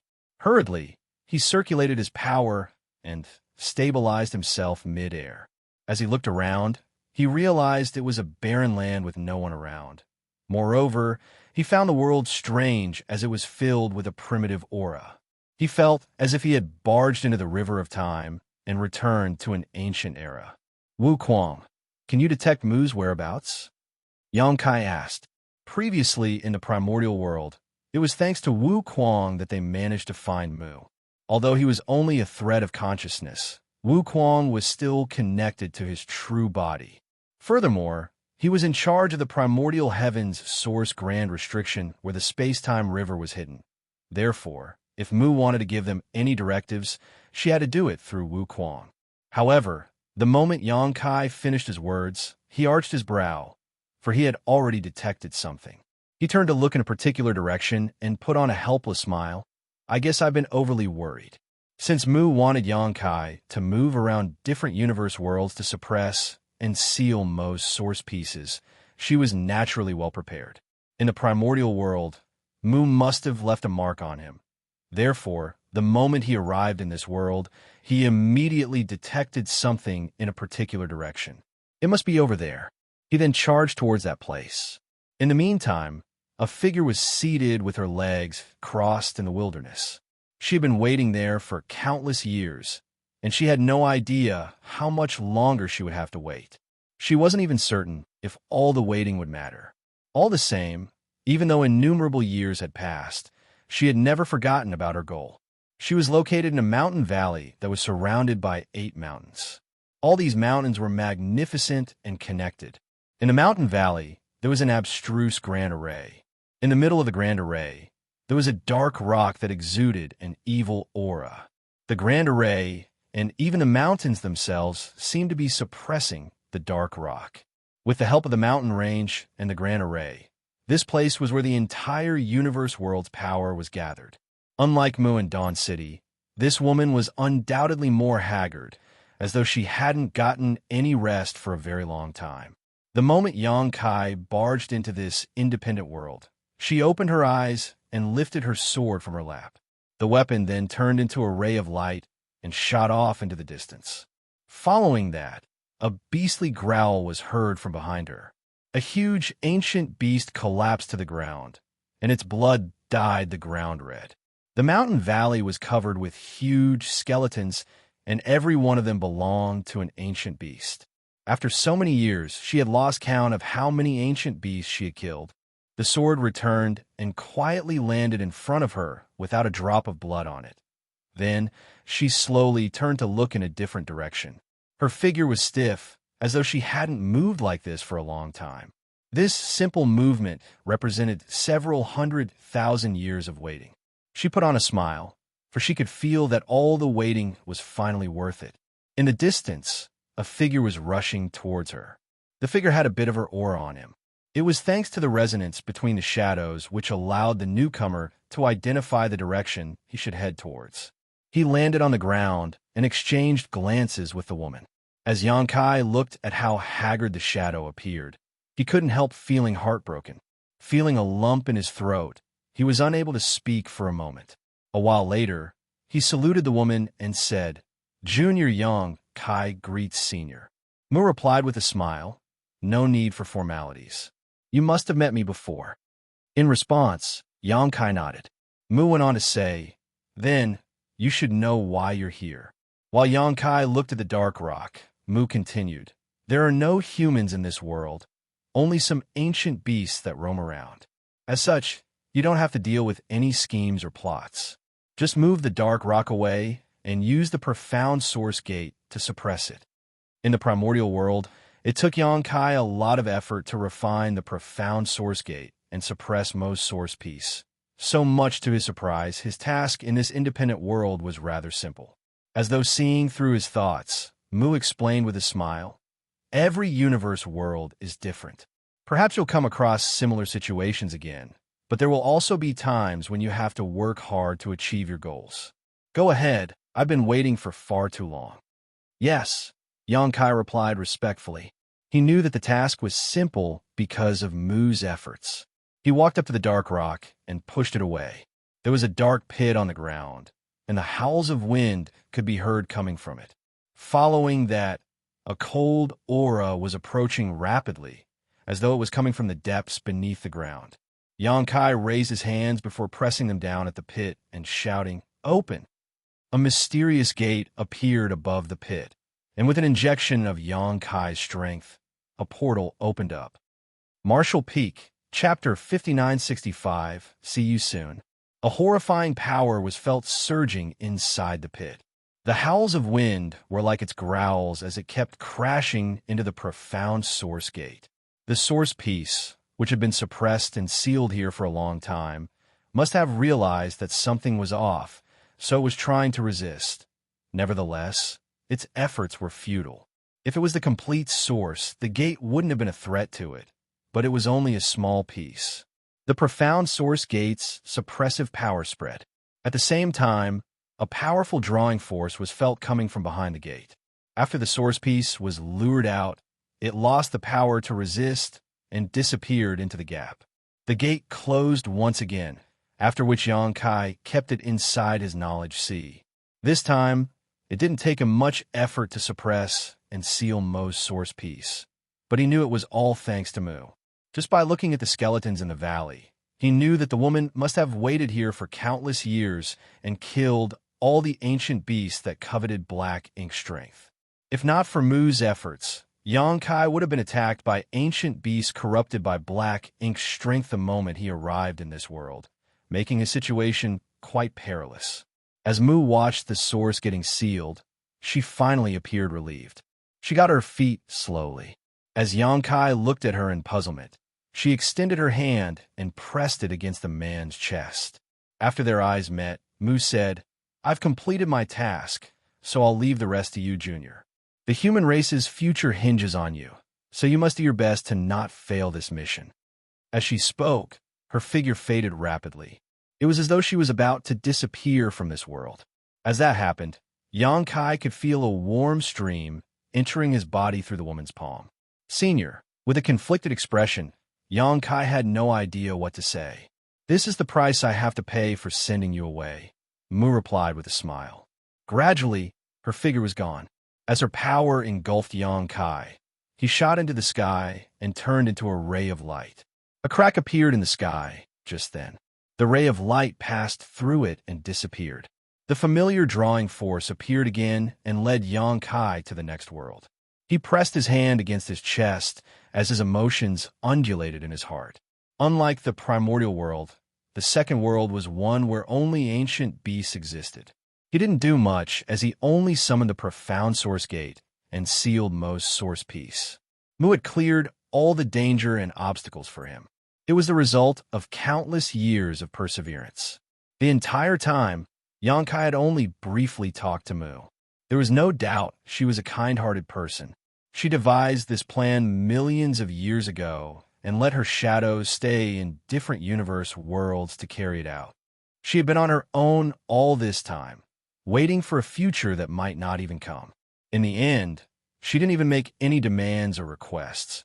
She simply told Yang Kai to do his best and try not to fail. Even so, he didn't give her a definitive reply. He couldn't help but blame himself. Mu had been doing all this selflessly, and she didn't need anyone to thank her.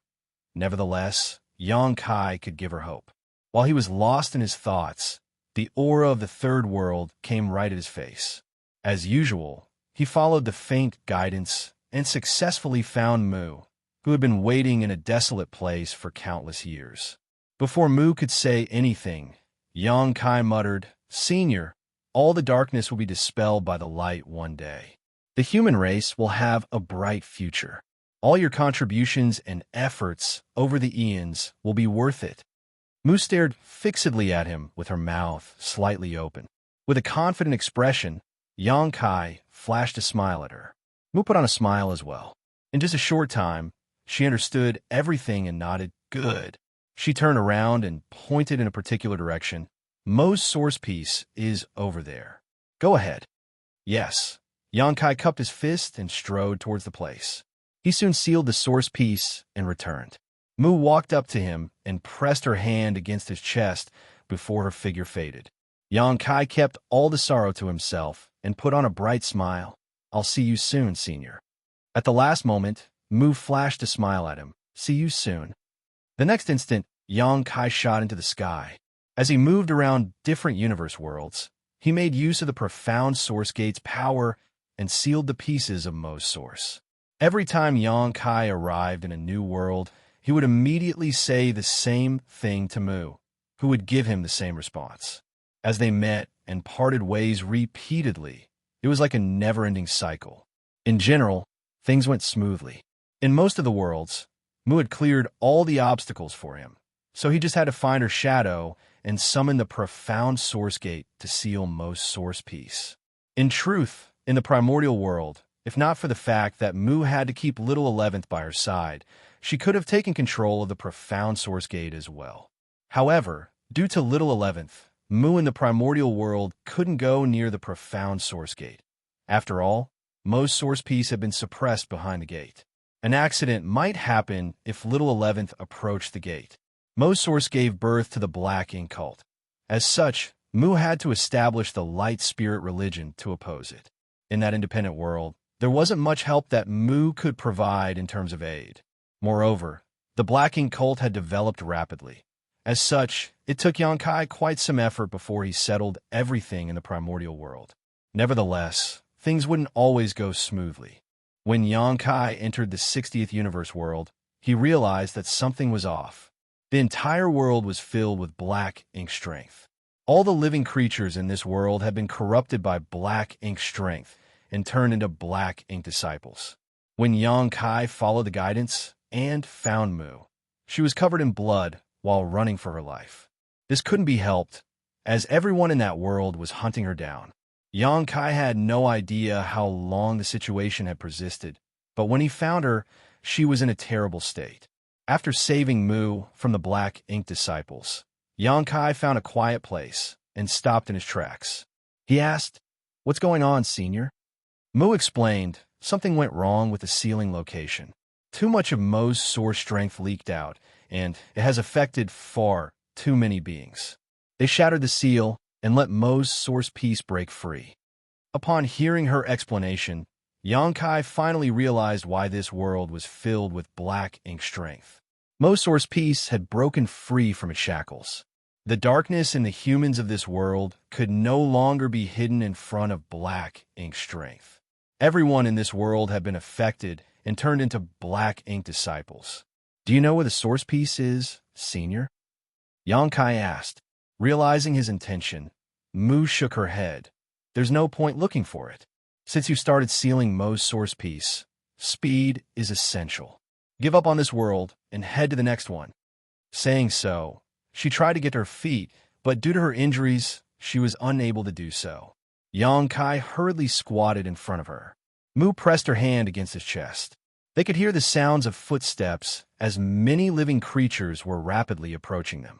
Remember, if there's a similar situation in any world, abandon it at once.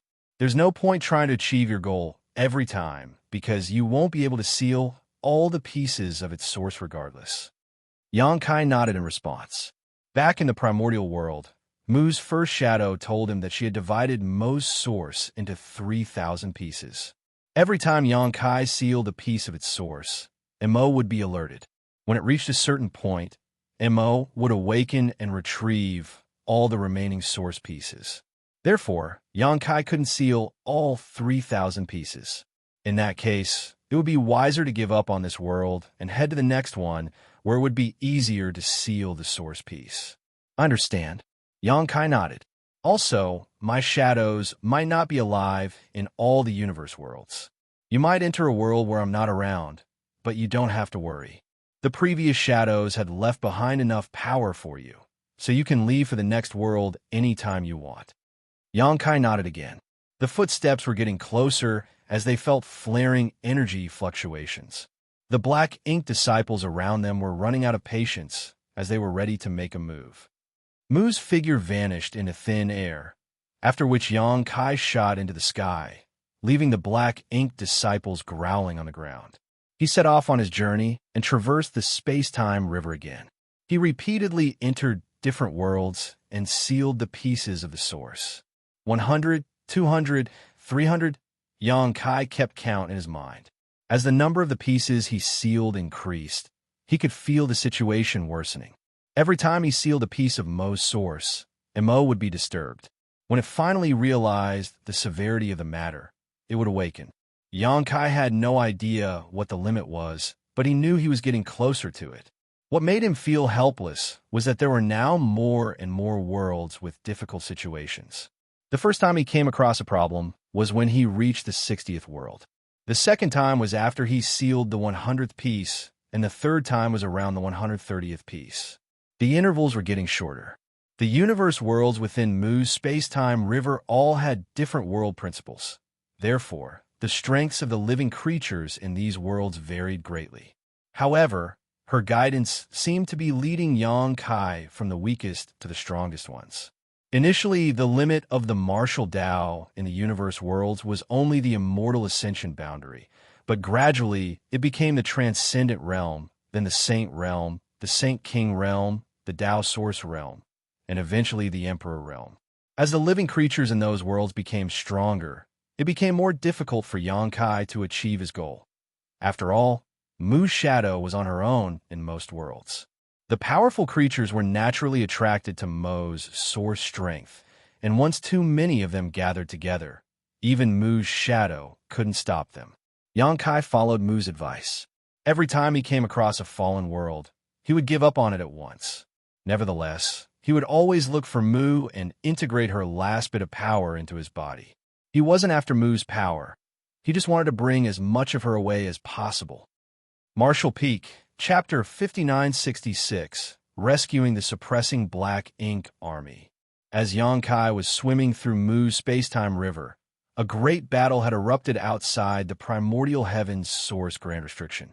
After dealing with the Black Ink Clan reinforcement army, Xianxia rushed ahead to investigate the situation at the primordial heaven's source grand restriction, while the Crusade force was a step behind since they had to clean up the aftermath as well as rest and recover.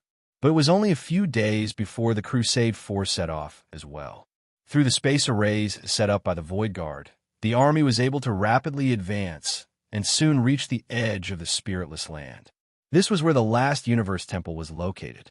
Something unexpected had happened at the primordial heavens source grand restriction a few years back.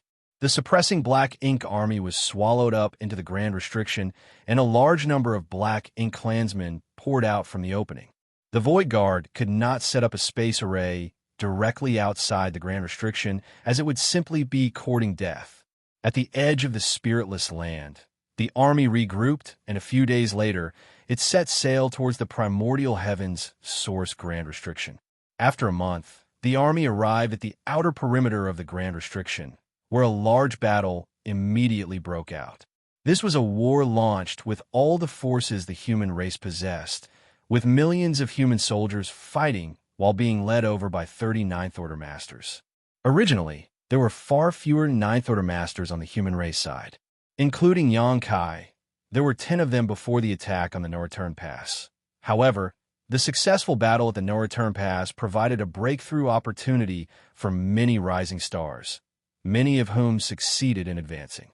23 people attempted to break through, and the outcome was that 3 failed while 20 succeeded. As a result, the Ninth Order Masters reached the 30 mark. Afterwards, more Masters broke through to the Ninth Order as well. Now, there were more than 30 Ninth Order Masters in the Crusade force. Thousands of years ago, through a series of devastating losses, culminating in the Barren Territory War, the veteran Ninth Order Masters were decimated until only Xianxia and Wuqing remained. After several thousand bitter years passed, though, the human race had finally restored some of its foundation. More than 30 Ninth Order Masters, millions of soldiers, and powerful warships filled the battlefield. The power of the entire human race had gathered here today. However, the Black Ink clan was not to be underestimated either. The primordial heavens source grand restriction had been around for millions of years. During these years, Black Ink's strength increased constantly, but it had reached a limit. Even if it kept increasing, it would be difficult to break through the grand restriction. Thus, much of the Black Ink strength accumulated had been used to create more Black Ink clansmen. One could say that within the primordial heavens source grand restriction, the Black Ink clan's forces had already accumulated to a terrifying number. If Mu had not brought out her hidden hand to put him to sleep back then, the primordial heavens source grand restriction would most likely have been destroyed, and the Black Ink clan could have swept over the entire universe. It was Mu who gave the human race a final chance, allowing them to create the current situation. Currently, the primordial heavens source grand restriction was still under Wu Kuang's control. Even though the opening in the grand restriction had expanded significantly, it still had a limit, which restricted the speed of the Black Ink clansmen's escape. Furthermore, royal lords still found it incredibly difficult to pass through. If they forced their way out, it would severely damage their foundation, which had been proven by past attempts.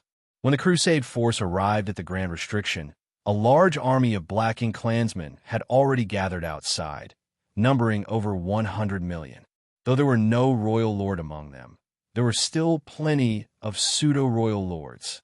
Compared with the immense Black Ink clan army, the human race army appeared minuscule. When the war broke out, the human race's forces were far inferior in number to the Black Ink clan.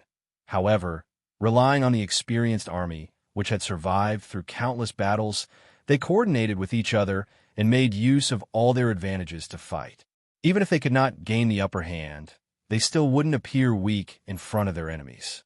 From afar, the human race army looked like a small snake slithering agilely around a giant python, constantly tearing at the latter's body. The entire void was filled with the corpses of the Black Ink clansmen, and Black Ink strength released from them had condensed together to form massive Black Ink clouds. Each Ninth Order Master was going all out to slaughter the pseudo-royal lords. Even the Eighth Order Masters were unwilling to appear weak. Together, they got into battle formations and charged fearlessly at their enemies. At the Grand Restriction's opening, the Black Ink clansmen kept pouring out to reinforce their army.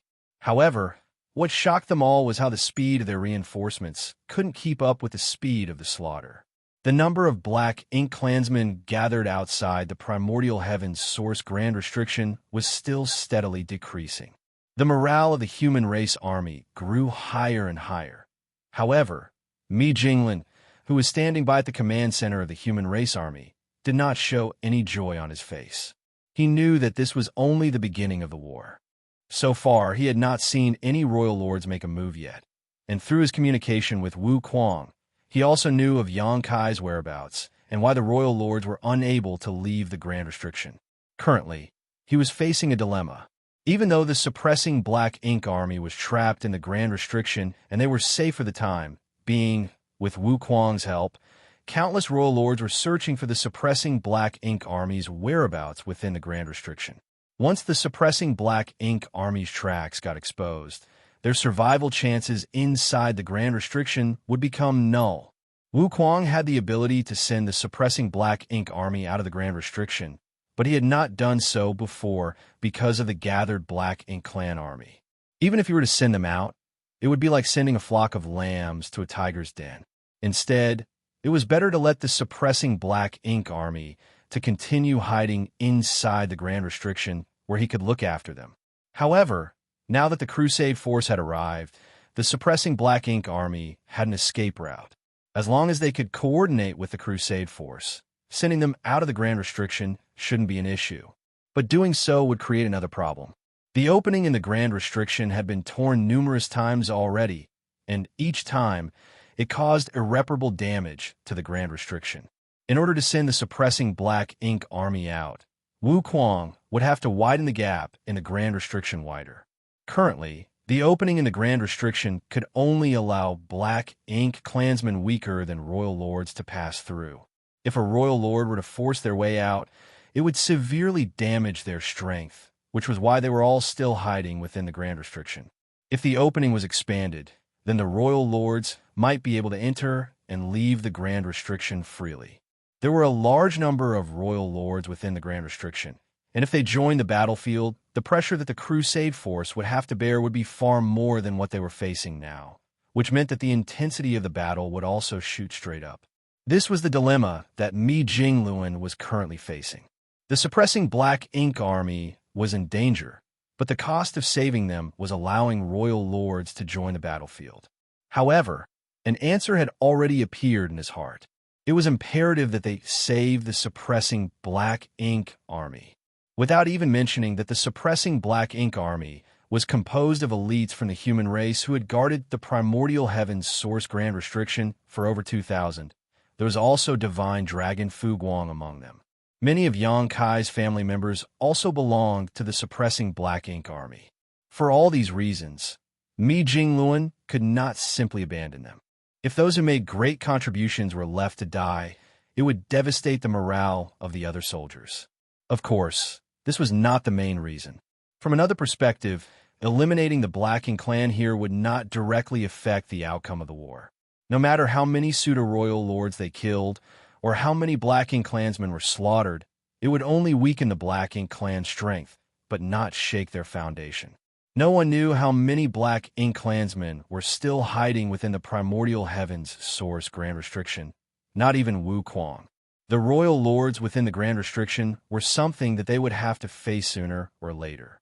While Wu Kuang still had control over the primordial heavens source grand restriction, it would be better to let out some royal lords and kill them, rather than allowing all of them to rush out all at once when the grand restriction inevitably collapsed. Based on the current situation, tearing open another opening in the grand restriction and allowing the royal lords to pass through was beneficial for them, as it could alleviate some of the pressure in advance. Therefore, it was both morally and tactically sound to say that saving the suppressing Black Ink army was a necessary move. What was more, the human race still had some cards up their sleeves. They hadn't revealed all of their strength yet. With an idea in mind, Mi Jinglin and Wu Kuang discussed with each other and soon agreed on a plan. The movement of the human race army quickly changed. Originally, the army of millions remained mobile, using superior mobility to harass the Black Ink clan army since they were outnumbered by them. If they wanted to kill more enemies, they had to preserve their strength as much as possible. But now, The human race army suddenly gathered all their mass and recklessly charged towards the opening in the primordial heavens source grand restriction. The human masters took up position on the outer periphery, forming a defensive shield around the troops while the slightly weaker soldiers gathered at the center, enhancing the army's strength. The Black Ink clan had not in any way expected that the humans would suddenly change their strategy. Since the Black Ink clan's deployment was not as tight as their opponents, the human race army easily rammed through their lines and breached their defenses. The human race army advanced straight through the gaps, paving multiple paths towards the grand restrictions opening using the blood and remains of the Black Ink clansmen. Just as the Crusade force approached the opening, the grand restriction suddenly expanded like the mouth of a ferocious beast and spat out the suppressing Black Ink fortress. The timing was perfect. This success had to be credited to Wu Kuang's guidance. Without him, the suppressing Black Ink army would never be able to break out of the grand restriction at such an apt time. If they had done it too early, they would have been surrounded by the Black Ink clan army. Too late, and the human race army would have suffered heavy losses. The human race army coalesced into a single force and did not pause for even a moment. When the suppressing Black Ink army, in control of the suppressing Black Ink fortress, merged with the rest, they broke through the encirclement of the Black Ink clan and flew out. It was only once they reached a suitable distance that they reorganized their formations. The first clash between the human race army and Black Ink clan army ended with a resounding victory for the humans. But everyone knew that this was just the beginning. There was no time to rest on this battlefield. Once the fighting began, one should only seek to rest in death. Powerful auras emerged from the opening in the grand restriction soon after, and the vague silhouettes of many figures could be seen moving restlessly through the dark opening. Royal lords. The faces of all the masters of the human race became solemn, since the number of figures visible was not by any means small. During their first crusade, the Black Ink clan had deployed some 300 royal lords in total, which was 3 times the number of Ninth Order masters at the time. Though not so many royal lords were gathered at the opening at this moment, there were at least 40 of them. Moreover, this was just the beginning. There would definitely be more royal lords who received the news and rushed out from the depths of the grand restriction soon. Mi Jingluan had already tried to overestimate the Black Ink clan's heritage as much as possible, but he realized that he had still underestimated them in the end. The royal lords didn't immediately rush out of the grand restriction, as they weren't sure if the current opening would allow them to pass through safely. After a brief hesitation, one of the royal lords stepped forward. As soon as he took a step forward, the royal lord appeared outside the grand restriction and stood frozen in place for a moment, clearly surprised at how smoothly he had passed through. Martial Peak, Chapter 5967, Giant Spirit God Attacks. Even more royal lords stepped through the opening soon after, the convergence of their heaven shaking, earth-moving auras distorting the void around them. Each royal lord's gaze was fixed in the direction of the human race army, expressions of cruelty and bloodlust clear on their faces. On Puryang Pass, Mi Jinglun looked on coldly before tossing out an object and shouting, "Go!" It was a round, bead-like object. Under the blessing of a Ninth Order master's strength, the small round bead quickly broke through the heavy blockade of the Black Ink clan and reached the royal lords. The gazes of the many royal lords were attracted to the round bead, but after examining it, they found that despite its peculiar appearance, it was not worth much attention. One of the royal lords threw a casual punch out at the round bead, shattering it instantly. Suddenly, a surprise occurred that caught all the royal lords off guard. When the round bead was shattered, countless universe fragments appeared out of nowhere, as if they were the remains of the round bead. Strong space principle fluctuations followed suit before 2 massive figures that blocked the heavens and covered the earth appeared. Each royal lord's face was filled with shock. On the other hand, Ada and Aer, who were prepared beforehand, did not give the royal lords any time to react, launching a violent attack at them as soon as they appeared. Utterly terrifying giant palms slapped down, and the royal lords were swept up by the force. As blood burst forth, the sound of bones breaking rang out. The royal lords all screamed, some in pain, others in panic. None of them had expected two giant spirit gods to enter the battlefield in this manner, so they immediately took heavy losses from this sudden attack. Several royal lords were instantly pulverized in a mist, their auras simply vanishing from existence, while the survivors scattered in all directions. This was the trump card of the human race. During the battle at the No Return Pass, Ada and Aer were pinned down by the two black ink giant spirit gods and were unable to play a decisive role until Xianxia teamed up with Ada to kill one of the black ink giant spirit gods, which greatly improved the human race's situation. But here, without black ink giant spirit gods to occupy them, the two giant spirit gods could perfectly demonstrate their terrifying might. The Black Ink clan did not have the means to stop such existences. Even a casual wave of a giant spirit god's hand was enough to smash anything it made contact with. Before the world bead they were hiding in was sent out, Ada and Aer must have received instructions from Mi Jingluan beforehand. So, when they saw the fleeing royal lords, Ada immediately went to pursue them while Aer stayed behind, his massive figure acting as a barrier to block the opening in the Grand Restriction. At the opening, the royal lords who had received the news gathered nearby, but hesitated to step out, each of them looking fearfully towards the towering figure in front of them. Though the giant spirit gods were incredibly powerful, their immense size also made them less agile. So even after chasing the fleeing royal lords for a while, Ada was unable to capture any of them. Annoyed, he turned around and charged into the Black Ink clan army's formation instead. What followed was like a tiger descending upon a flock of sheep. No matter how many Black Ink clan soldiers fought back, giving their all, even their very lives, their attacks were no different to a calm breeze to Ada. The massive army was instantly disrupted and broken apart. Ada was like a rampaging bull, trampling and crushing everything in his path. Giant gaps had now been opened in the Black Ink clan army, which was already somewhat scattered to begin with. Mi Jingluan was overjoyed when he saw this and immediately gave the order for the entire army to attack. The human race army, which had already rearranged their formations, charged the Black Ink clan, but unlike before, they only had to deal with the scattered sections that have been cut out from the main force. This greatly reduced the pressure on them. Just as the human race army was launching their second attack, 10 figures flew out from the suppressing Black Ink fortress, but they did not head to the battlefield and instead flew in the opposite direction. In the midst of a battle, actions like this would normally be enough to label them as deserters. However, everyone turned a blind eye to this and regarded it as a matter of course. This couldn't be helped, as the auras of these masters were fluctuating wildly, a sign that they were about to break through. Zhao Yibai, Su Yi, and Zhao Ya's figures were included amongst the 10.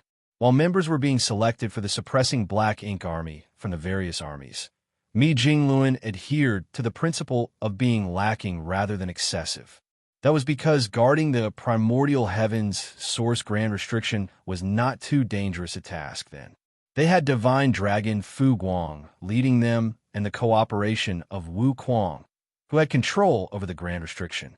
All the suppressing Black Ink army had to do was intercept the Black Ink clansmen escaping from the opening. Taking the development of talent into consideration, Mi Jingluan had placed many promising candidates qualified to advance to the Ninth Order in the suppressing Black Ink army, distancing them from the brutality of the various Great Territory battlefields so they could focus on cultivating outside the primordial heavens source Grand Restriction in the hopes of advancing as soon as possible. Only various changes occurred with the primordial heavens source Grand Restriction later on, leading to the increased danger outside of the Grand Restriction. No matter how incredible a strategist he was, Mi Jingluan could not predict all the changes that would happen over 2,000 years. Regardless, no one could deny that the suppressing Black Ink army was a force of elite masters. From the present situation alone, 10 masters out of the few thousand the suppressing Black Ink army was made up of were about to break through their limits and reach the Ninth Order open heaven realm. Such a proportion would be impossible to reproduce in any of the conventional armies. The 10 masters were currently only in the Eighth Order open heaven realm, So even if they did put their lives on the line on this battlefield, the role they could play would not be significant. Eighth Order Masters were plentiful among the human race, so 10 more or 10 fewer would make no difference. However, if they were able to break through successfully and return as Ninth Order Masters, then even if only half of them succeed, the human race stood to gain 5 more Ninth Order Masters. Moreover, just from a recent situation alone, one could see that the success rate of the rising stars who had been nourished by the World Tree clones was surprisingly high when it came to ascending to the Ninth Order, far surpassing the generations of the past.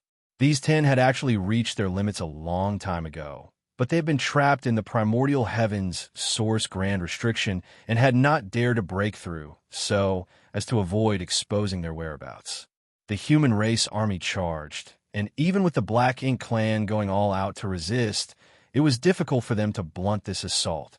The human race army brought an aura of death with them as they swept across the void, extinguishing the souls of countless Black Ink clansmen.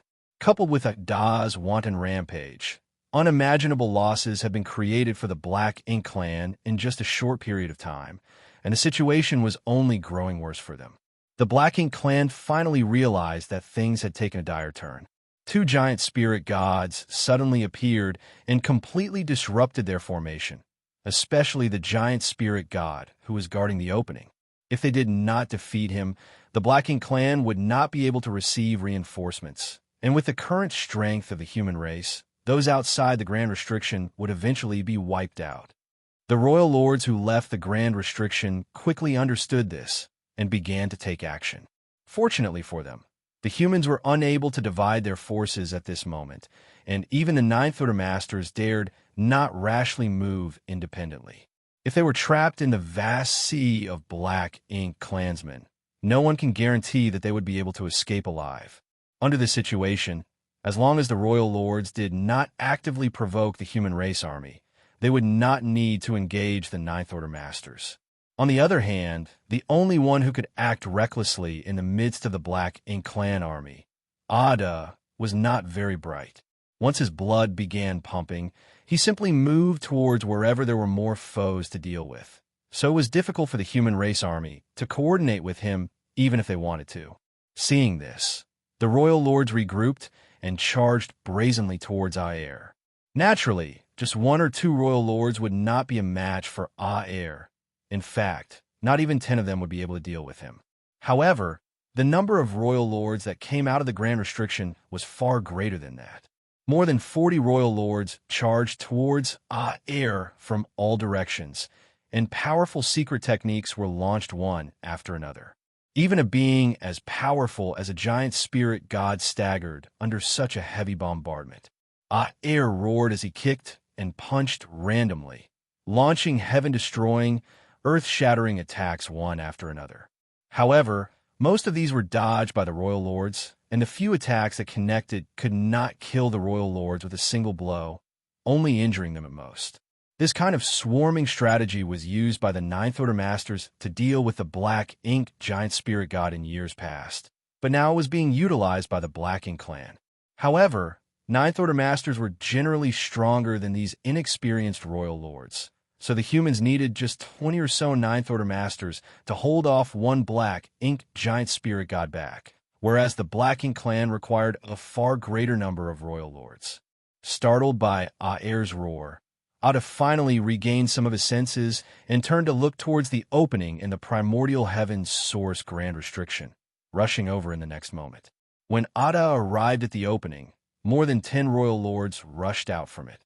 The scene of 2 giant spirit gods teaming up to fight against more than 50 royal lords was extremely intense. Even more Black Ink clansmen gathered at the opening, among which were many royal lords as well. No one knew how many royal lords were hidden within the Grand Restriction.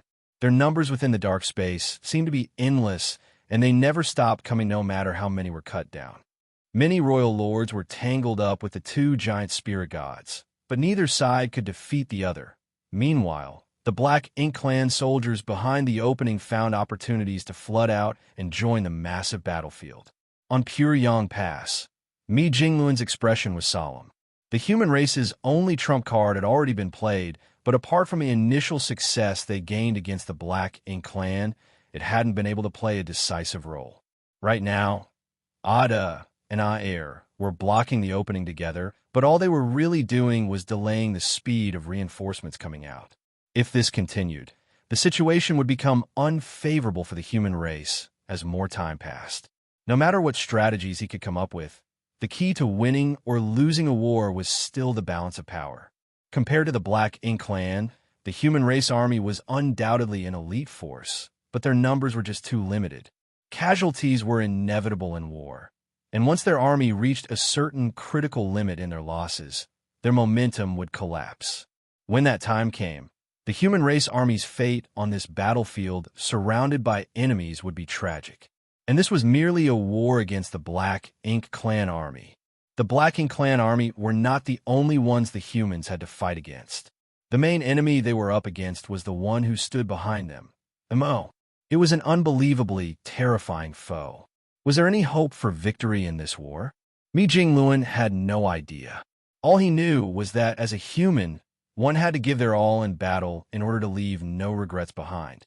And through the information coming in from Wu Kuang's side, what Yang Kai was doing would also be a key for them. If Yang Kai could succeed, then the situation may not be as bad as he imagined it to be. Just like the giant spirit gods Ada and Aer, Yang Kai was also a trump card for the human race.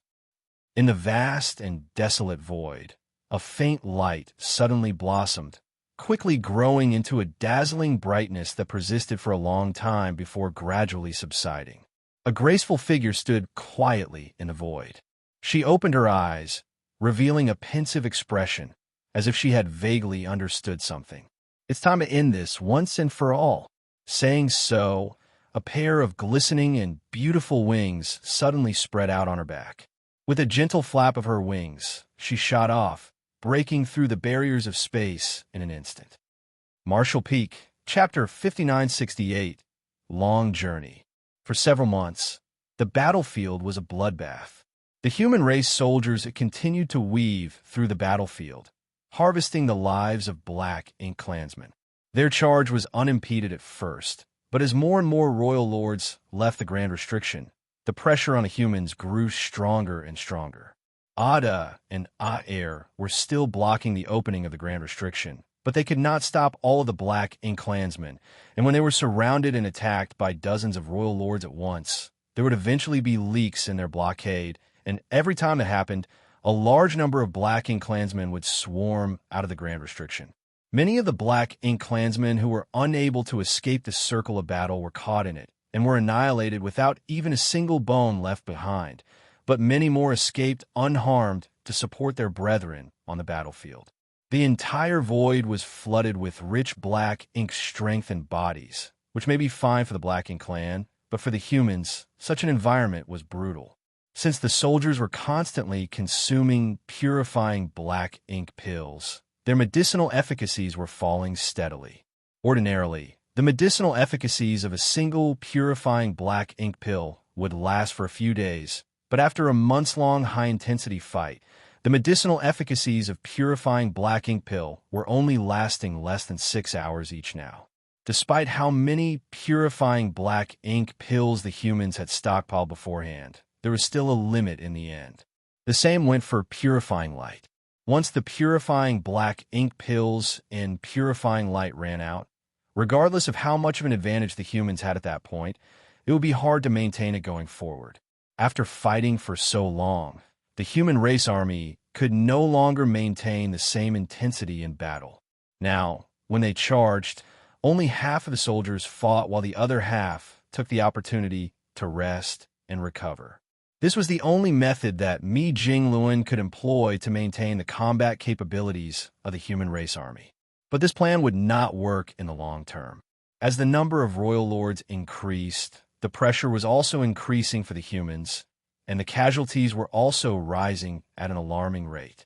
The only comforting thing was that 8 of the 10 rising stars from the suppressing Black Ink army were able to advance to the Ninth Order. Including the Ninth Order Masters they had before, the total number of Ninth Order Masters now broke through the 40 mark. This was probably the final number of Ninth Order Masters for the human race. Before this war ended, no one else would be able to safely break through again. Among the 8 newly advanced Ninth Order Masters, Xianxia's 3 legacy disciples were the most conspicuous. The 3 of them joined forces to perform Xianxia's unique secret technique, the Sun and Moon Divine Wheel, killing more than 10 royal lords over the course of this battle. One should know that all 3 of them were in the Ninth Order now. So together, the might of the Sun and Moon Divine Wheel that they executed was even more powerful than even Xianxia's. Moreover, Xianxia's Sun and Moon Divine will only contain space-time strength, but their version also had the power of Zhao Yu's spear principles mixed in, which made it even more domineering. Even though the trio had just broken through, this secret technique was not something that the royal lords could resist. Unfortunately, the consumption of this secret technique was too great for the 3 of them, and they could only use it once a day. However, every time they did, a royal lord had died. The royal lords naturally took note of this, and whenever the trio appeared, multiple royal lords would move to engage them in a fight to the death. The human race army kept wandering the battlefield and fighting, slaughtering countless Black Ink clansmen, but the losses they sustained were also shocking. This seemed to be a war that would not end until both sides were wiped from existence. Despite having achieved far more than they ever had in any battle in the past, Mi Jingluan on Pure Yang Pass did not feel happy, and that was because he could not see any hope of winning this war even now. The 2 giant spirit gods were still guarding the opening at the Grand Restriction. These 2 had restrained dozens of royal lords and even killed some occasionally, but they were conveyed in wounds, and nobody knew how much longer they could persist. Once their support fell, the opening of the Grand Restriction would be left completely open, and the Black Ink clan could come pouring out in far vaster numbers. Every Ninth Order Master was draining a great amount of power. Not one of the 40-plus Ninth Order Masters was without injury. Some had even sustained such great damage from the royal lords that they almost lost their lives. Eighth Order Masters were also struggling to maintain their battle formations. While the battle formations allowed the Eighth Order Masters to become more powerful, it was also a burden on them, especially for those acting as the core of the formation. The pressure they faced was much more compared to that of the other Eighth Order Masters. It was not a problem for a short period, but it was difficult for even the Eighth Order Masters to maintain a battle formation for an extended time. At the beginning of the war, the Eighth Order Masters were still able to form 7 stars and 6 paths formations, but even the 6 paths formation could no longer be seen now. The strongest battle formations they were using were now just 5 elements formations, while most of the Eighth Order Masters were only maintaining the lowest 3 fortunes formation to fight against their enemies. It was not that they did not want to form stronger battle formations, but they were truly strong in will but weak in strength. As for the soldiers under the Eighth Order, many had died when their warships were destroyed. The purifying black ink pills and purifying light were constantly being consumed, and no matter how much they had been saving up, they would see the bottom of their stock sooner or later. Even the small stone race army, which Xianxia had distributed to the human race army beforehand, had been decimated.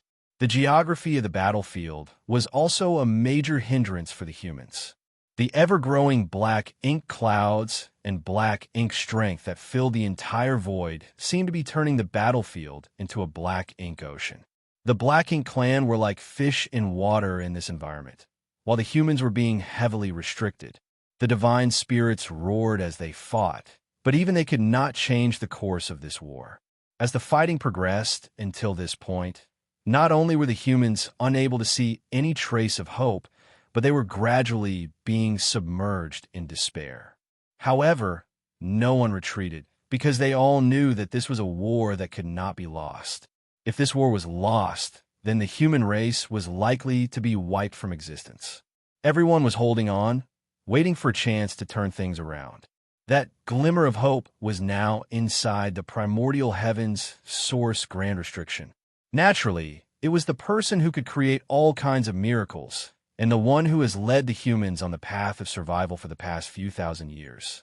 It could be said that the current heritage and capital that the human race possessed that allowed them to carry out a second crusade had to be credited to him. Nevertheless, he had not appeared yet. So, there was still hope for the human race. The 700th world was a scene of doom. Black ink strength had already spread throughout the entire world. Xianxia followed the faint trace and found the hiding Mu. After Mu infused all her remaining power into his body, she disappeared without a trace. In the 800th world, Xianxia did not sense Mu's presence at all. Without hesitation, he activated the power that Mu's other shadows had left in his body and left this universe world. In the 900th world, peace reigned and everyone lived in harmony. Xianxia successfully reunited with Mu and, with the help of the profound source gate, suppressed and sealed Mu's source piece before leaving quickly. The 1000th world, 100th, 200th, the cycle continued in a seemingly endless journey which Xianxia was treading alone. Sometimes, Xianxia needed only to follow the faint sensation to find Mu, and then use the profound source gate to suppress and seal Mu's source piece. However, there are often times when things didn't go as smoothly as he hoped. There were universe worlds where black ink strength had spread everywhere, and even Mu's source piece had escaped. In these universe worlds, there was not much that Mu could do. She hid and waited for Xianxia to arrive so that she could infuse the power of her shadow into his body. To make matters worse, there were some universe worlds where Mu had already been killed. Even though she was the most powerful of the martial ancestors, her shadows were only a state from a certain period of her life, and within those periods, her strength was limited. For example, in the 800th world, black ink strength dominated everything and Mu's shadow was missing. There was no reason for Xianxia to even stay in such a world. There were also some worlds where black ink strength and Mu's powers competed against each other, similar to the situation in the primordial world. If Xianxia had enough time, he wouldn't mind lending a hand to Mu, cutting off the wings of Mo, and suppressing and sealing pieces of its source. However, through the messages transmitted by Wu Kuang from the jade pendant that he wore on his chest, Xianxia knew that the situation both inside and outside the primordial heaven's source grand restriction was dire. He didn't have any time to waste, so he could only give up when he encountered worlds like these. Mu's shadow in these worlds did not object to any of his decisions, always imbuing their power into his body. Passing through one world after another, Xianxia soon lost track of how many source pieces he had suppressed and sealed. He only knew that the further he went, the greater the likelihood that an unexpected encounter would happen. Often, he would pass through many universe worlds in a row and still find it difficult to suppress and seal even one of Mo's source pieces. He knew that his journey would most likely come to an end soon. Once he had suppressed and sealed enough pieces, Mo would awaken completely, and then he would have to face the most powerful existence in the world. Xianxia didn't dare to linger. Besides wanting to suppress and seal even more pieces, he also wanted to take away all of Mu's shadows from each universe world. This predecessor had done enough for the human race. Even though she had fallen, her life had been divided into 3,000 pieces and continued to protect the human race in the form of shadows. How lonely those shadows must have been over the years. Taking them away was also a kind of liberation for them. The power that the shadows infused into Xianxia's body at their final moments seemed unremarkable. It couldn't even enhance Xianxia's strength in the slightest, but this inconspicuous power was proof of Mu's existence and sacrifice. This was the greatest kindness his predecessor had given to the human race, so it was only right as a successor to show how grateful he was. There was little he could do for Mu. He could only try his best to free more of her shadows from their endless loneliness and waiting. It wasn't that he was unaware of the urgent situation the human race was facing outside the primordial heavens source grand restriction. The information conveyed by Wu Kuang had already indicated that the humans were not in a good state currently. The prolonged intensity of this war had made it difficult for them to hold on any longer. Without external intervention, the human race would undoubtedly be defeated in this war, but Xianxia was in no hurry to leave the space-time river despite knowing that. Because the enemies that the human race had to face were not only the Black Ink clan army, but also Mo. Nobody had any idea just how powerful the legendary creator realm was. So Yangkai could only suppress and seal as much of its source as possible to weaken its power and increase the chances of the human race's ultimate victory. Martial Peak, Chapter 5969, it's her. The towering bodies of the giant spirit gods were covered in wounds. They roared and bellowed, driving back one royal lord after another, like two powerful lions encircled by a pack of hyenas. Despite their immense strength and overwhelming power, the huge disparity in numbers allowed their small foes to run rampant. At this moment, there were almost 100 royal lords gathered around Ada and Aer. The giant spirit gods were powerful indeed, but they still had their limits in the end. Even together, Ada and Aer could barely handle the 100 or so royal lords attacking them all at once. With the giant spirit gods fully occupied, the Black Ink clan were finally able to pour out of the Grand Restriction unrestrained. Powerful auras emerged from the opening one after another and joined the battlefield. All the advantages that the human race army had worked so hard to build up were melting away under the constant stream of enemy reinforcements. The war had reached a most despairing point. Yangkai still had not shown up. The human race army had suffered huge losses in this battle. Whether it be their numbers or warships they were relying on, it was hard to keep up. The many defenses deployed on Puryang Pass had also been blasted apart. At this moment, Puryang Pass was only covered by a few layers of the simplest defensive arrays. If they were to take a few more attacks, then it was likely that even these last barriers would be broken. Standing up on the wall, Mi Jingluan sighed in his heart. The limit of the human race had already been reached at this point of the battle. If they continued to engage, the last of their forces would be buried here. Have we failed? Have we not done enough? No, that can't be. Since the Black Ink clan invaded the 3,000 worlds, thousands of years had gone by. The human race had not only recovered their homeland, but also organized a strong force for a second crusade.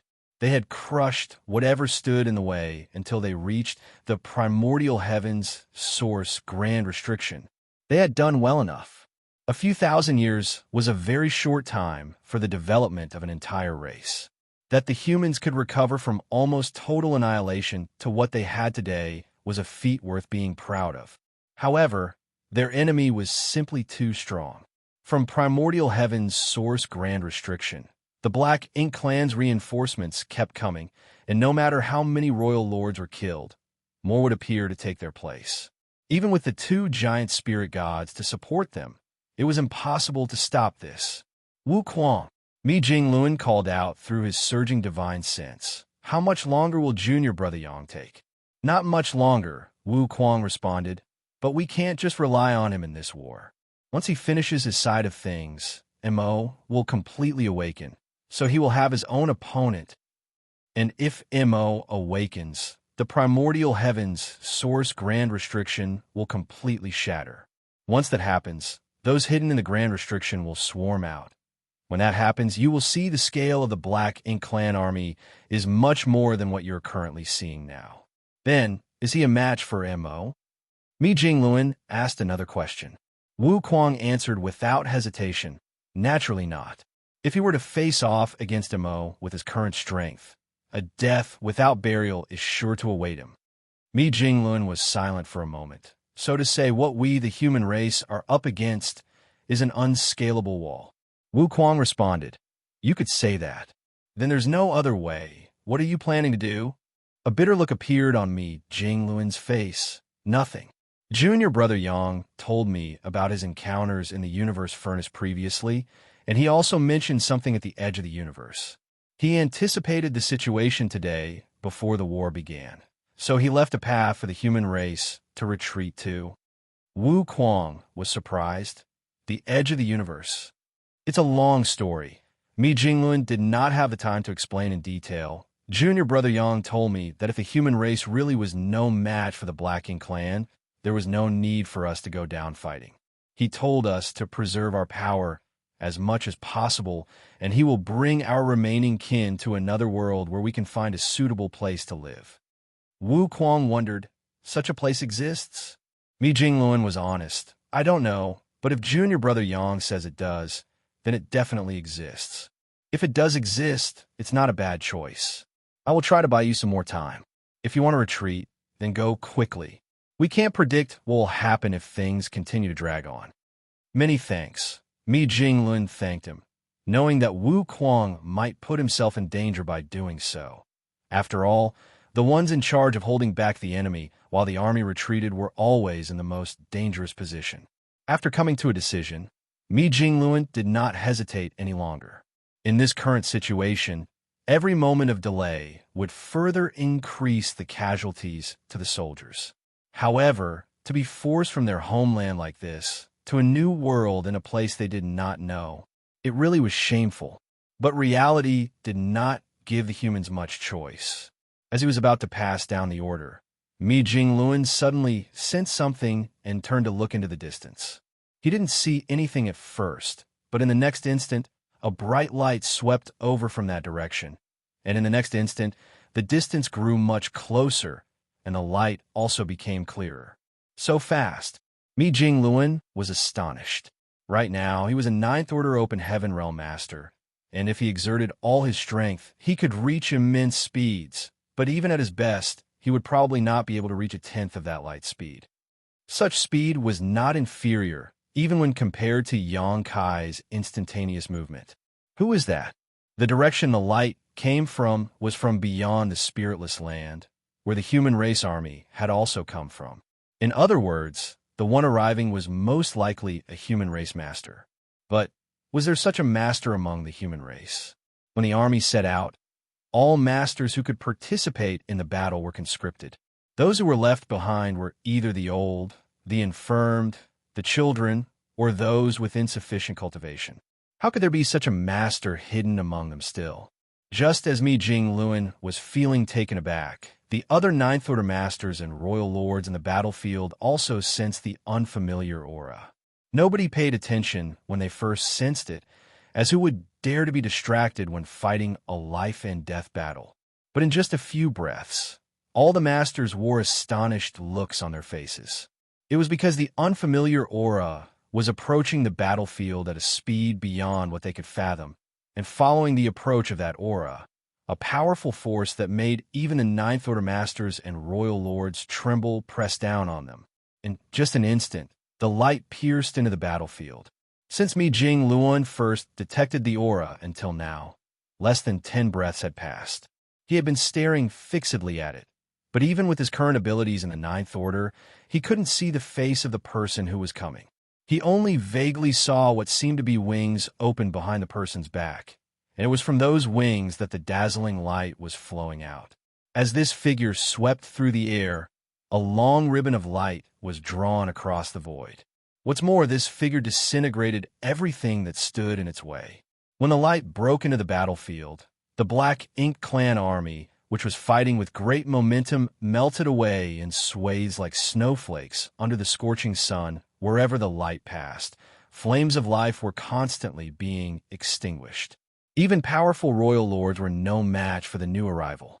One royal lord wanted to intercept them, but he suddenly froze in place before he could even make a move.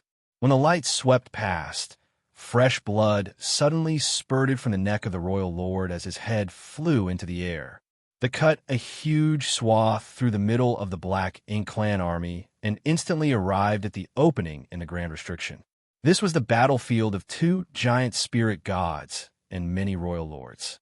The ordinary Black Ink Clansmen wouldn't even dare to approach carelessly, and the human race army were also incapable of fighting side by side with the giant spirit gods here. It could be said that Ada and Aer had been in an isolated and helpless position all this while. It was only until now when a powerful existence arrived to aid them. Without any words, countless sword waves burst forth from the light, shooting towards various places in the void. Black blood flew and cries of misery rang out as many royal lords' auras were extinguished. With support, Ada and Aer immediately turned from defense to offense, each one roaring and venting their pent-up rage. In a short while, the intense battle suddenly calmed down, and time and space seemed to freeze at that moment. Around 100 royal lords gathered in twos and threes, surrounding the two giant spirit gods and the master that suddenly appeared in the middle of them. Though their numbers were plentiful, each royal lord still had grave expressions on their faces. This couldn't be helped as numerous royal lords had already been killed in that short encounter just now. Moreover, all of them died under the hands of this unwelcome guest. What infuriated them even more was the fact that they still couldn't get a clear look at who it was that attacked them. They only knew that the strength of this human was incredible. But the royal lords were not the only ones who did not see the face of a new arrival. Even the Ninth Order Masters did not see it either. And it was mainly because this person was too fast, and everything happened within a very short amount of time. Mi Jingluan was already preparing to withdraw the army, leaving the battlefield with the remnants of their forces and waiting for Xianxia to lead them to a new world. But before the order could be given, a new, powerful helper appeared to aid them. Only the divine spirits had a vague sense of who this was, especially Fu Guang. As the most powerful one among the divine spirits, and a divine dragon of the dragon clan, he knew some secrets that the other divine spirits did not. Feeling the aura of this person, he had some ideas. The noisy and fierce battlefield also calmed down. The sudden silence that descended across the entire void during the midst of such a huge battle was truly unprecedented. The dazzling light gradually faded, and under the attention of hundreds of millions of eyes, the face hidden until now was slowly revealed. It was a young woman with a beautiful face. The pair of white feathered wings behind her gave off a warm aura that seemed to dispel all the darkness of the world. Under the light of her feathered wings, the body of the person exuded inviolable power. Even Ninth Order Masters would subconsciously glance away when they saw the face of that person. It's her. Mi Jingluan had an astonished look on his face. He had imagined that the person coming would be a rare expert hidden among the human race. But he never thought it would actually be her, of all people. He remembered this woman. After all, he personally handled the selection for the Suppressing Black Ink Army back then. It could be said that he personally selected all 6,000 soldiers of the Suppressing Black Ink Army from each army one by one. The reason he remembered this woman in particular, though, was mainly because of her relationship with Xianxia. She had also come from a star boundary and was a disciple of Langu Paradise. If not for these relations, he would not have chosen this woman to join the Suppressing Black Ink Army. Based on her potential, she should not have been qualified for it. But what puzzled him was how this woman could actually become so powerful in the short 2,000 or so years he had not seen her. He clearly remembered she had initially broken through to the Fifth Order. In other words, her limit in life should only be the Seventh Order. But now, her power had not only surpassed the Seventh Order, it had reached a realm that even he, a Ninth Order Master, dared not look straight at. Just from how she was cutting down royal lords like vegetables, she seemed to be even more powerful than the giant spirit gods. Martial Peak, Chapter 5970, In My Name. Mi Jingluan was somewhat taken aback. It was simply difficult for him to comprehend what he was seeing in front of him. It's her. Fu Guang's expression changed slightly. Just like Mi Jingluan, he remembered this woman. She was originally a member of the Suppressing Black Ink Army, but since Xianxia sent the Suppressing Black Ink Army to this place back then, he took her away again for some unknown reason. He may be the army commander of the Suppressing Black Ink Army, but he naturally would not interfere if Xianxia wanted to take someone away. He had not even questioned why Xianxia took her away in the first place. Since then, they had not seen a trace of this young woman again, until today, when she appeared with awe-inspiring momentum. In just a short 2,000 years, she had grown from a peak Seventh Order Master to something even the giant spirit gods would be wary of, so clearly some kind of transcendent events had been involved. Perhaps it was all Xianxia's arrangement. Moreover, Fu Guang was sensing some other aura from this woman, an aura that did not belong to a human. It was such an extremely strong and pure aura that even he, a divine dragon, felt tense in its presence. Ruo, on the other side of the Suppressing Black Ink Fortress, Gu Pan was staring at the familiar face and figure with her mind in a bundled mess. She couldn't help but recall the scene when this junior sister of hers first entered Langya Paradise. At that time, Ruo, she was inexperienced and ignorant, and she had taken care of her and Minnie because of their connection with Yang Kai. However, Gupan never expected that a day would come when this junior sister would grow to such a height that she could only look up to her. Zhang Ruo, she had always been unusual, which Gupan knew. For example, she had directly advanced to the Fifth Order, but somehow she still had room for another breakthrough after reaching the peak of the Seventh Order. It was for this reason that Ruo, she was taken away by Senior Brother Yang. Maybe Senior Brother Yang noticed something back then. After coming out of the chaotic dead territory, Zhang Ruo, she had rushed all the way here, but when she swept her eyes around, there was no trace of the person she was hoping to see, so a hint of disappointment flickered in her eyes. She was not worried about whether her sir was dead or not. With Sir's great strength and talent, he has ways of dealing with even the most dangerous of situations. If Sir is not here, then he has to be fighting against the Black Ink clan in some unknown place. She couldn't help but think back to the scene when Yang Kai entered the chaotic dead territory the previous time. In fact, she had left a thread of her consciousness out back then, but since she had to harmonize the powers of the burning light and serene glimmer with her own body, she had no space to pay attention to anything else. So, she did not even get to exchange words with him.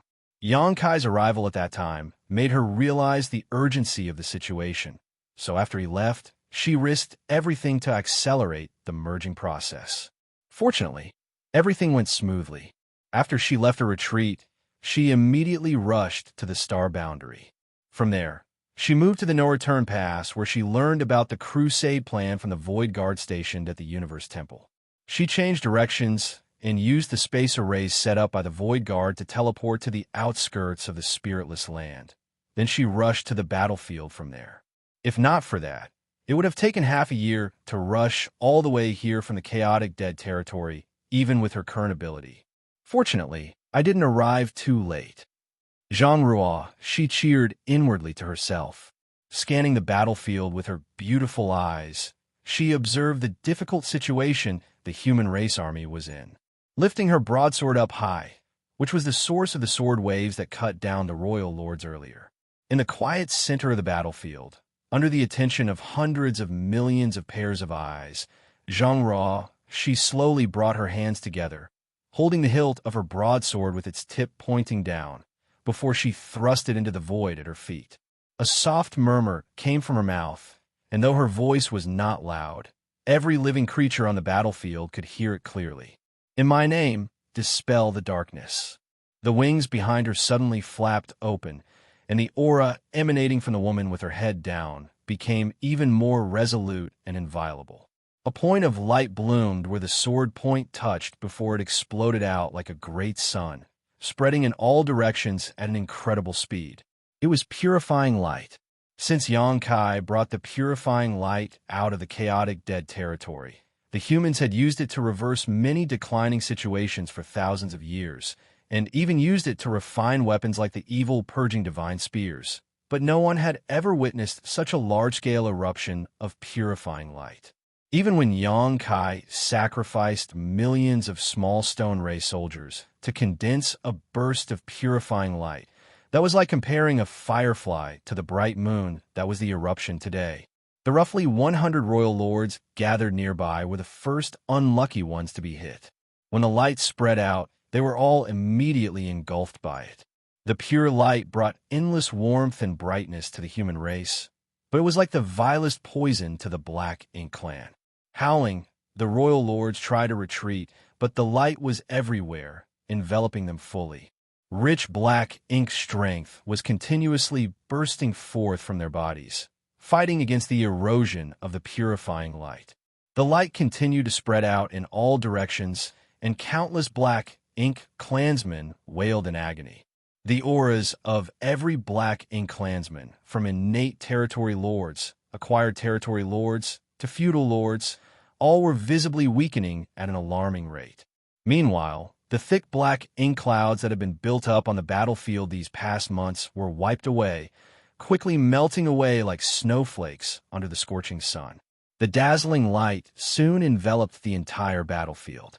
For every passing moment, the energies in large numbers of Black Ink Clan soldiers were purified, causing them to fall in droves.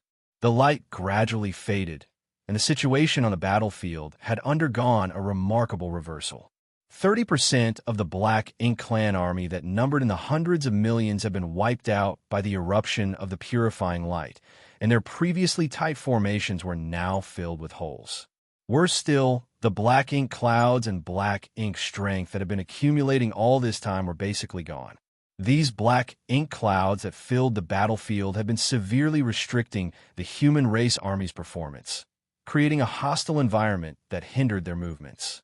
But now, the black ink clouds were swept clean, and the terrain advantage that the Black Ink Clan enjoyed no longer existed. In terms of environmental advantage, both sides were back now to square one. And all of this was achieved with just one secret technique from Xianxia.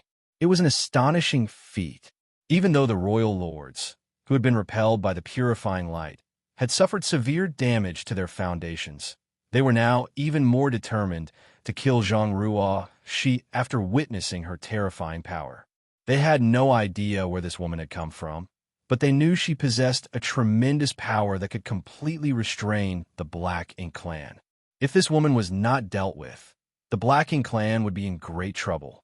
What was more, the radiance of the wings behind Xianxia dimmed significantly after she brought out that burst of purifying light, and her delicate face was tinged with an unusual scarlet from her exertion. It was obvious that activating such a mighty, purifying light explosion came at a cost to her. Now was the time when she was at her weakest. If they didn't kill her now, when would they? So, despite being extremely wary of Xianxia, the royal lords still swarmed towards her. They were originally focused on restraining the giant spirit gods, Ada and Air, but now, all of them had changed targets. Compared to the giant spirit gods, Xianxia was their true nemesis. Figures in all directions rushed towards Xianxia, aiming for her life. Ada and Air roared in anger, and though they were able to hold down a group of royal lords with their powerful strength, they couldn't stop all of them. Even the group of royal lords that were stopped had volunteered to stay behind to pin down the two giant spirit gods. The remaining royal lords only had Xianxia in their eyes, each one displaying intense murderous intent. Amidst the human race army, many Ninth Order masters grew anxious at this sight. Xianxia was able to change the course of the battle with her power as soon as she appeared. Being able to control purifying light at will was the most vital weapon the human race needed at the moment. If she were killed like this, then even the last hope of the human race would be gone. Even if Xianxia had previously demonstrated strength that surpassed even the giant spirit gods, it was obvious that bringing forth purifying light of such a scale consumed a lot of her strength. While she was now weakened, dozens of royal lords rushed towards her at once, and no one knew if she still had strength left to defend herself with. So, just as the royal lords took action, Mi Jinglin roared in anger. "All soldiers, follow me into battle." The massive Puryang Pass was the first to charge out, heading directly towards Xianxia, while the various armies followed closely behind. Mi Jinglin always had the appearance of a dignified scholar, and he was indeed a resourceful and shrewd man whose greatest strength was his strategic mind. Even in the most critical of situations, nobody had ever seen him lose his cool. Especially now that Puryang Pass was considered the human race's command center, it should have been guarded by the human race army while remaining in the rear. However, how could Mi Jinglin care about such things in this critical situation? One could even say that this was a gamble. Puryang Pass's mobilization had disrupted the human race Grand Army's tight formation.